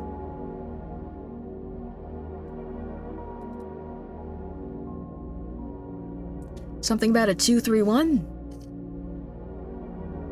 7294 was surprised. Given everything, he thought she'd kill herself at the first mention of a transfer. If you know that, we're going to have to perform an impromptu amnesiation session after today, but yes, essentially. Over the past 2 years, D952 has shown remarkable competency and loyalty with an active drive for discovery and perfectionism. She also has, on a few occasions, aided the Foundation outside of standard experiments, primarily in the form of advice and a colorful background in both engineering and in art. She is, without a doubt, a model D-class. Why would they send her there? All thanks to himself, of course. Shame her dream was dead, but it's been dead from the start. However, due to the sensitive nature of her assignment, I'm afraid there's still a bit of a procedure the Foundation has to run through. 7294 had to suppress a chuckle as Green cut himself on a sheet of paper. Now then, first, how long have you two shared a cell? 2 years plus change. Surprised we made it this far. Well, her. 7294 had survived 9 years of service for dumb luck. Interesting. And how did she act when you first met her? Supervisor Green looked down to his paper. She Already one of the corners was stained with the drop of his own folly. If I'm to understand, her transfer was, Never mind. He quickly moved the top paper to the back, not quickly enough for 7294 to miss the Ethics Committee stamp. Either way, I'm led to believe she hasn't always been, cooperative? Not at all. Well, there was no reason for Green to take off his glasses when he looked back at 7294. Probably just wanted to look cool. What do you believe was the, turning point, so to speak? D7294 had expected to not remember the details, of course. However, the heavy sense of frustration, flavored with disappointment, came as a bit of a surprise. The imprint memories left were rarely erased. I believe we had just come back from an experiment. We had an argument over something unimportant. A lie, but one he couldn't debunk himself. 7294 found he couldn't quite look Green in the eye. She told me that, there, tides of memory flow in. She had seen a desk, and claims she claimed that some wish-granting pixie inhabited it. These days, 7294 rarely had the time to look at posters. The tacky Garfield ones always brought back memories of teaching kids music back in his free days. Never got how that big orange feline captured the hearts of teachers everywhere, but golly did he swarm his way into the trash heaps of unpopular pop culture. Turning back to the supervisor, D7294 came face to face with the face of a man who might as well have just caught his boss, his secretary, and his dog screwing his wife. He was upset about the desk? Sometimes terribly bad, sometimes comedically perfect. Yeah. Also, I'm glad you like Tomoko. I like Tomoko a lot. So this guy is, he's got away with words. From A. Harper 2 at SCP Net, Site Director Anderson Harper, Classification, Level XK4, Employee Number 1285, to Yarkoni, at SCP, you know what it is, Senior Researcher Yihekitsu Yarkoni, Classification, Level XF3, Employee Number 2677, Re-interrogation fruitless, Date 25/09/2022. I'm not wasting memetics on a former subject who somehow isn't XX. Bomb caller. Sit down with 738. 10 minutes to explain herself. Blow her head off the moment she says something she shouldn't. Let's see if her jogs her memory. Huh?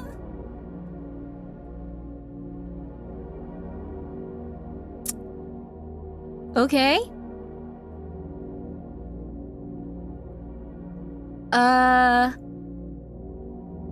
Well, they're gonna murder her, maybe. Why? I guess he's a psychopath. He doesn't really care what happens to her.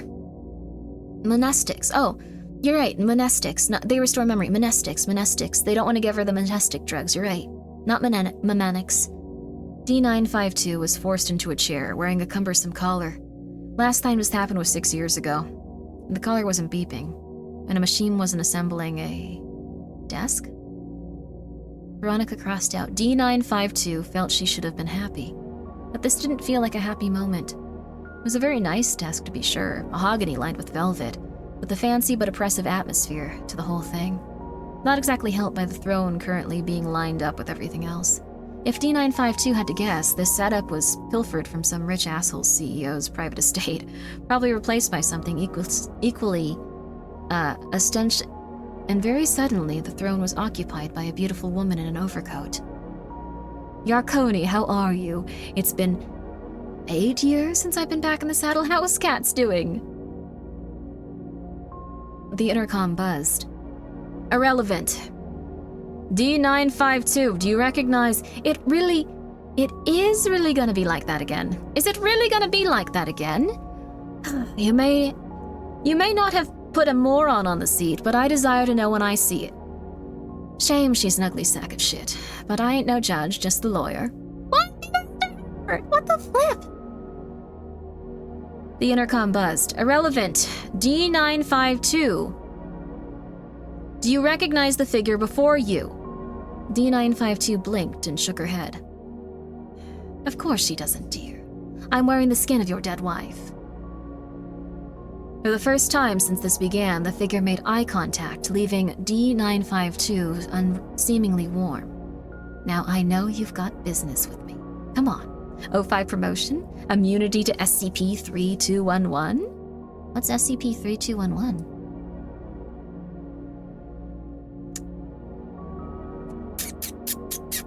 Looks scary. What's that? Okay, well, there's a bunch of stuff on that page. Or what about right now? Knowledge on this. The woman grinned, leaving D952 even warmer. How long has it been? Cute trick. Cute, I don't know if I'm allowed to say this stuff. Are you allowed to call someone like their old name in like a narrative way if someone's mocking them in a story? I'm not sure if that's kosher. But that's what happened. Cute trick with the will. Shame it'll cost you. Yarkoni, tell you what. Suddenly D592 wasn't staring at a woman. She was staring at a man wrapped head to toe in bandages, as the warmth was suddenly subsumed by horrid chill. The imprint of memory was rarely erased. I'll spill the beans. Only price, you change his document to my specifications. What does that mean? Huh? We're almost at the end here. Very suddenly, D952,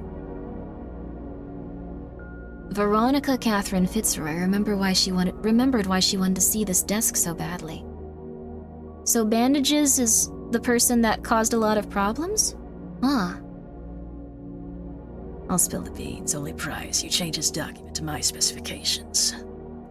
Bandages had resumed talking with Yarkoni. But whatever he said, it was vile and cowardly. And if she listened to it any longer, she'd lose her chance to die.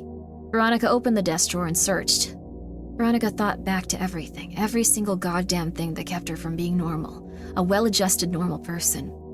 Her heart screamed for Veronica to fleece Joshua from her skin every waking moment, inadequacy, abated by nothing. How those around her tried to weaponize her inadequacy. Her father out of spite, Dr. Hartley out of disgust. Even though those she loved never quite saw her as normal, an intact woman, and how every performative wound made in honor of them stung yet. How she'd never seen Ashy. How she'd never seen Ashley or Brad or fuck it, Jack or Izzy or Sarah again. How forgiveness remained forever out of her reach as she almost certainly died, buried in a brightly lit tomb of dirt, concrete, and steel. Mediocre schlock had a monument to her own failure, and the only thing for the world to remember her by. And in the span of a second, all that disappeared as Veronica took a letter opener out of the desk and buried it right into the bandaged man's smug fucking eye. Huh? The last thing Dr. Daryl Lloyd ever did in chronological order. Dr. Daryl Lloyd? This is a really long one, you guys. Okay. We'll save this one for another time. This is like an all-night type of thing. I think we're getting to the guy with, like, the schlong. But, like, there's a lot of stuff in the way before getting to the guy with the schlong. I'm really sorry. There's a lot of stuff. I think it's Dr. Daryl Lloyd, maybe, is what they wanted me to read about.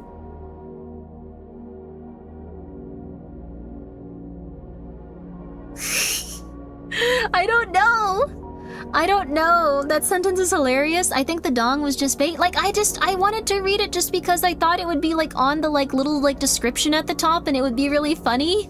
You mother flipper, you baited me.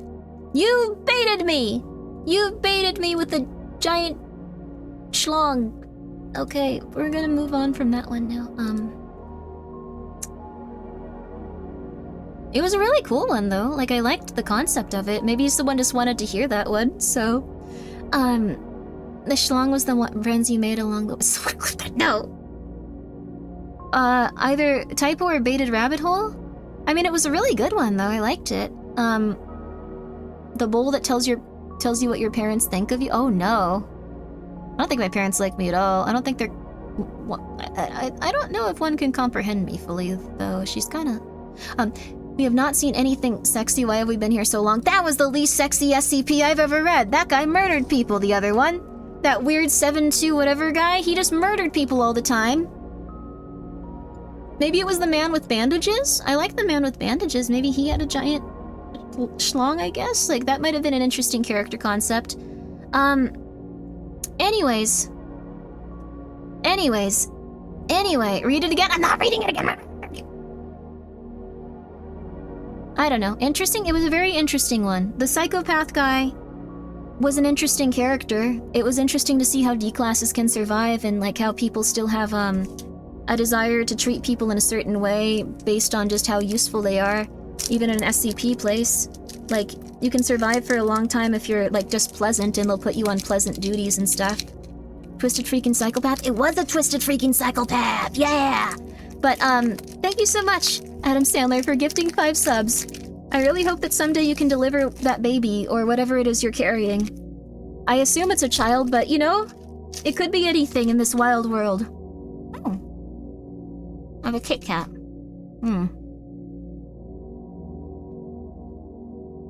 It would appear there exist folks who are horny for... That came up. What is that?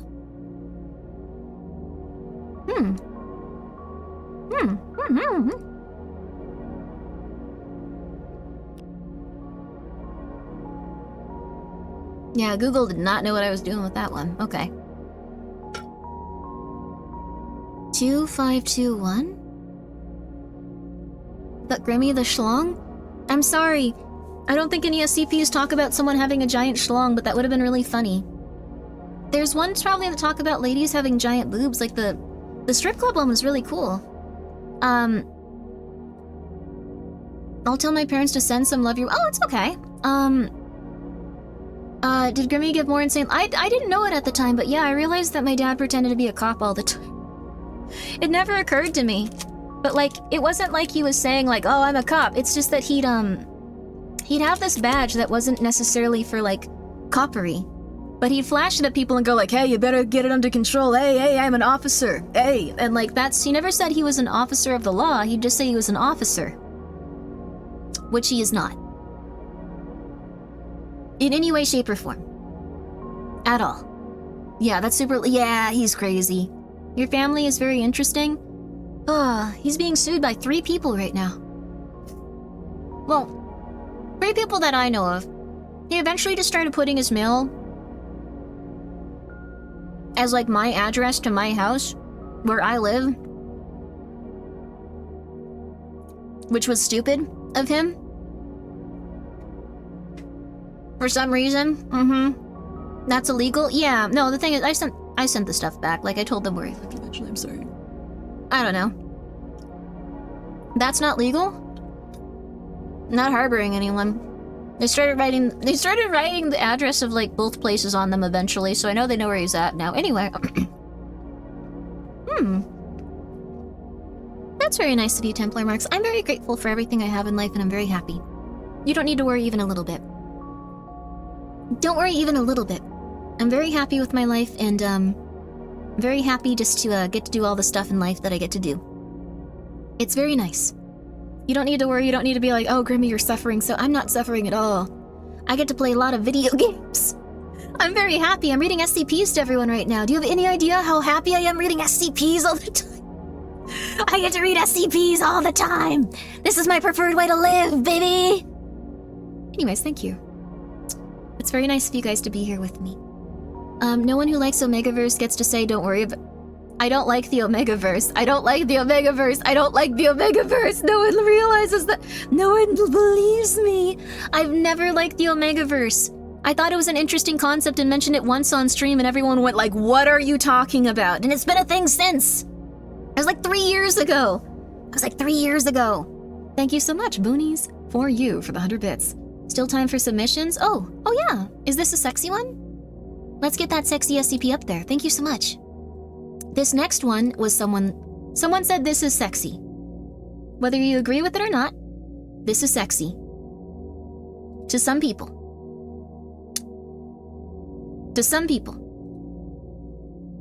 So...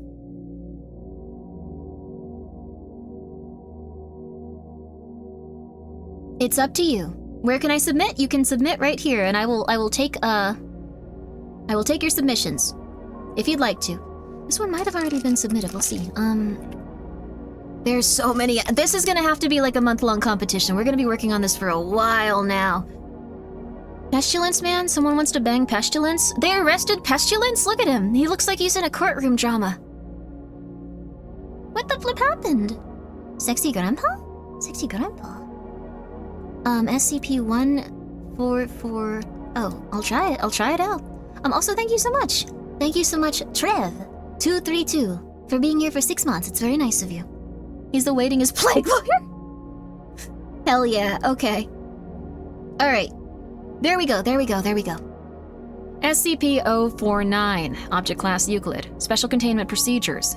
SCP-049 is contained within Standard Secure Humanoid Containment Cell in Research Sector 02 at Site 19. SCP-049 must be sedated before any attempts to transport it. Why do you guys want to bang this guy? I'm pretty sure he gives you a disease. Like a really bad one. During transport, SCP-049 must be secured within a Class 3 humanoid restriction harness, including a locking collar and extension restraints, and be monitored by no fewer than 2 armed guards. Are there audio samples? There might be in this one. That'd be cool. We can turn this off at any point if we need to. Kinda nice to just have like no one for a little bit. Just for a little bit. While SCP-049 is generally cooperative with most Foundation personnel, outbursts or sudden changes in behavior are to be met with elevated force. Under no circumstances should any personnel come in direct... This guy's gonna kill you. Direct contact with SCP-049 during these outbursts. In the event that SCP-049 becomes aggressive, the application of lavender...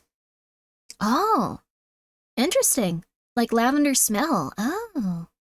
Oh. SCP Explain gives SCP-049 a sexy voice. That's good. Once calmed, so like lavender is like what they used to put in like plague doctors, like different like nice smelling herbs, so the corpses didn't like feel that bad, or like, you know, be that bad, not feel that bad, but like be that bad to be around. Like it would obscure the smell a bit. It's been shown to produce calming effects on the entity. Once calmed, SCP-049 generally becomes compliant and will return to containment with little resistance. In order to facilitate the ongoing containment of SCP-049, the entity is to be provided with the corpse of a recently deceased animal, typically bovine or larger mammal, once every 2 weeks for study. Corpses that become instances of SCP-0429 are to 0492 are to be removed from SCP-049's containment cell and incinerated. Okay. Why does he need that? Okay.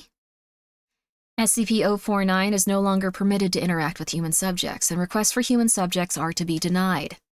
He just wants... You guys are gonna get killed by this thing. This is like the worst one yet! Like, this is just like a guy that like has a hood on and kills you. Oh my god. GGG, thank you so much for gifting a sub. That is very nice of you. I appreciate it. Yes, but that's okay. Alright, okay, alright. Let's see here. Let's see if this is attractive. Let's see if he's in the running.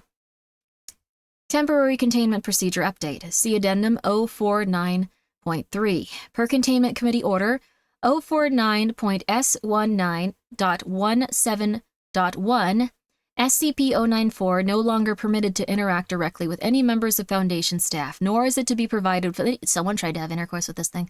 Any additional corpses to be used in its surgeries. This order shall persist indefinitely, until such time... Oh, you guys want to be medically murdered. Until such time a consensus regarding the ongoing containment of SCP-049 can be reached. Description: SCP-049 is a humanoid entity, roughly 1.9 meters in height, I don't know how tall that is, which bears the appearance of a medieval plague doctor.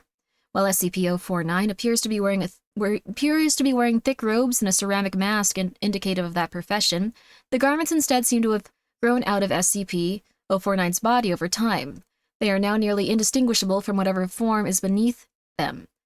X-ray indicates that despite this, SCP-049 does have a humanoid skeletal structure beneath the outer layer. Okay. This is one of your favorites. Oh, he's 6'2", 6'3". So he's like tall. He's like a tall, fit SCP, and that's enough for people. Okay, I get it. I get it. He's humanoid shaped, and he's like a... That's the word. He's like a standard, like, attractive body type for most people. Okay. He's tall and murderous? Okay. I'm not gonna Google this one's name after this, I'm just letting you know. SCP-049 is capable of speech in a variety of language, though tends to prefer English or medieval French. Medieval French, whoa, that's cool. While SCP-049 is generally cordial and cooperative with Foundation staff, it can become especially irritated or at times outright aggressive if it feels it is in the presence of what it calls pestilence. Although the exact nature of this pestilence is currently unknown to Foundation researchers, it does seem to be an issue of immense concern to SCP-049. Pestilence? Pestilence? Huh. Tall, dark, handsome, and French sounds like a good time. Okay, good for you guys. I'm happy for you. Good for you, good for you, good for you. SCP-049 will become hostile with individuals it sees as being affected by the pestilence, often having to be restrained should it encounter such. If left unchecked, SCP-049 will generally attempt to kill any such individual. SCP-049 is capable of causing all biological functions of organism to cease through direct skin contact. Okay, guys, come on!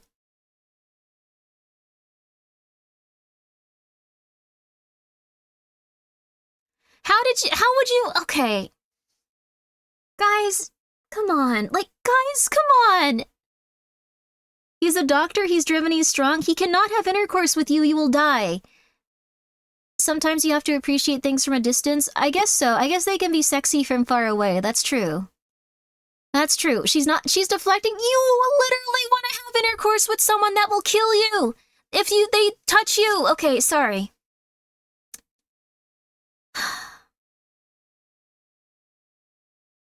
Alright. However, how this occurs is unknown, and autopsies of SCP-049's victims have invariably been inconclusive. SCP-049 has expressed frustration or remorse after these killings, indicating that they have done little to kill the pestilence. They will usually seek then to perform a crude surgery on the corpse using implements contained within the Black Doctor's bag. It carries on its person at all time. Oh, the Black Doctor's bag. It carries on its person at all time. While these surgeries are not always successful, they often result in the creation of instances of SCP-049-2.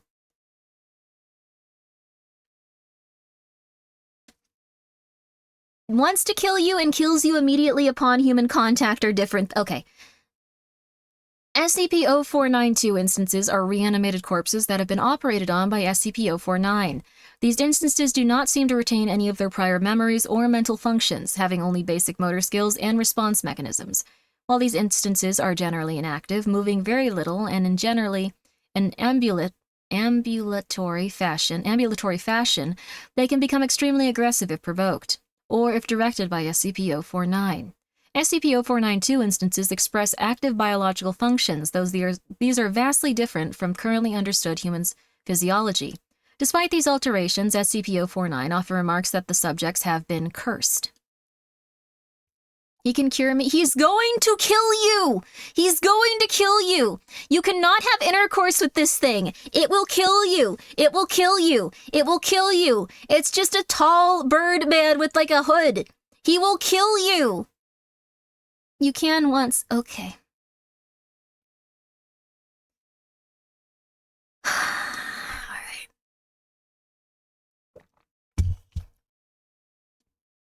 Does he have a... Oh my god. Pecking order? Oh my god!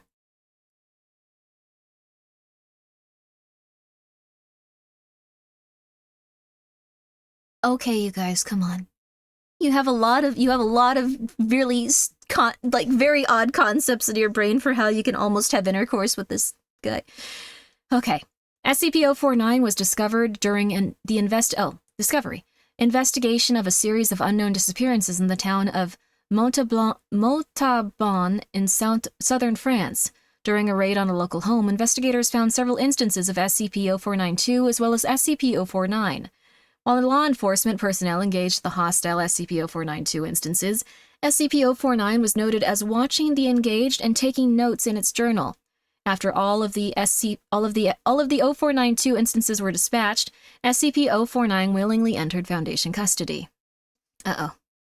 The following interview was conducted by Raymond Ham during the initial investigation. Alors, comment devrions-nous commencer une introduction? Is that French? Can we get a translator? The King's English. No need for translation, sir. I can speak it well enough. Good. My name is Dr. Raymond Ham, and I... Ah, a doctor.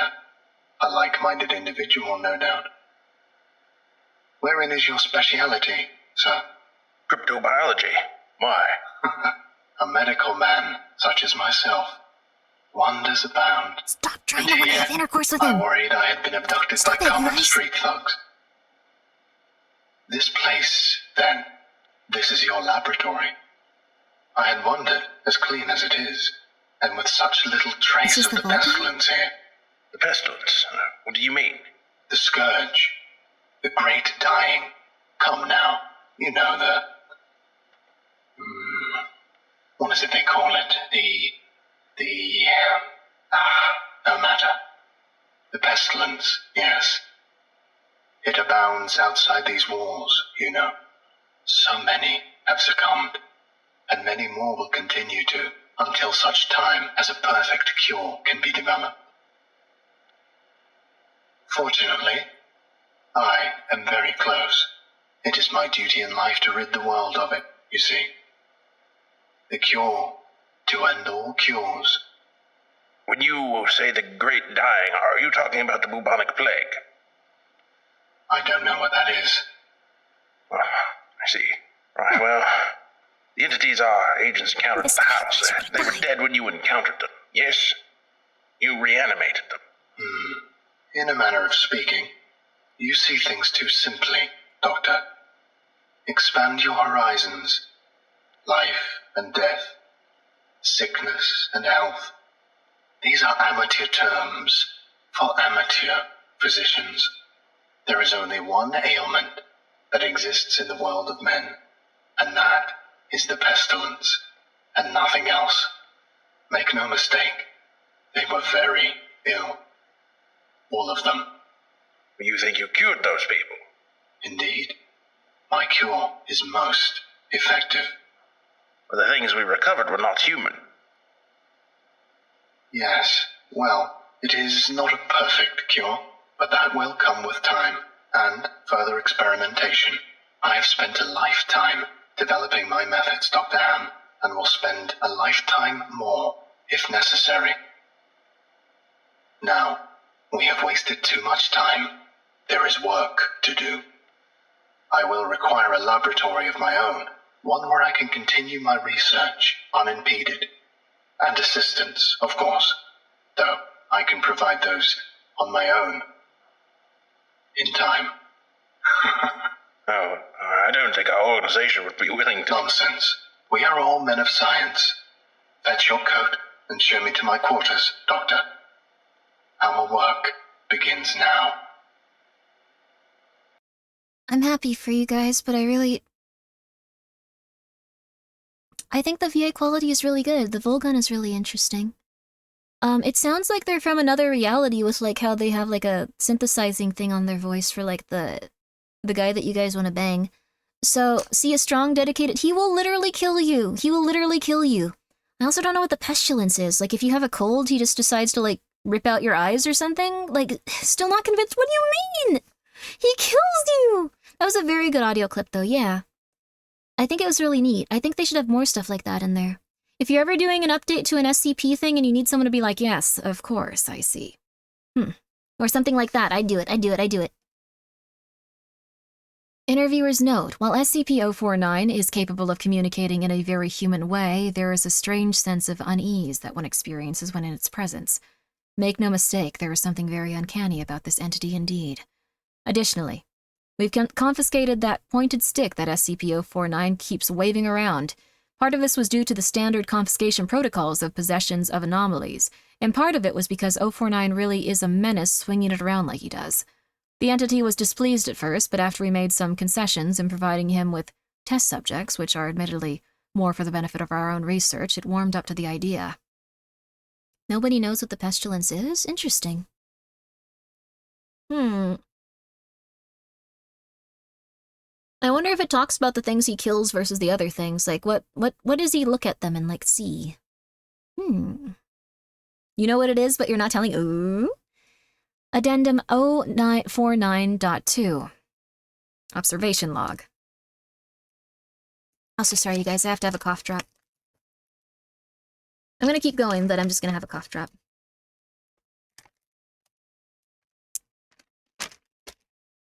While in containment at Site 19, SCP-049 has spent a considerable amount of time studying, performing surgery on various mammalian corpses it has been provided. SCP-049 will routinely spend several days performing surgery, and then, regardless of whether or not the corpse becomes an instance of SCP-049-2, spend several more days documenting its findings in a thick leather journal stored within the doctor's bag. Thank you for coming by, little lady. SCP-049 will often seek to share its finding with members of the Foundation staff. That's funny, though. He just flags you down as like, hello, I figured out that this weird cow, if I poke it in the right way, it can breathe fire. Is that not amazing? And they're like, okay, all right, thank you. That's very nice of you. Thank you. It's very nice of you. Cool. The following is a log of several occasions during which SCP-049 was observed to be operating on a mammalian corpse. That's metal. Stop wanting to bang him! Not everything he does is cool! I thought he had a cool design, but like he's like death incarnate. Observational log 049-OL-1 summary. Subject SCP-049. Preface. A test subject, D85123, was introduced to SCP-049's containment cell. The entity expressed sincere gratitude towards all members of the containment and research staff. Observation notes. SCP-049 began asking D85123 several standard medical questions as it began removing tools from its bag. Shortly after finishing its preparations, SCP-049 quickly closed the distance between the two, killing the subject with the touch of its throat. To its throat. Afterwards, SCP-049, you would want to die that way? Made a number of considerable alterations to the basic structure of the subject's corpse, often introducing fluids from its bag to the subject by way of hand-powered pump and copper tubing. Yes? No? Okay. Calling him Death Incarnate makes him cooler? I feel like sometimes I'm like that mad scientist that's going like, no, please, don't let him out, don't let him out, don't let him out, no. You guys are like, but he's so sexy, oh my god. The resulting 0492 instance became animated, flailing and grasping at the walls of the chamber with a number of manufactured limbs while moaning out of an oblong orifice, now present in its sternum. You want this? During this time, SCP-049 was observed taking notes of the instance in its journal, and remarking to the watching research staff about the efficiency of its cure. Security personnel entered the chamber to move SCP-049 back to containment and were attacked by the instance. The security team dispatched the 0492 instance, and SCP-0492 returned to containment with no resistance, stating that it was pleased with the results. So if he has a single, like, entity thing with him, he'll just be like, I can beat you guys up, I can do that, it's fine. Just come over here, I'm gonna stab you to death. And then the second they're all gone, he's like, oh, my bad, I'm a little birthday boy, I'm just a little birthday boy, don't shoot me, okay, take me back to my cell. Like, that's weird. There's a beauty in that which we cannot have, becoming a, like, weird, like, Cronenberg. I don't know about that. People are like, I can fix him, while Grimmi's chat is like, he can fix me. He can literally kill you and turn you into an abomination. Abominations. Grimmi would be the only one with sense as we cause a containment breach for the sexy SCPs. You guys should not be hired there. Oh, dear lord. Observational log 049-OL-2 summary. Subject, you know this. Preface. SCP-049 was provided with the corpse of a recently deceased goat. SCP-049 expressed gratitude at the provision. Observer notes, SCP-049 operated on the goat's corpse for several days, eventually resulting in an instance of SCP-049-2. SCP-049 expressed pleasure in this outcome, though admitting the disease was still in its nascent stage. My veterinary practice is rudimentary, but the patient responded well to the procedure. What is he trying to cure? Let's try to, I guess, discern that. Let's see. He doesn't attack anyone he believes is ill, but there's a pestilence that usually is present in many men and women. Pestilence. Thank you so much, Boonies, for the 100 bits. If you shouldn't make me an abomination, who should? Dagon? Isn't that like the machine elf? Seems like he's trying to cure mortality? Maybe. He says that the person didn't have any pestilence in his room. What does that mean, though? Observational Log 049-OL3 Summary. Preface. SCP-049 was provided with the corpse of a recently deceased orangutan. SCP-049 expressed notable gratitude at the provision, due to the similarities between the orangutan and common human physiology. Observation notes. SCP-049 spent several days operating on the orangutan, reanimating it several times. However, SCP-049 appeared to be discontent with the results of its experiment, returning the creature 3 times after its initial reanimation for additional work. After it was unable to reanimate the corpse a 5th time, SCP-049 turned the corpse over to the Foundation staff for incineration, stating, "I have learned so much from this, though I fear my early optimism was misplaced. I haven't yet come across a stumbling block on my road to the cure. More subjects like this would do a great deal in advancing my research." What does it mean? Oh no, who died? I'm so sorry. What did you start saying? This was only like it was like one of his 7 sentences that death is an outdated term and that pestilence is not related to it, chat. Oh, interesting. So it's not death.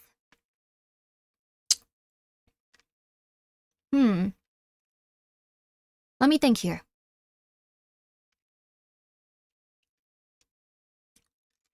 Death is an outdated term. Pestilence is not related to it.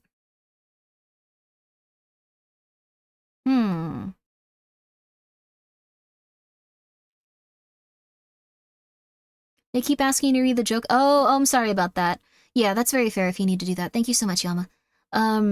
You little guy that got timed out or that kind of stuff, you be polite. Sometimes we just want to read about these terrifying men that everyone in chat wants to bang. Okay, yeah, I get it. Maybe sentience? I mean, he'll also, like, say that animals don't have, animals can be afflicted with the, like, pathogens, though. Are they sentient as well? Does he want them not to be sentient? But he himself is sentient. He said that there was, like, no pestilence in the man's, like, room when he was, like, in that, like, big, like, white environment, like, probably is, like, a very sterile office. So, pestilence means you watch VTubers? No! Pestilence is free will. Maybe. Dagon is the eldritch deity of the deep ones. Oh! Dagon is the, also the machine elf that tells people the secrets of agriculture. Thank you so much for the 100 bits. You probably won't meet him in your lifetime. Observational Log 049-OL7, full. SCP-049 was provided with the corpse of a recently deceased bovine. SCP-049 expressed mild annoyance at this provision, though accepted it nonetheless. Observation notes. SCP-049 spent several days operating on the bovine corpse, breaking only to dine on the requested dinner of thin crackers, salted pork, and hard cheese. Okay. Beginning first by embalming the corpse, so he needs to eat. Embalming the corpse, SCP-049 was observed producing a number of long syringes from its bag. Now, this might sound like a weird thing to ask, but, like, is he, like, just human? Like, it sounds like he has, like, all the human facilities and stuff. Does he have, like, eyes? Like, what's going on? Anyways, each containing a different dark, viscous fluid. SCP-049 described these fluids as essences of the humors, and elaborated by saying the pestilence may bring about a systematic imbalance. In such cases, before true healing can begin, one must find the humors in balance or the body will reject the cure.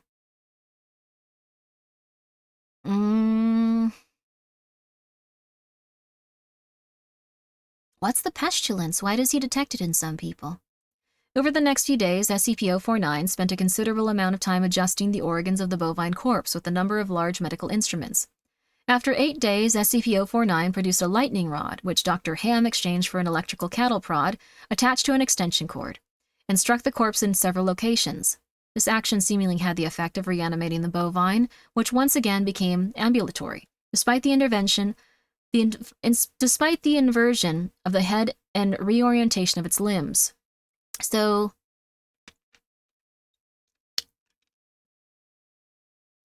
what is he doing? What is he? He's curing empathy? Animals, like, I don't know though. Why would he want to experiment on animals? Like, are they empathetic, it sounds like? Doesn't that sound like fun? You should try it with this. I'm not going near this thing if I ever see it.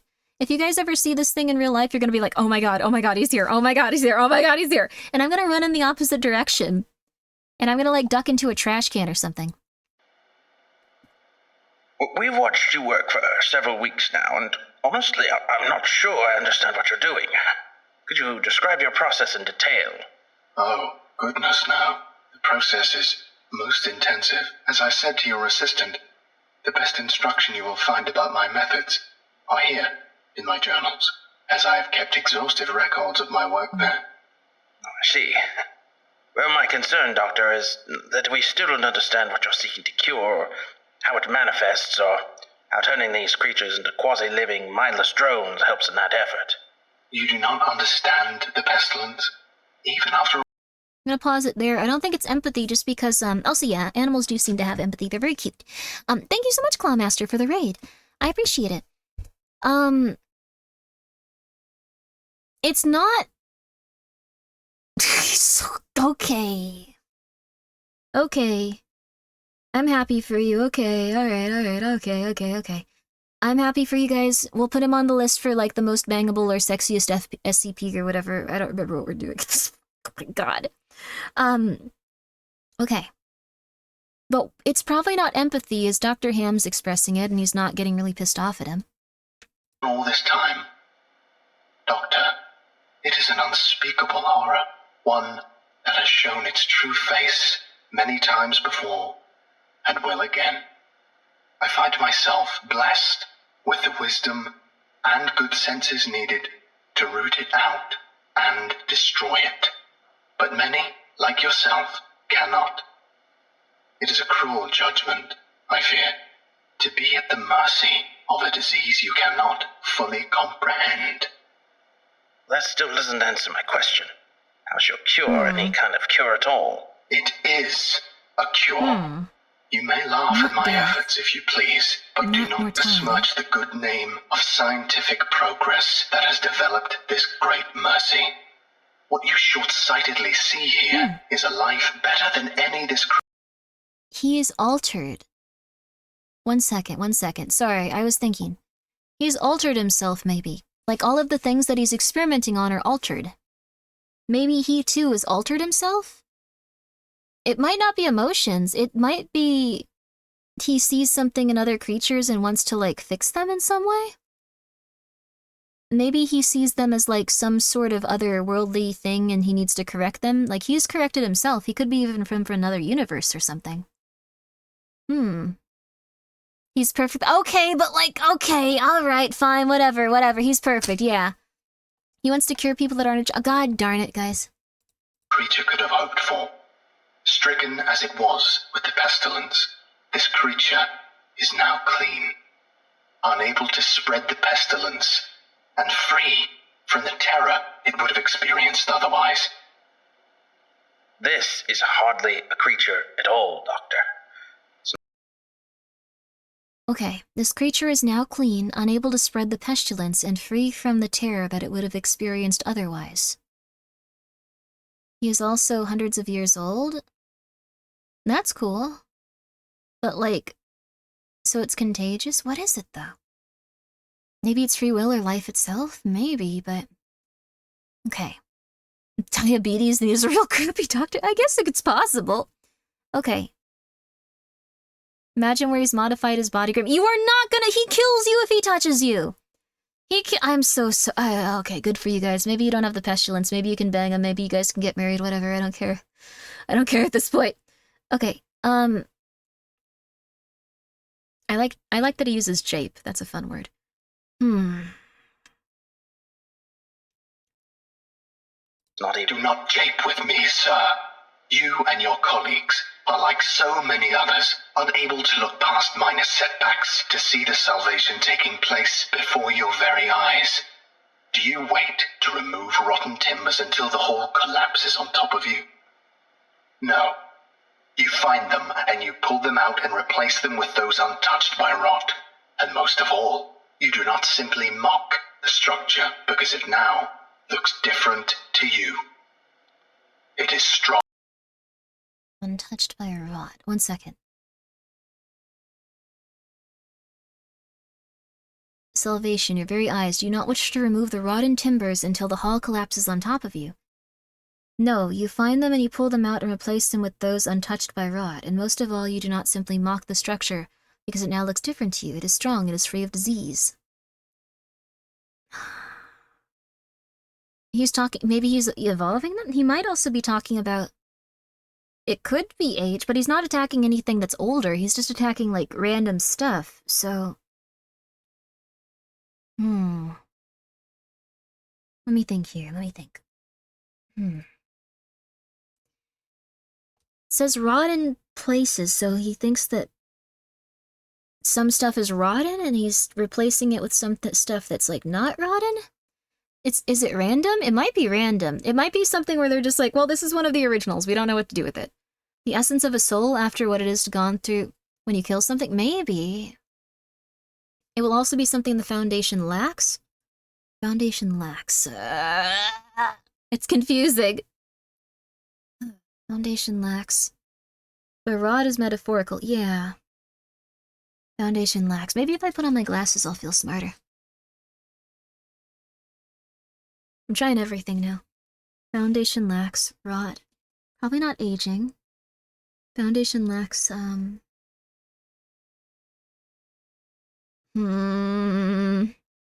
morals? I mean, how would a cow have morals compared to a Foundation person? There are some people with, like, morals. Being able to see things tends to make one feel smarter. Yeah, I can, like, see the words really well on the page now. I sometimes have a hard time reading stuff also just because it's a bit blurry. Actually, hey, wait. It's not really affecting my... Oh, I can see. Okay, cool. Alright, this might help too. Grimmi with glass. That's nice of you, Venus. I'm gonna be working on that, don't worry. Okay.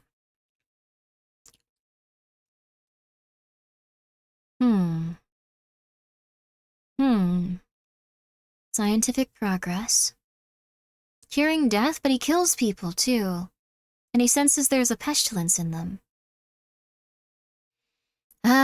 What is this? Okay. Fear? Fear of death kills them, the rhythm of the fear. It makes sense. That could be it. That could be it. Let's do some more. It is free of disease. I'm sorry. Didn't mean to agitate you. I'm just trying to understand. Yes. Well, do mind your words in the future, Doctor. I am a professional, but even professionals may feel the bite of pride in dealing with criticism of their masterpiece. I will forgive this as an act of good faith between colleagues. Is there anything else I can help you with? No, that will be all. Another test subject on the usual schedule. You know my preference of subjects with more human anatomies.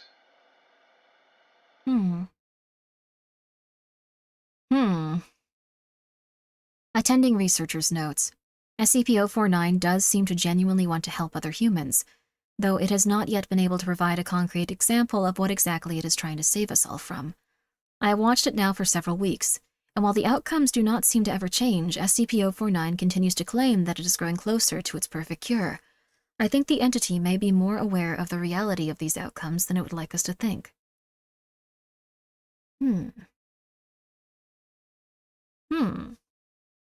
He's a profession... What is this? His goal is definitely to avoid these types of treatment/cures. He'd much rather prevent the spread of pestilence. A soul, maybe? It's SCP Foundation people have souls, though. Even D-classes usually have souls.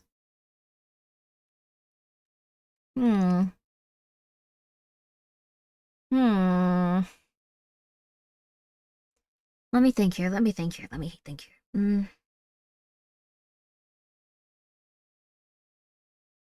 Oh, well, we'll figure it out. We need more information.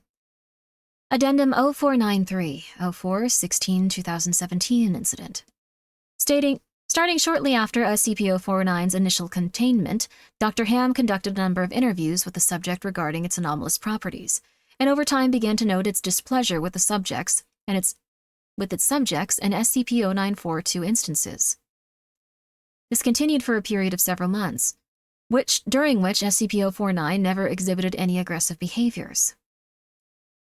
So even though he's making him angry, he only attacks when someone has the pestilence.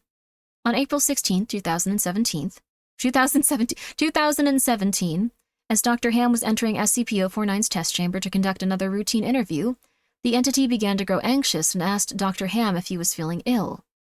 Following protocol, Dr. Ham reminded SCP-049 that the interview was required, after which the entity became hostile and attacked Dr. Ham, killing him. Due to a lapse in security protocol, and because Dr. Ham did not activate the in-chamber emergency system, Dr. Ham's corpse was not discovered until 3 hours later, by which point SCP-049 had converted it into an instance of SCP-049-2. In the aftermath of this incident, SCP-049 was interviewed by Dr. Theron Sherman. A lack of desire for knowledge? Maybe. What changed in between these? A routine interview.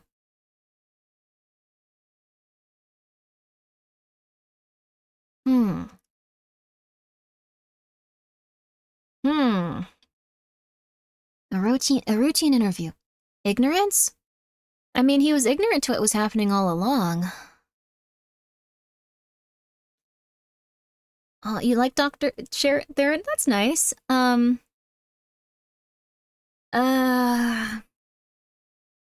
he give it up and fall.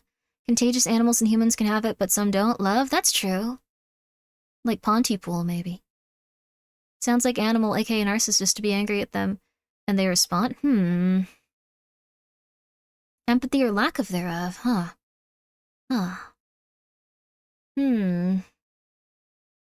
It's okay, dude. It's okay. Don't worry about it too much.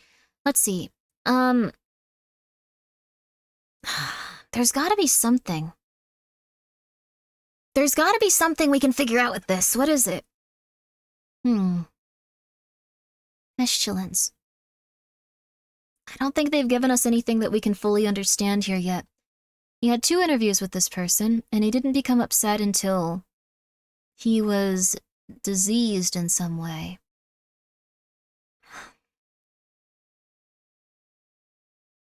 They were in a house when he first, attacked them and, started converting things into entities. The French, okay. The Great Dying? Discovery, did not seem any prior memories, mental functions. Okay, one second. Appearance of a medieval plague doctor. We need to find out where he was discovered again. Okay. Unknown disappearances. Local home. Instances. Personal engaged hostile instances. Noting engagement in journal. There's just nothing that really makes you know what he's doing here. Is it being boring? I'm not sure. Let's see what happens with this guy.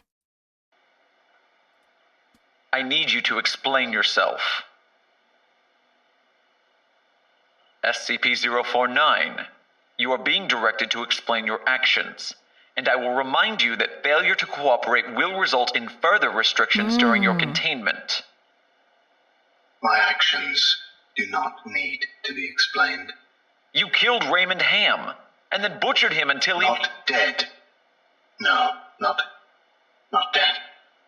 He is cured. Cured? Cured of what? The pestilence, sir. I had thought you, at least, would realize what luck it is. I detected it before. What pestilence?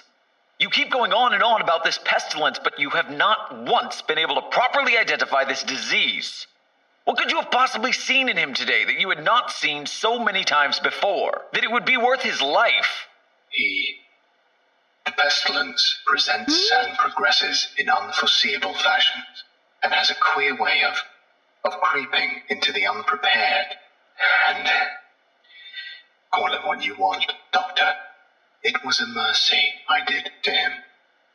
He is cured. He is a vegetable. I would not expect you to understand. You and your ilk have proven time and time again not to be men of science, but men of Compliance? emotion. You cannot appreciate the horrors I have seen. Those many millions who have succumbed to the pestilence and been changed. Your cure cost Ray his life. No. Vegetizing, Good sir, yeah. I have saved it. You would allow this world to slip back into the despair of disease and death, ignoring that I have created a miracle. And What disease? What pestilence? He was a healthy man. He was a good doctor. I'm offering it freely to the afflicted.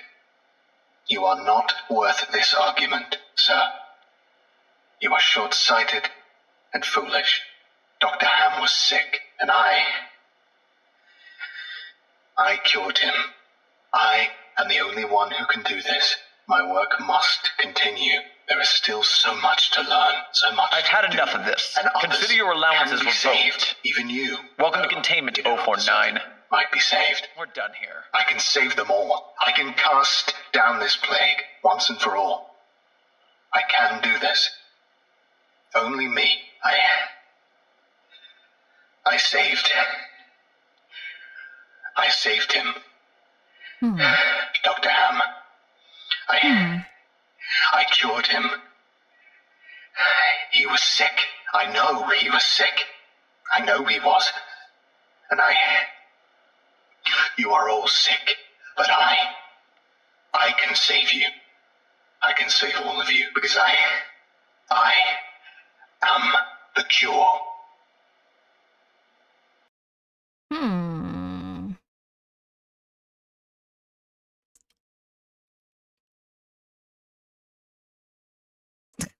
You have to be physically attracted to him to not have the pestilence. Okay. I'd love to know if the doctor considers himself pestilence-free. It's hard to tell what's going on here. But made him into a vegetable.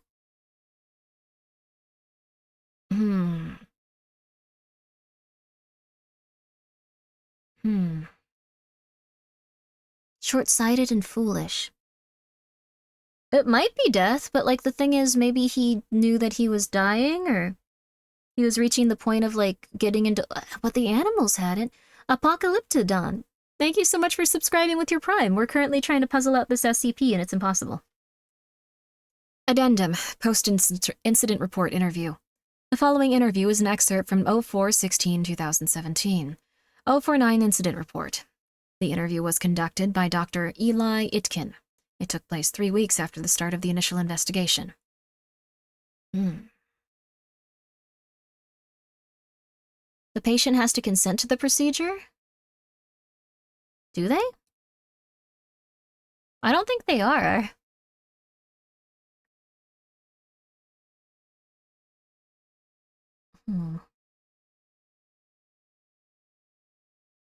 Hardly a creature at all. It's not even... Yo, Mimi, what's up? Yo! We're looking at all the SCPs people want to bang. Right now we're looking at one that just causes, they just feel like they need to cure a pestilence. Thank you, Jukure, for saying that at this exact moment. Thank you guys. Please go check out Hannah Mimi. She's very lovely. She's a chicken. She's a hen of Mimi. This is, I understand, thank you. You guys can let me know. This guy does actually cause, like, death upon contact, but everyone still wants to bang him.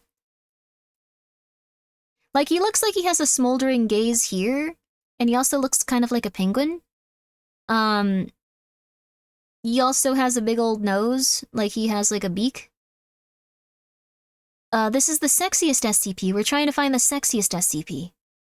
We also want to write a Big Bang Theory episode about VTubers where it's going to be completely wrong and inoffensive, as some of those episodes often can be, sometimes just Okay. But anyways, yeah, you gotta log off. Have a nice night, Mimi. Guys, thank you so much for coming by.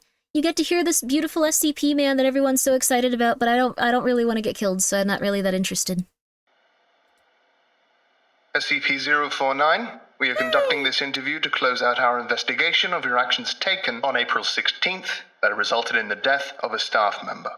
Do you have any comments to make? Only that I look forward to the day when you will allow me to resume my work. I have spent the last few weeks compiling my notes and constructing a new theory for how the pestilence was able to infect someone in such an insidious manner that I nearly couldn't detect it. Have you experienced any remorse for your actions? For the death of Dr. Ham? Ah, yes. Well, the death of a colleague is always regrettable. But in the face of the pestilence, we must be swift, Doctor, and act without hesitation. Dr. Sherman noted in his report that you seemed to be mournful during your initial interview. Mourn? Perhaps. I had not thought that. It is lamentable that a fellow doctor became infected. But the work continues. You pass and I'm good. Regrettable as it was, Dr. Ham's death provided important insight. Living human subjects are the only way to proceed forward, I am decided. My cure is of little use on dead flesh, and I have gleaned all I can from your generous supply of corpses. My desires turn towards tending to those still living who suffer from the disease. I'm afraid you're going to be disappointed. Oh, Doctor, I wouldn't be so sure. Okay. This is a very interesting one, though. I hope you guys had a good time with Mimi, by the way. We got to the end of this one. This one was quite disturbing. He just started experimenting on people and felt like he could see a disease in all of them. Not all of them, some people. Footnotes. The robes and gloves are identical to a thick hide built up on the skin, while the mask is composed of a kind of chitin growing out of the bones of the face. Oh. The entity claims to have originated from 15th century France, though admits that it is particularly well-traveled.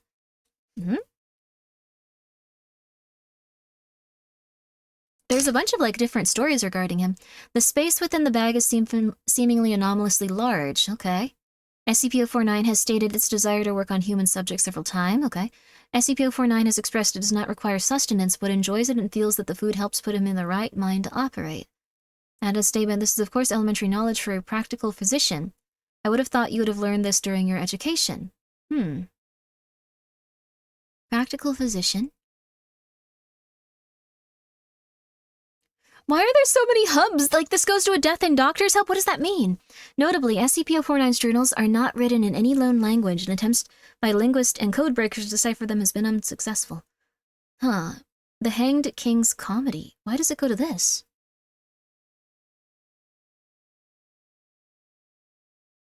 Huh?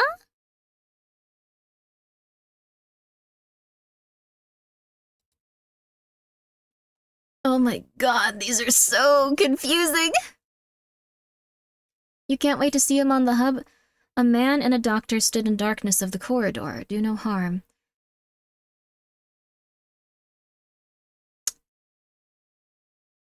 In the court of the king, the doctor awaits. Is this him, the doctor? That is a good one? What? It's another person, possibly?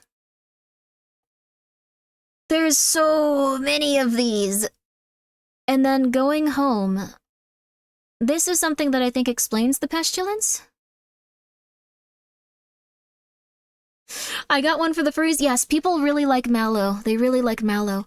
The Scarlet King. Isn't the Scarlet King the source of all evil? SCP-4840? Oh no! Is it that bad? Okay, let's try this one more time. You're into humans, to be honest? I don't think there's that many human SCPs, are there? He felt it. The unmistakable sensation of the pestilence. It was impossibly small, but unimaginably intense, like a needle in his eye. It was faint but pungent, as though the disease had been festering undisturbed in containment for so long that its miasma had built and wafted out, enough for him to taste the scent particles in the tainted air. He had lost track of time in his cell. Doctors had used to come and bring him specimens to study, to perfect his methods. That had ended long, long ago, when the doctors had realized that they themselves weren't free from the disease. Still, after that, they had still checked in on him. The voice would come out of his walls and ask him questions about what he was doing or how he was feeling, or if he had any regrets for what he had done. Regrets. The thought was foolish. as he'd ever foolish as any he'd ever heard. Okay, so he's like, what the flip is wrong with this guy? Father Time is hot? Oh. Oh, interesting. Still, even that, too, had faded in time. The voices long ago had stopped, and he had been content to rest in his pristine cell, away from this wretched disease, alone with his thoughts. In the constant soft white light of that bathed his cell, the doctor reclined himself on the comfortable mattress. Eventually, perhaps, he would have stopped thinking. So it's not a matter of, like, not thinking, otherwise he would have freaked out. So sentience might not be it.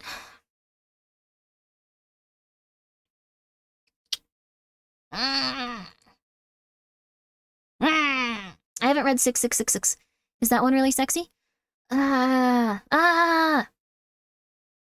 But that had been before that familiar, detestable presence had returned, burning at his mind. He found himself standing before the door to his cell, studying it. It had no handle. Opened when his captors ordered it. While the lights had remained functional, the electromagnetic lock had not. His bag contained steel tools, and he did not understand how to relent. It took a tremendous amount of doing, but he got it open a crack, wide enough to put his weight into it. He didn't know how long it took to widen it enough to pass through. He didn't really register the passage of time anymore. He was in there for a while. Then, he was in a hallway, well lit and devoid of any other life, all the easier to navigate. He followed the stinging sensation of the disease, navigating the corridors as though he'd drawn up the floor plan. The lights were all functional. All of the other containment chambers were still sealed. At last he found it, behind an unlocked door, within a locked metal locker. His containment cell door had been made of much sterner stuff. In the short order, the door lay twisted at his feet. He pulled a rectangular metal box from the locker, studying it intensely. His fingers found a button, pressed it, and the box lid swung open. Supercooled preservative glass mingled with the air outside the box for the first time in a long, long time. He might have been struck in the face. He might as well have been struck in the face. Vapor colder than ice wafted in a great cloud from the unsealed box, and he dropped it to the floor with a clatter, which echoed throughout the silent facility. He steeled himself, kneeling down, lifting the face down box aside and gingerly plucking the tiny black speck from beneath his index finger and thumb. Behind his mask, he got his teeth, and he held the mosquito up to his eye. What? What? What? What? SCP-166 had to be rewritten? Why? Mosquitoes and blood? It's a blood disease. It's a blood disease. It's a blood disease, then. It wasn't the insect. It was the sack of blood which the creature had engorged on. The upturned metal box became his operating table, black bag slamming unceremoniously to the ground. His hands dove inside, withdrawing an empty brass syringe and a vial of thick black fluid. The needle plunged through the cork stopper, filling the glass cylinder halfway with the viscous pitch. The needle withdrew and pierced the engorged mosquito's body, withdrawing the plagued blood within it to mix with the black medicine in a syringe. He left the insect's dry husk on the box, bringing the syringe level with his eyes. He shook it, tapping the glass with his finger to encourage the reaction. He considered the dead husk of the insect still before him. It wouldn't do to let any lingering trace of the pestilence remain in that poor creature. When he was satisfied with the mixture, the needle found the insect's blood sac again, filling its tiny body with cold black mixture. We can look up SCP if you want. I wonder what it was. But...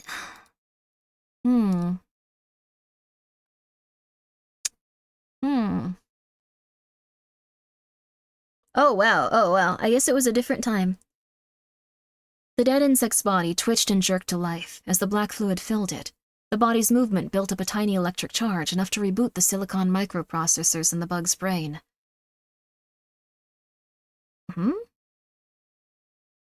What?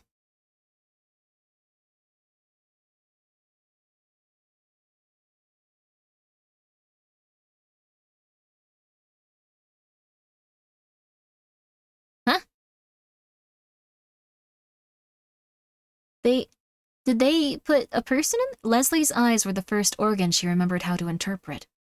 She should be in the living room. That's where she'd gone. But this wasn't Merle's living room. The blurred figure she saw, it couldn't be Merle. Who's there? She weakly asked at length. The clarifying black blur shifted, coming more clearly into focus. Where's Merle? There's no one here but you and me. The black form shifted and came closer, until white filled Leslie's vision. She made out the icy gray eyes observing her. Oh God, where am I? You are in a prison, though the wardens, it seems, have left. A prison? Leslie staggered to stand on her 6 legs, wings slowly returning to life, to beat weakly. What kind of prison? Her voice cut off as her GPS locator cut out. Oh God, I'm at Site 19. Is that what this place is called? Odd. After all this time, that I would learn this prison's name from a mosquito. I need to get back to Merle. I don't know who Merle is. This is an SCP too. Huh? What? Huh? What is this? It can talk? I don't know who Merle is. I know where he lives. I can find it. The weight of her situation began to dawn on her. She was several hundred miles away from Merle's house, in the middle of Site 19, with an anomaly she knew nothing about. Still, at least it wasn't some monster trying to kill her. I don't know if I could ever get out of here. The doctor stood up, brought one hand to curl slowly before his eyes. I've gotten myself this far, and now that I have no further reason to stay here. Then, will you help me get out of here? Leslie's wings bore up to her... I guess he doesn't kill everything. Leslie's wings bore her up to land on the black-gloved hand. I will.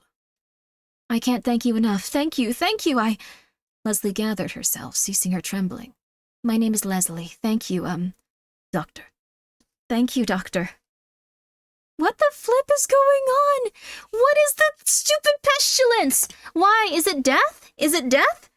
But the doctor wasn't dead. What is going on? Why is the mosquito there? There's tons of dead stuff going on at, the SCP facilities. This is so confusing.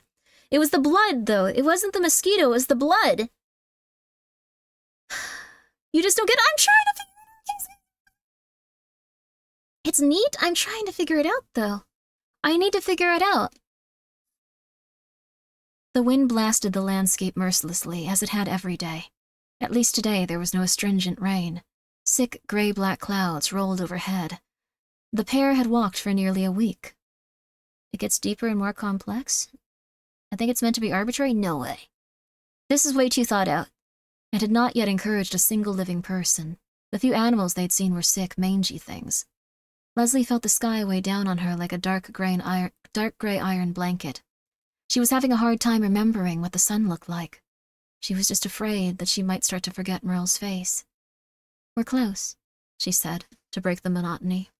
Just a few more miles, and then... She didn't dare finish the thought. The sound of the doctor's feet crunching through the parched landscape was barely audible over the rush of wind. And then we will arrive, he finished for her. Tell me, Doctor, why did you come all this way with me? You could have left when we got out, gone your own way. Merely because I wanted to. Thank you, Doctor. Leslie didn't know what to do when they arrived at Merle's house. The barren streets howled with wind, but Leslie could only hear the wails of damnation. The lights were off, the doors hung open. No one had been here in decades. They went inside. The familiar living room would have made her retch, if she were physically able. Merle wasn't there. How long? Leslie asked after they had stood in silence in the room where she had died. The question wasn't directed at her companion. She checked the clock on her internal positioning system. How long? 200? I've been dead for 200 years? She wailed, collapsing in the palm of the doctor's hand. Then Merle is dead? It appears. Everyone. Everyone. Hi, Pumpkin, you're okay. Everyone is dead, she said, seemingly able to grapple finally with the fact. Everyone, and Merle, she repeated to herself until the words lost meaning to her. The doctor sat on the frayed, ragged carpet, resting his back against the wall, the hand in which Leslie mourned held out before him. He asked, "Where will you go now?" He lived here, so now I will live here. It'll be just like it was." She couldn't continue and fell to her side against the rough but comforting leather. She had no tears, but her sobs racked her nonetheless. Any minute Merle will come through the door. Then I will wait for him, here with you. Okay. What, Othello the cat's take on the pairing?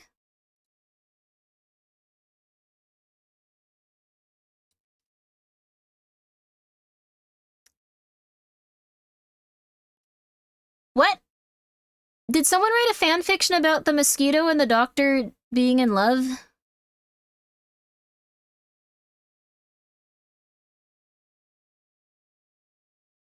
What? Yeah, I guess he's taken, you guys. He's no longer sexy. He's a married man to a mosquito. You guys better back off, be normal, I guess.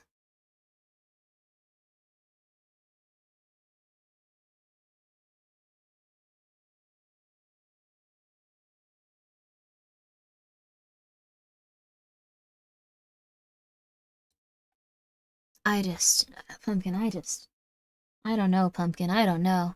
This was a contest challenge. 2 people were given 2 SCPs to write a story about. The link is to the other person's story. Oh, I see. So they had to write a story about the fly and the doctor? That's a fun one to get, though.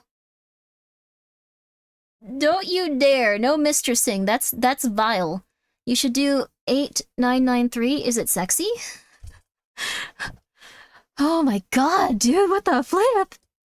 Hi, Pumpkin Pie, where are you? Okay, alright.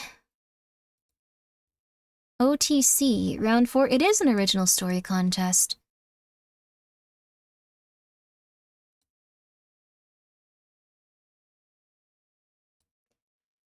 So this wasn't a romantic one, but it was,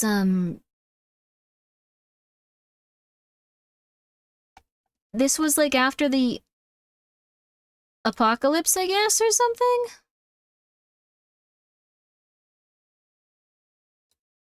This is so strange. I think the doctor is very you know what? Okay. 7169? Wait, isn't that number's number? Or is it 7216? Numbers, what's your SCP number actually? Is it after an SCP? 7169 does not look sexy. I'm 7192. Okay, thank you. Thank you, numbers. I used to know it by heart.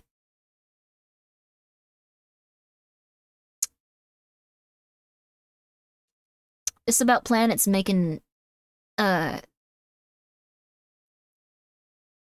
it's, this one is, I think this one is, how do I put this? This one is,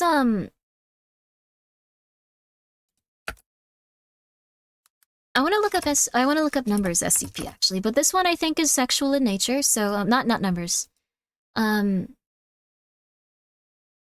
Oh, numbers, you're a server. You probably looked this up before. You might be based around this. I've never really thought about that. Okay, SCP. We need a break from the fly one. That was weird.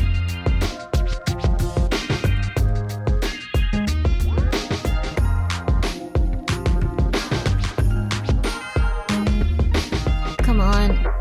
Oh my god, we might have another giveaway. For everyone that managed to stay here while all of that SCP stuff was going on, you have a chance to win a Necromancer Grimmi doll. For everyone that couldn't, that's fair. Let me get it on screen. Let me get it on screen. I think it'll open up in a second.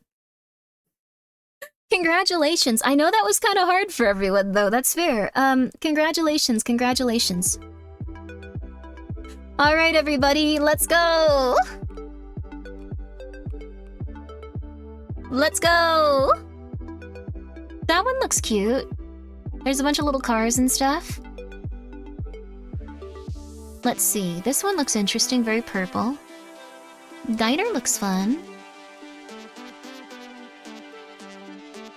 Looks pretty simple.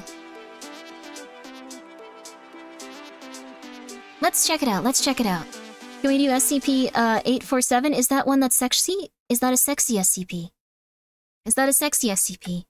We might have to move on to the Big Bang Theory stuff because we were on here for a while. We were on here for a long while. But we can keep going through SCPs throughout the month, I guess. Do 2 a day until we eventually make it through. Sounds good to me, baby. Okay, but let's play. So if you guys would like to win yourself a Necromancer Grimmi plush, this is probably the last one, so I hope that you guys get in there while the get-in's good. You guys take your time in there. Well, I'm gonna take a look at the course while you guys do that. Just remember, everyone, there is a Necromancer Grimmi plush on the line, so if you'd like to go in for it, go for it. Rocks? Rocks. Rocks. Write another SCP. One about... Oh, whoops.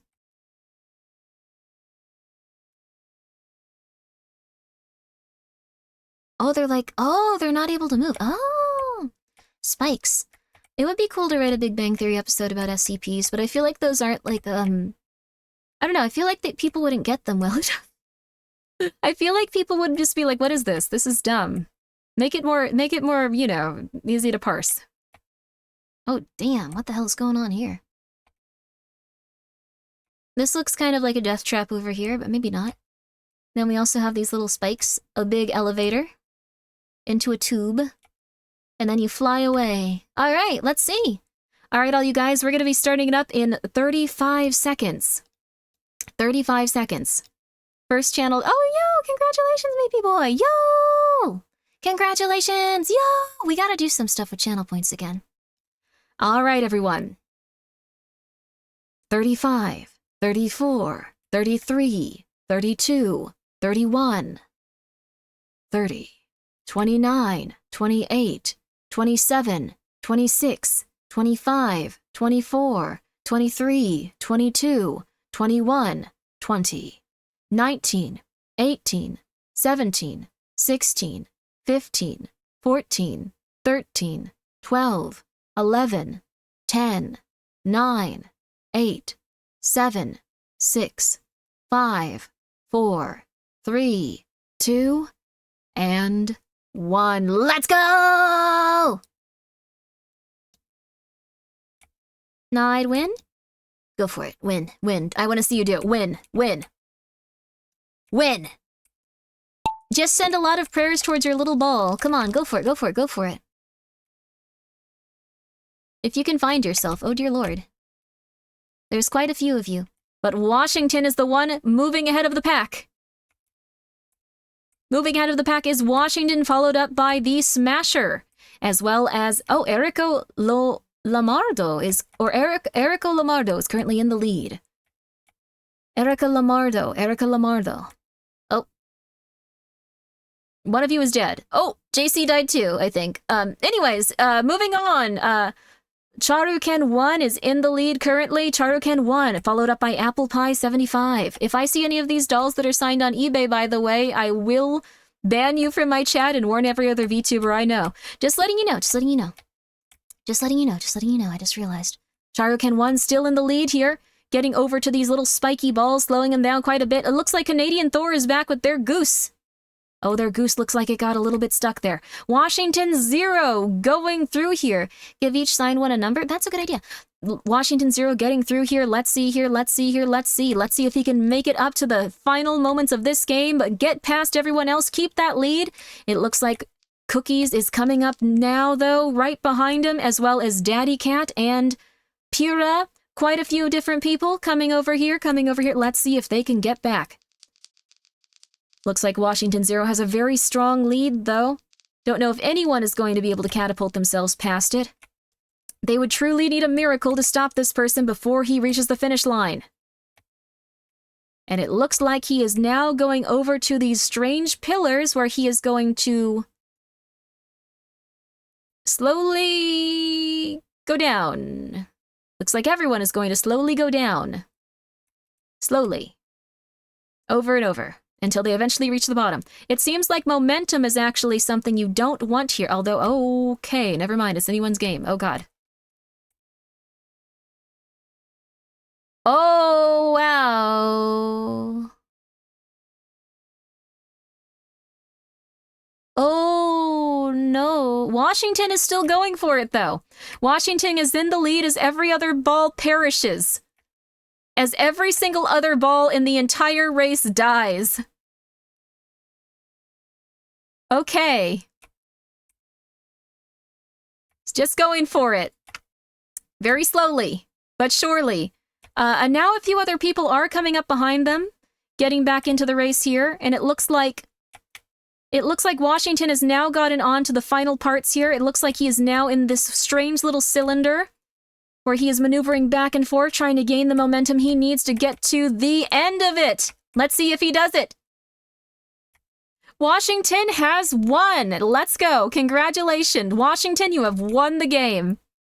You have won the game, Washington. Let's see if you could just type in chat so the mods can get your prize going. Damn, a lot of people are dying. Holy crap. Dear Lord. Dear Lord. Crashbert, you might be dying in a fire also. Dagda, you might also be dying in a fire. Dagda, you're probably gonna die in a fire. Oh, wow. Some of you are gonna die in the air, though. Crashbert, no! No! Oh my god, the humanity, Salt included, and oh, Gizo, you're so close to death. He made it! Yeah! Congratulations, let's see the final results. Alright, Washington 0. Just let us know what you think. Let us know! Woo! I hope you're not late. You actually dismissed a, don't worry about it. Shigeru Mochi, thank you for being here for 2 months. I appreciate it. Thank you! Thank you!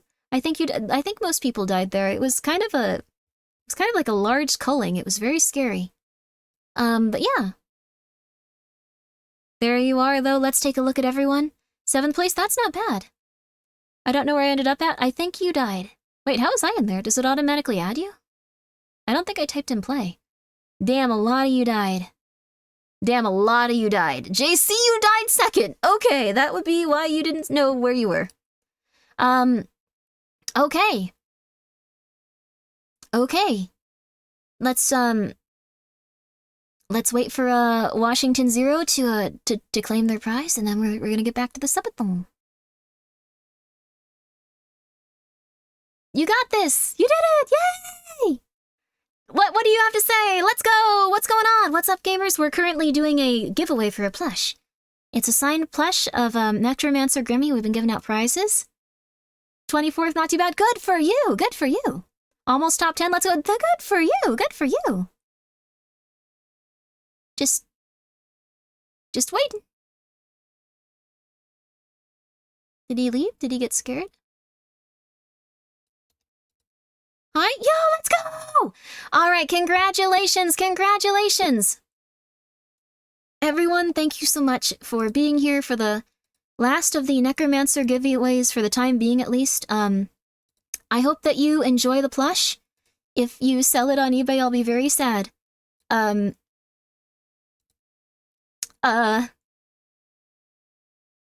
But can't do much about that. Okay. Enjoy the plush. I won't. Thank you. Okay, cool. Sorry, I just wasn't sure. Thank you. Thank you very much. Thank you very much. Okay, cool. Thank you. I don't know why, but I was just like, if you sell it on eBay, I'll cry. I'll cry. I'll cry. But thank you very much. Then if you'd like to contact one of the mods, or they can contact you, we will get you information, or we'll get your information, and then I will get it out to you. Congratulations, though. I'll try to give out some other stuff at some point.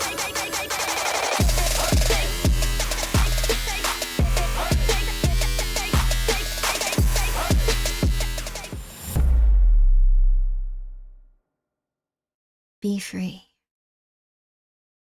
King hours. Well, we're doing a lot of these today. Okay, we're halfway through. We're halfway through. Almost halfway through. King hours.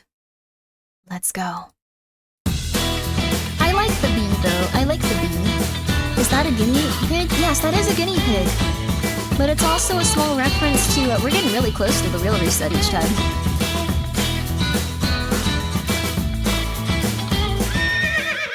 All right, let's see here. Now, I thought those SCPs were real fun, but we're probably going to have to work on these SCPs throughout the next few weeks, because these are long, and these are confusing, and I don't know why people keep telling us to, like, read some of these. As Above, So Below is supposedly a very, sexy one, but, I think some people just want me to read some SCPs they like, so we're gonna have to screen these beforehand. I don't know if As Above, So Below is a sexy one. I might just give it to that doctor. You guys still wanted him to be real sexy on you after you found out that he would, kill you.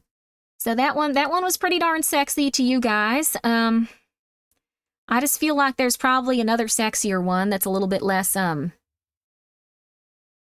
evil. 6969 is also one. Let's see.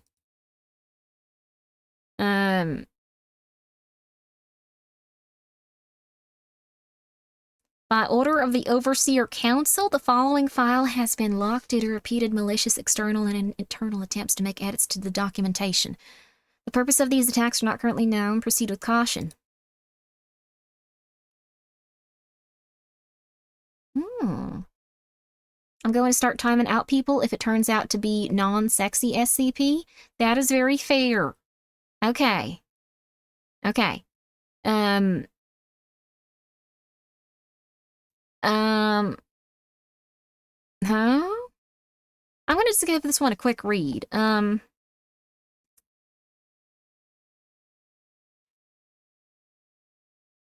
Okay. This one looks like if there's a wizard spell that it's infused on you, you just disintegrate when you have intercourse.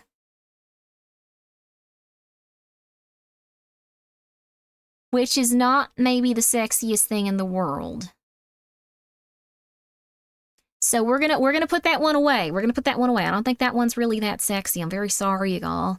I'm very sorry, y'all. Okay, Okay, SCP-811. This one looks like it could actually be a very sexy woman on some level, so let's go with this one, okay? SCP-847 is sexy to a specific person.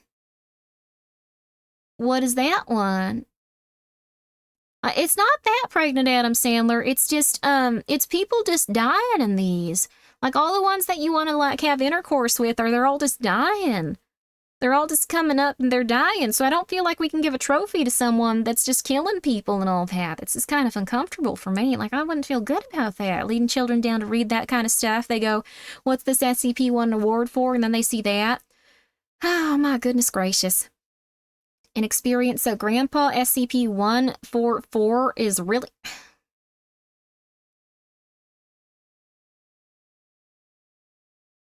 Why are children reading about those SCPs? You know how it is these days. It's very unfortunate, but I'm sure someone's going to see this war at some point. All right, let's see. Okay.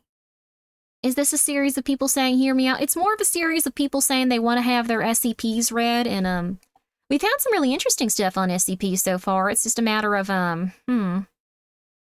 I talked about the doorknob. Someone said they wanted to have intercourse with it. I thought that was real weird, but I guess it could be the sexiest SCP, though it was a joke one. They removed it, I think. SCP-343, let's see.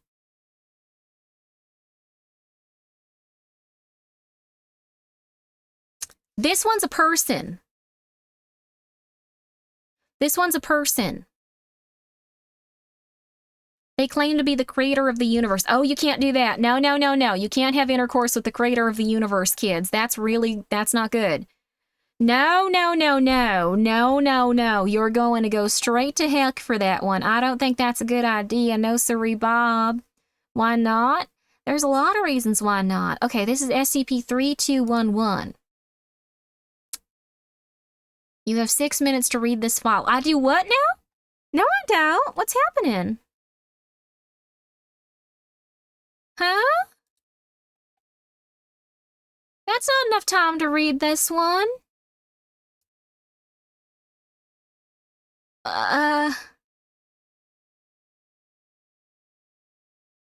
Okay, we'll try though. Okay, special containment procedure. We have to remember the color puce for some reason. Let's see if we can't get this up on here. Oh, I don't have time to. Okay. Subject class safe. Special containment procedures. To reduce unnecessary exposure to SCP-3211, a warning message is to be placed at the start of this document. Level 4 authorization must be required to proceed. No information regarding SCP-3211 is to be present in any resource not exclusively available for research. Assigned to SCP-3221, including a warning message. Except in the event of emergency necessitating knowledge of it. No more than 3 members of the O5 Council and 10% of the population in any state are exposed to information. I'm not supposed to be telling you this. SCP-3211 is to be kept in a non-standard humanoid containment chamber. Access to be limited to test only. Okay. SCP-3211 is a small region of space that is strongly associated with the color puce. SCP-3211 can be picked up and moved around without difficulty. It is measured and weighed, but subjects will invariably describe it as being simply the color puce. Visually, SCP-3211 is distinct. While experienced have no problem locating and interacting with it, they have difficulty defining edges of the object or expressing what it feels like. It has best been summarized by the concept of color manifest approximately as an object. SCP-3211 exhibits a low-acting but potent perception alter effect. During the first 6 minutes of exposure to SCP, the subjects are able to observe and record SCP-3211 without issue. Once 6 minutes have passed, the subjects will immediately permanently be able to perceive any direct information associated with SCP-3211 or observe SCP-3211 itself. For the purpose of this document, subjects who have already been exposed to SCP-3211 for at least 6 minutes will be described as post-3211, and those who would be described as pre-3211. But post-3211 subjects are able to recall without issue SCP-321's color puce. However, containment chamber instructs to open his eyes, writes brief description. Let's see. Enters containment, eyes closed. Confirm matches description. Confirms document. Okay. It's the color puce. I don't get it. It's the only thing I can see. Small. It's like, I don't really know. Like it's restrained. Huh? Addendum 3211B, empirical data. Human measurement, no negative response. Why isn't it a humanoid cell, though? Incident log. Researcher who was not assigned SCP-3211, Jason Greaves, took a Class Y amnestic without authorization and entered containment chamber. Greaves recorded a series of audio logs detailing his thought process during his encounter. Their transcripts are described below. Jason Greaves, SCP-31, Experiment Log 1. If you're hearing this and you're still like me, let's say something of pattern emerging. Most people who walk into the room will perceive it as something totally new. Like I see the color puce. There's no one else on the list who's perceived that. That's undefined ordinary object. Somehow the color puce is bound to the region around it. It's not just the color puce. It has anomalous properties. Other than that, people can't see for more than 6 minutes. Their memories are wrong. It feels like there's the Foundation personnel will perceive it as something anomalous. People who are already familiar with the anomalies, who are expecting to be anomalous, will remember it being something anomalous. But D-Class, for example, who are not familiar with anomalies, will perceive it as being something mundane, very clay-like. It looks like it adapts to the viewer's expectation. I still don't understand why the color puce is going to be such length to protect itself in the first place. My head feels foggy. I don't know if the SCP's mnemonics are starting to wear off, but I actually don't know how long. 2 minutes and 33 seconds. I noticed a pattern emerging. Most people, I've narrowed it down to 3 things. Stages seems to be the right word. The first stage is what you see when you walk into the cell the first time. The SCP really is the color puce. Obviously, once the mnemonics wear off, I'll forget that. And once I'll assume it's mnemonics. Second stage is whatever memory SCP-3211 injects into itself. You've seen for more than 6 minutes. Last time I saw it, I remember seeing my son, who would be 6. That was the waiting second stage for me. The third stage, you can't perceive at all. It's a disguise, complete and hidden from you. I think I know how it wants to hide. I just need the one's word in the sentence. It's already getting hard to think. My thoughts feel like walking through ketchup. Oh God, my head is killing me. I'm certain it's the mnemonics. Class Z literally kills you when you take it, but because the effects are permanent. Class Y won't kill you, I hope. I have majorly effed up by doing this. It's really weird seeing all these things you can't remember. There's bugs everywhere, covering every surface. They're crawling all over it, too. I need to sleep. I just want to sleep. The floor is so much more comfortable than standing. It's getting hard to breathe. I don't know if my lungs are closing up or if it's just, I'm just me forgetting now. At least I haven't forgotten what it was the first time I saw it. But I know for sure why SCP-3211 wants to disguise itself so avidly. It's right there in front of you. I'm surprised no one's seen it yet. It's just not really itself, right? I don't know how to take mnemonics, damn it. I only I don't know how to take them. I only make them. I know how they're, I need to sleep. I sat there watching me. Just make me forget already. I know your secrets, damn it. Why can't you? Why don't you have to show them to me? Why did you have to take them away again? I don't think I'm going to survive. What happened? Why hasn't anyone come to get me? It is assumed that Dr. Greaves fell unconscious at this point. The remainder of the logs are mostly silent up to the point a member of security noticed Dr. Greaves on a closed circuit monitoring several minutes later and called for help. Okay.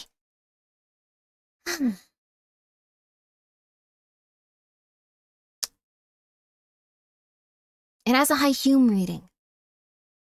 Slightly magnetic. Okay. So it looks like a person to some people? But it looks like puce. You should do auctions? That's cool. What's the line before eye color? Eye color?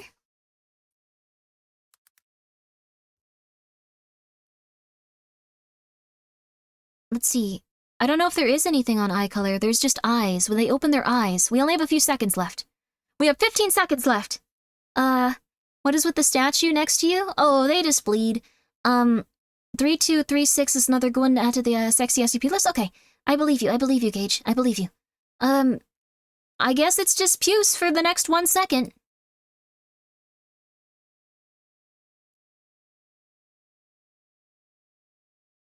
Huh?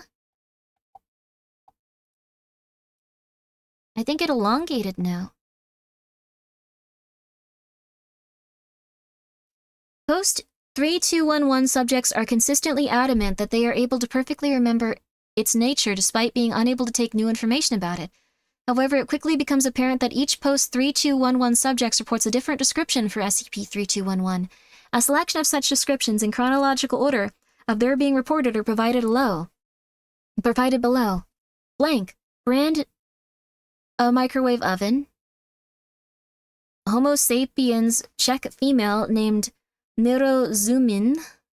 Porcelain mug printed with imagery from franchise empty.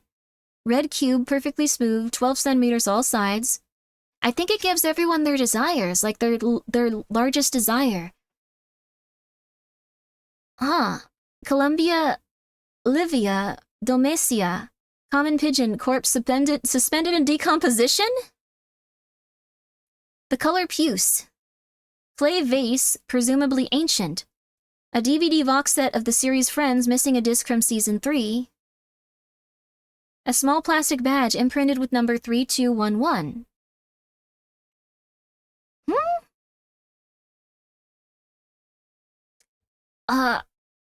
Consistently agree on the nature. Once they will disagree on it. So they believe that it's puce until 6 minutes have passed. And then they think it's something else. What does it mean?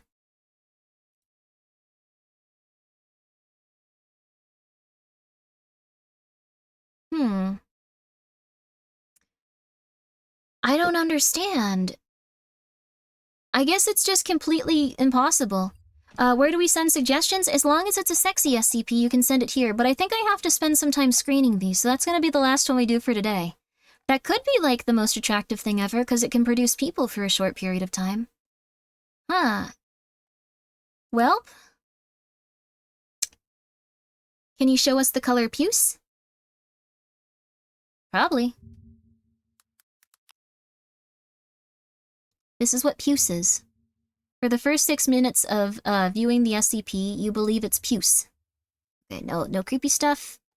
No things on Google going like, this is the sexy SCP and you're gonna go to jail and you're not gonna be able to have, like, stream on Twitch anymore. Okay, so this is puce. Puce. Puce. Puce. It technically could be sexy good. It's your hat? Oh, it is puce! Oh my god, it's puce! Wow! Well, from what I've noticed here, it's gonna be very sexy, or it's gonna be very hard to find the sexiest SCP.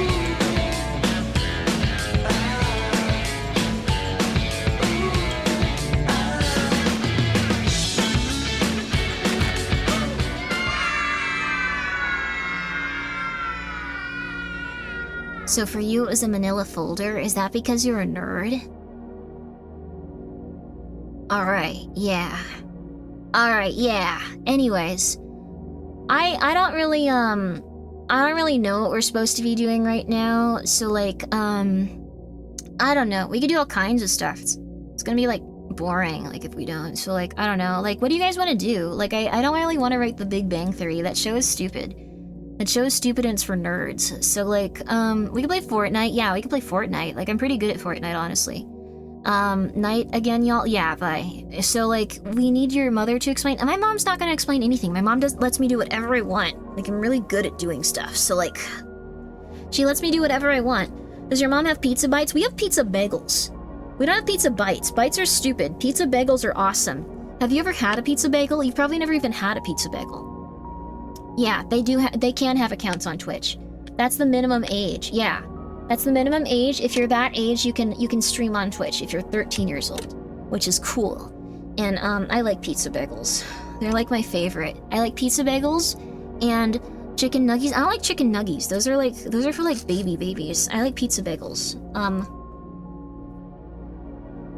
I also have chocolate. Like, I have like a lot of good stuff around me because I'm really good at like playing video games, and like my mom lets me buy whatever I want. So like,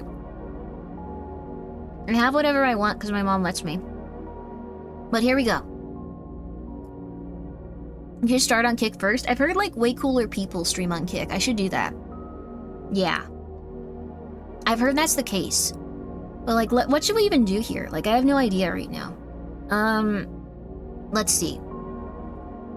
You know what we could actually do? You know what I actually want to do? What I want to do is, I want to play a video game. I want to play a video game. There's too many video games to play right now. Like, all of them are out, like, right now. Like, every single one of them. We could play Broken Lore Low. Do you guys want to play Broken Lore Low? We haven't really played a video game today. Or you can watch a movie. What do you guys want to do? Do you want to play a horror game? Or do you want to watch a horror movie on Gaggle? Gaggle's a silly name for, like, a thing. Roblox is for babies, but I play it. Video games or Taskmaster? I think horror movie. I want to watch a movie. Scary Roblox games? That sounds cool, too. How about Balatro? I've never played Balatro. Like, only cats like Balatro. Grimmi crank 90s in Fortnite. I can do everything in Fortnite. It's my favorite. What about Hellraiser? We can't watch that movie. We can watch the one on Gaggle. Horror movie sounds fun? Then let's watch the one on Gaggle. Let me see. I have so many tabs open now. I don't think I have a Gaggle tab. Gaggle. No, that's another SCP. Gaggle TV. So many SCPs. God. Sign in and watch Gaggle. Okay. We also have Family Feud. That guy looks so familiar. I'm game for Gaggle. I'm game for Gaggle too. The movie we're gonna watch is called May. A socially awkward veterinary assistant with a lazy eye and obsession with perfection descends into... They should use like normal words. Descends into depravity after developing a crush on a boy with perfect hands. Warning, contains violent and graphic depictions. Rated R. Add a content classification label on Twitch. This sounds awesome. All right, cool. Content classification, violent. Title? Day 7. Yeah, violent movie night. Yeah. All right, cool. All right, awesome. Yeah. With Gaggle. Yeah. We're gonna watch a violent movie. That's gonna be so cool. Yeah. You guys are gonna love this one. I really like when there's stuff that we can actually watch that's like actually interesting and like actually scary. Like, there's never anything scary anymore. So like, this one's gonna be good. This one's gonna be awesome. All right. Okay, there we go. All right, okay, cool. Someone falls in love with perfect hands? Yeah, I don't know what that means. That sounds really stupid, but like, I'm sure it's gonna be like really cool when like people start hitting each other and like beating each other up and like stabbing each other. It's gonna be awesome. Good night, streamer and cat toes. Good night. Sleep tight. I think it's been 5 minutes. This one will probably be pretty fun though. Gaggle was really nice and got these lovely horror movies, so I'm sure it'll be cool. SCP tonight was super fun. Yay! I thought it was fun too. Let me move some stuff around really quick.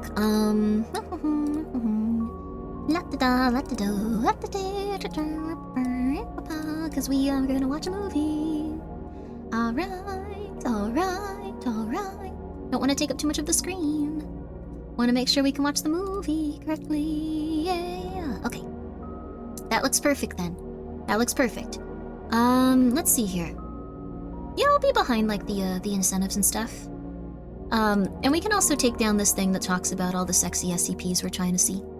But I think that we're probably gonna have to have another couple of rounds of sexy SCP, and I'm gonna probably have to go through everyone's stuff first, because I'm pretty sure people just were randomly selecting ones they wanted me to read and going like, yeah, this one's really sexy for these reasons. It'll be hilarious. Read it on stream.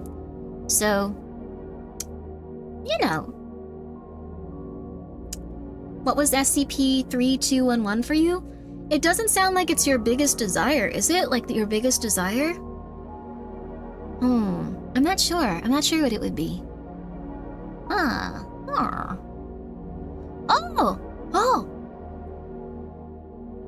Oh my gosh, wait, did the strip club one actually have, I think the strip club one actually had, like, one that we're... Okay, one second. We'll watch this right after. We're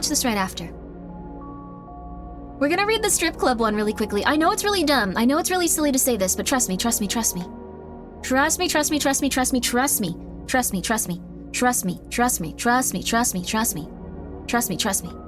Okay. Just trust me. Okay. SCP... Strip club.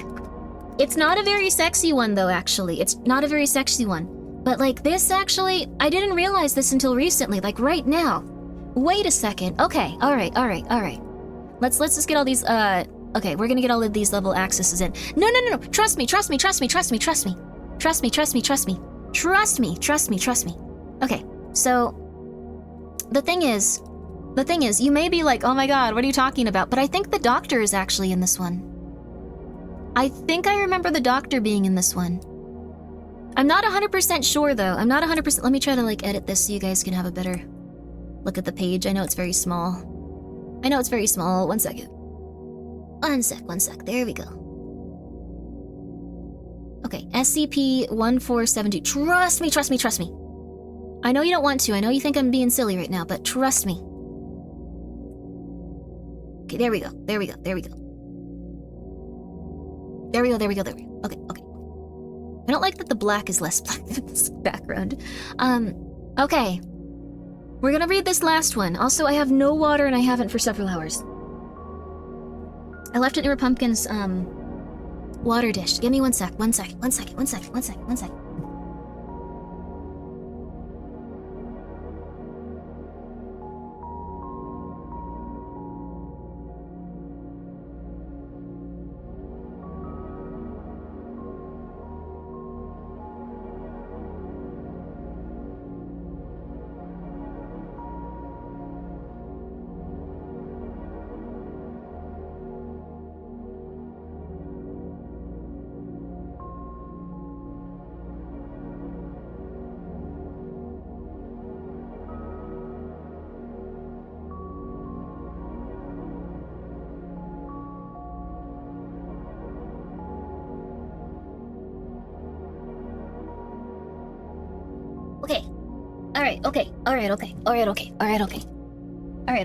Okay. I got my water back. I gave Pumpkin a lot of little kitty kisses. Alright. I'm actually interested in... Oh, what? Oh, are you guys looking for SCPs to read? Oh, what channel? Wait, what? Oh, are you guys looking for, Let's see. If you guys really, like, want to read SCPs and stuff, Oh, it has 4 potential entries, and it's randomized for everyone that reads it. Whoa, wait, for real? That's awesome! Whoa! Congratulations! That's a really cool catch, holy crud. Like, SCP-4847 is a sexy violet mannequin. No, it's not, we read that one. You little mother flipper! Demonic entity. Demonic in nature. Okay, alright. Okay. Very excited. SCP-14... Because I read this and I was like, what the hell is this talking about? Like a long time ago. 1472. Object class safe. Special containment procedures. A 3-meter-tall chain-link fence, privacy fence, is to be constructed around the property boundary of SCP-1472. Construction signage is to be placed on all sides of the perimeter fence, as to deter public suspicion. Mobile Task Force Iota-6, aka Hard Knocks, are tasked with protecting the site from trespassers and are to be stationed within a 4-block quadrant around SCP-1472 at all times, dressed in the applicable urban attire. Any civilians that breach the fence are to be apprehended and administered Class A amnestics before being released. Any testing involving D-Class resources must be Level 3 approval. All D-Class personnel involved with testing are to be interrogated via polygraph afterwards. Description: SCP-1472 is a brightly painted single-story brick building located in East St. Louis, Illinois, USA on the corner of Street and Avenue. The exterior condition of the building is poor but remains stable. City records indicate that the building was erected in 1978 by the now-defunct corporation. SCP-1472 has been condemned since 2001, when SCP-1472's anomalous activity began. SCP-1472 has only one accessible entrance on the west side of the building. When entered during its inactive state, SCP-1472 appears completely empty. SCP-1472 only becomes active every Saturday at 2 a.m. During this active state, an overweight human male, SCP-14721, dang, why are they saying that? Okay. Will exit from SCP-1472 and display signage out in front of the entrance. One display is set directly on the asphalt in front of the entrance, which lists a schedule of events. Another larger display is placed directly on the side of the building and lit with decorative neon lighting. Access granted, Level 4. Note: SCP-1472 signage text on 1/12/2013. Exotic girls or equivalent. See, it's kind of neat. It's kind of neat. During the active period, SCP-14721 will insist that all persons seeking admittance pay a cover charge of and not engage in photography or video recording once inside. Shows will differ nightly. However, the performances always range from 2 a.m. to 3:30 a.m. During the duration of the performances, the entrance/exit will remain unlocked until the last show ends. Injuries and fatalities have occurred depending on the content of the show. Participants have been observed to sustain psychological trauma. Test log 1472-1011-213-4. Preamble. 3 D-Class test subjects were approved for testing on 1/12/13. D-Class test subjects were transported to the site and told to wait in front of the entrance of SCP-1472. D-Class test subjects were told they must take notes and report everything they see inside. Below is a schedule of events as posted of SCP-1472 before testing. Schedule of shows, admittance. That is 2 to 2:10 a.m., 2:10 to 2:15, the Kuhnbisch sisters, 2:15 to 2:20, Helen Keller, 2:20 to 2:30, the Fantastic Zippy and Trainer, 2:30 to 2:35, Teeth and Claw Marks. It's just teeth and claw marks, not written. 2:35 to 2:40, intermission. 2:40 to 2:41, exoticperformance.exe. 2:41 to 2:45, the Council of Libidinous Elders. 2:45 to 3:20, serial number 223244-09P. 3:20 to 3:30, indecipherable Qian form script. D-Class IDs are D3432, D7644, D9908. Libidinous Elders, that's what it says.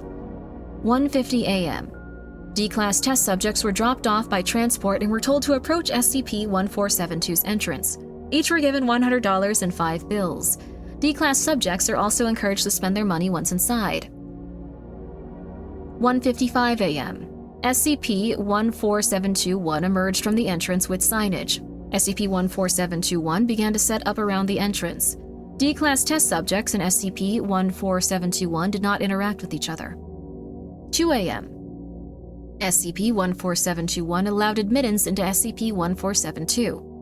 SCP-14721 asked from each D-Class test subject as cover charge. D-Class test subject obliged and paid said cover charge in exchange for admission into SCP-1472. All 2:03 a.m.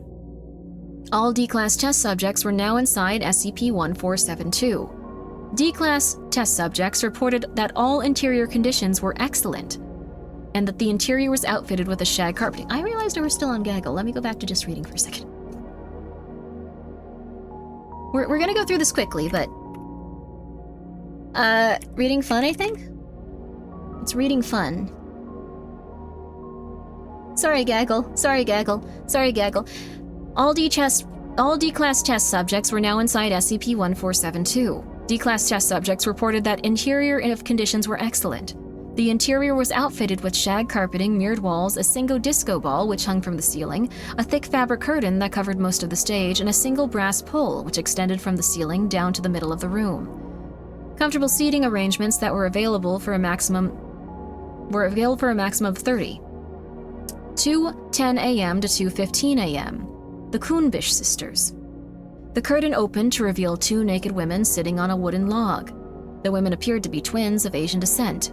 Both women then performed traditional tube and throat singing while massaging each other for the duration of the show. D3432 and D9908, I cannot read anymore, deposited $10 on stage, which prompted the women to pause and begin a faster song. The curtain then closed at the end of the show.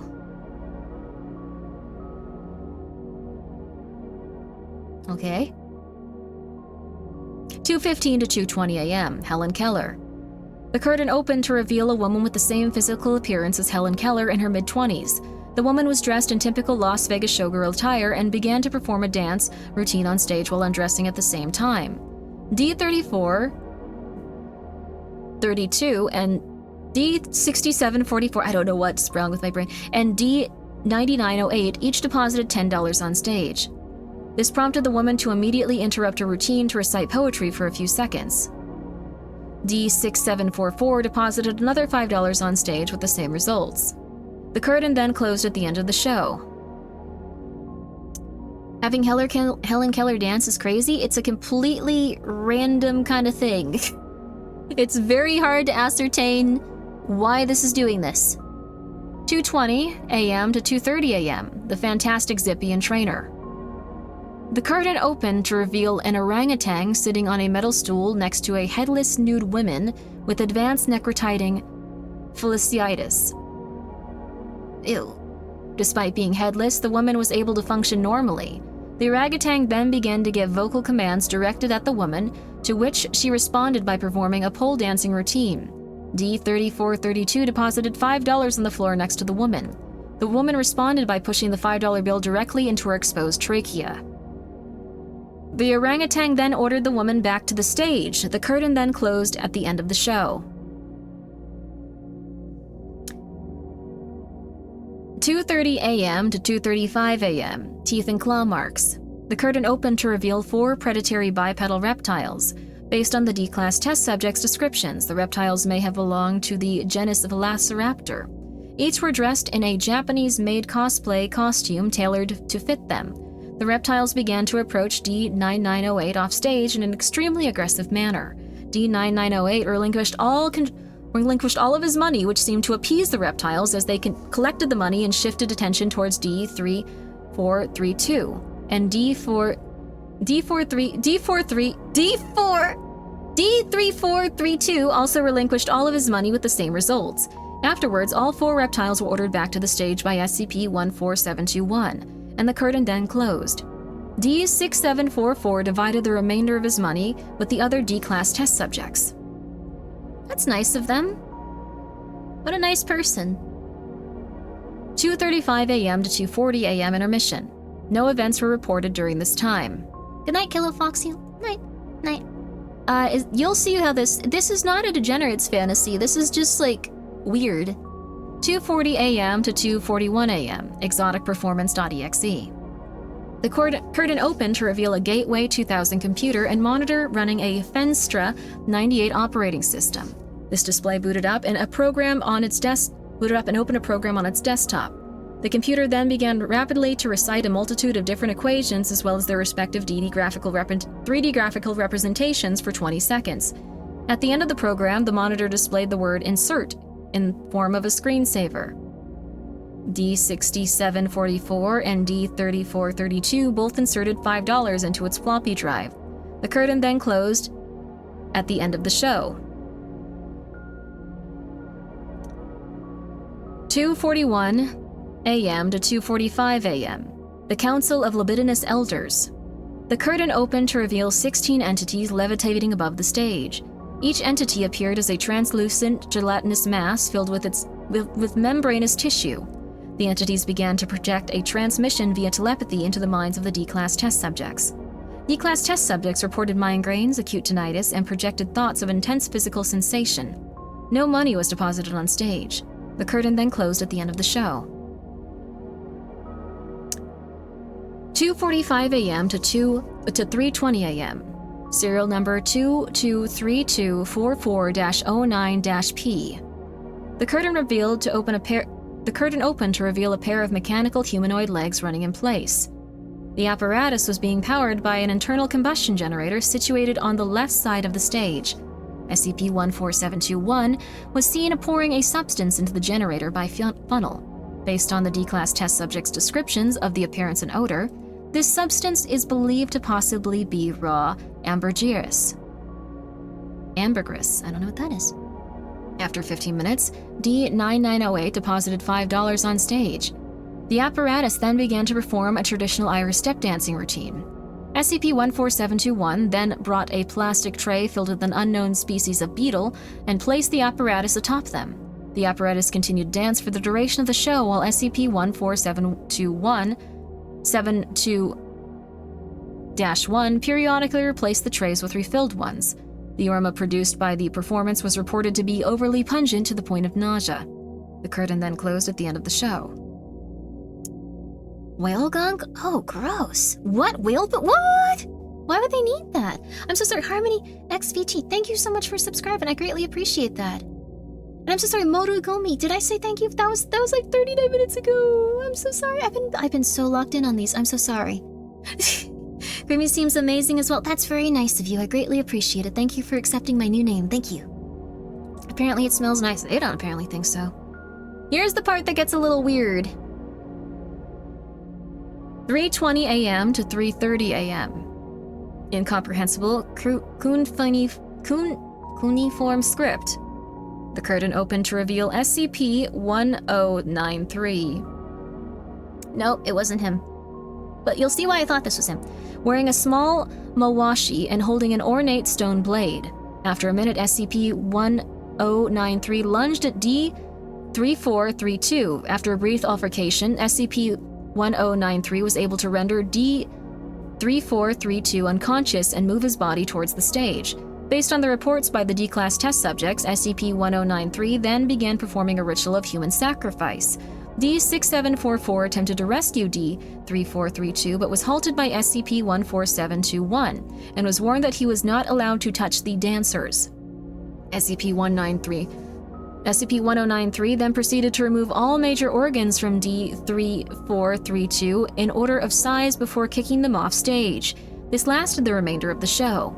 Note, Foundation records confirm that SCP-1093 was secured in its containment unit during this time period, which suggests that it was able to a physically identical yet extremely violent instance of SCP-1093. It was also believed that during the performance, SCP-1093 was only producing roughly 4% of its normal radioactive emissions, since D-6744 and D-9908 survived with moderate radiation poisoning after the show ended.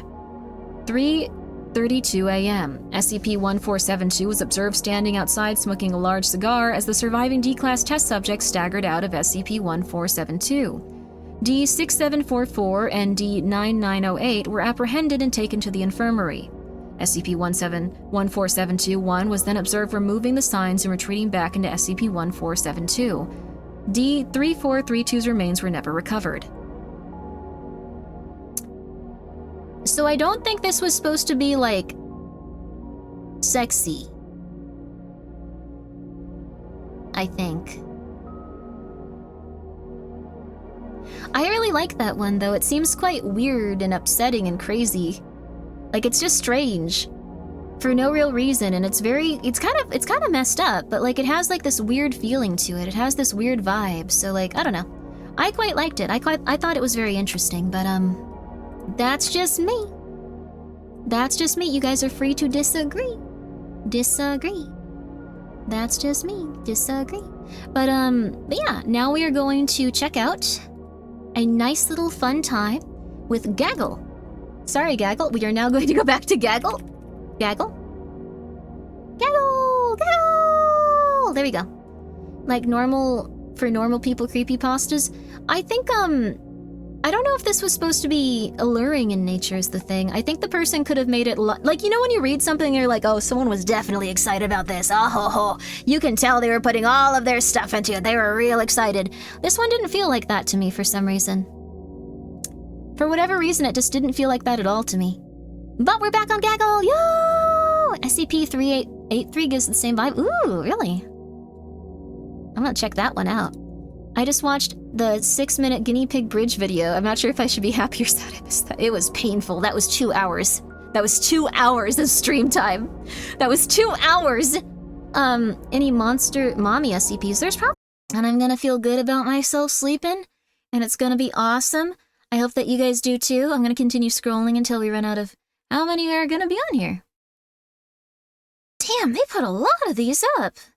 350 still going? It goes to 300, right? There's no limit. There's no limit. We're gonna keep going until it's at 0. Let's go. Let's go. We're keeping it going. We're keeping it going. You can say that you're on the global leaderboard of Gaggle now. You're on the top players of Gaggle. No matter where you were. If you got more than like... If you got any points, I think you're on the top leaderboard for this one. If you got any points. Oh my god. Good for you guys. Good for you. Here, let's keep going.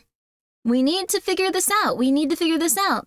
Thanks for the Subathon 3. Have a good sleep. Thank you! I am going to, I'm gonna be putting on a VOD. Oh my god. Okay, wait. This one might be broken. Everyone, thank you so much. If you'd like to go and support Gaggle, you can follow them on Twitter or tell other people that they might like it if you think that they're the types of people that would like it. So, yay! Everyone, thank you so much for being here. I really appreciate it. The Luna Kuma, thank you so much for the 100 bits. I hope that you all have a good rest too. And yes, I will put on a VOD for you guys. If I can find where I put it. I think I might have like turned that... Oh no. At some point, I turned the VOD you guys were watching off because I was too busy looking up SCPs. I'm sorry. Let me see the playlist. It might have like a bit of it saved. Let me see. I think it was right at the end of this one. So yeah, it was like right at the end of 11. Oh my god, I have so many Voices of the Void VODs. There's 44 of them. It's okay though.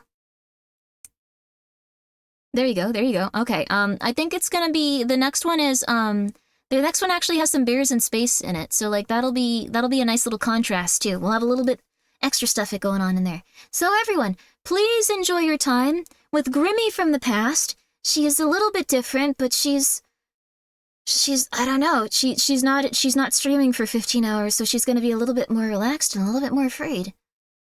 That's what it all comes down to, isn't it? That's what it all comes down to. But everyone, thank you so much for being here. I'm gonna stop the timer. Stop the timer. It worked. It worked. Perfect. It worked. I will be back tomorrow, probably around 1 or 2. I don't know for sure, but probably around then. I'm going to try to be on as much as I can, so let's go! Goodbye, everybody! Good night, good night, good night, good night! And if we make it to, let's see here. The next goal would be having a Big Bang Theory episode I write about VTubers, voiced and acted by a bunch of random people I know. Which will be embarrassing, and I don't know about that one. But the one out, we're also going to talk about how to monetize your children tomorrow, so that'll be lovely. Okay, we're going to learn how to monetize your children for social media tomorrow with Manager Grimmi. we're gonna let out all of the negatives about that and have a wonderful time. Good night, everyone. Good night, everyone. Good night, everyone. Good night. Good night. Good night. And I'm sure you're gonna have a lovely day tomorrow. And if you don't, I'm very sorry. Bye bye. Bye bye. Drink water. Bye bye. I don't get it.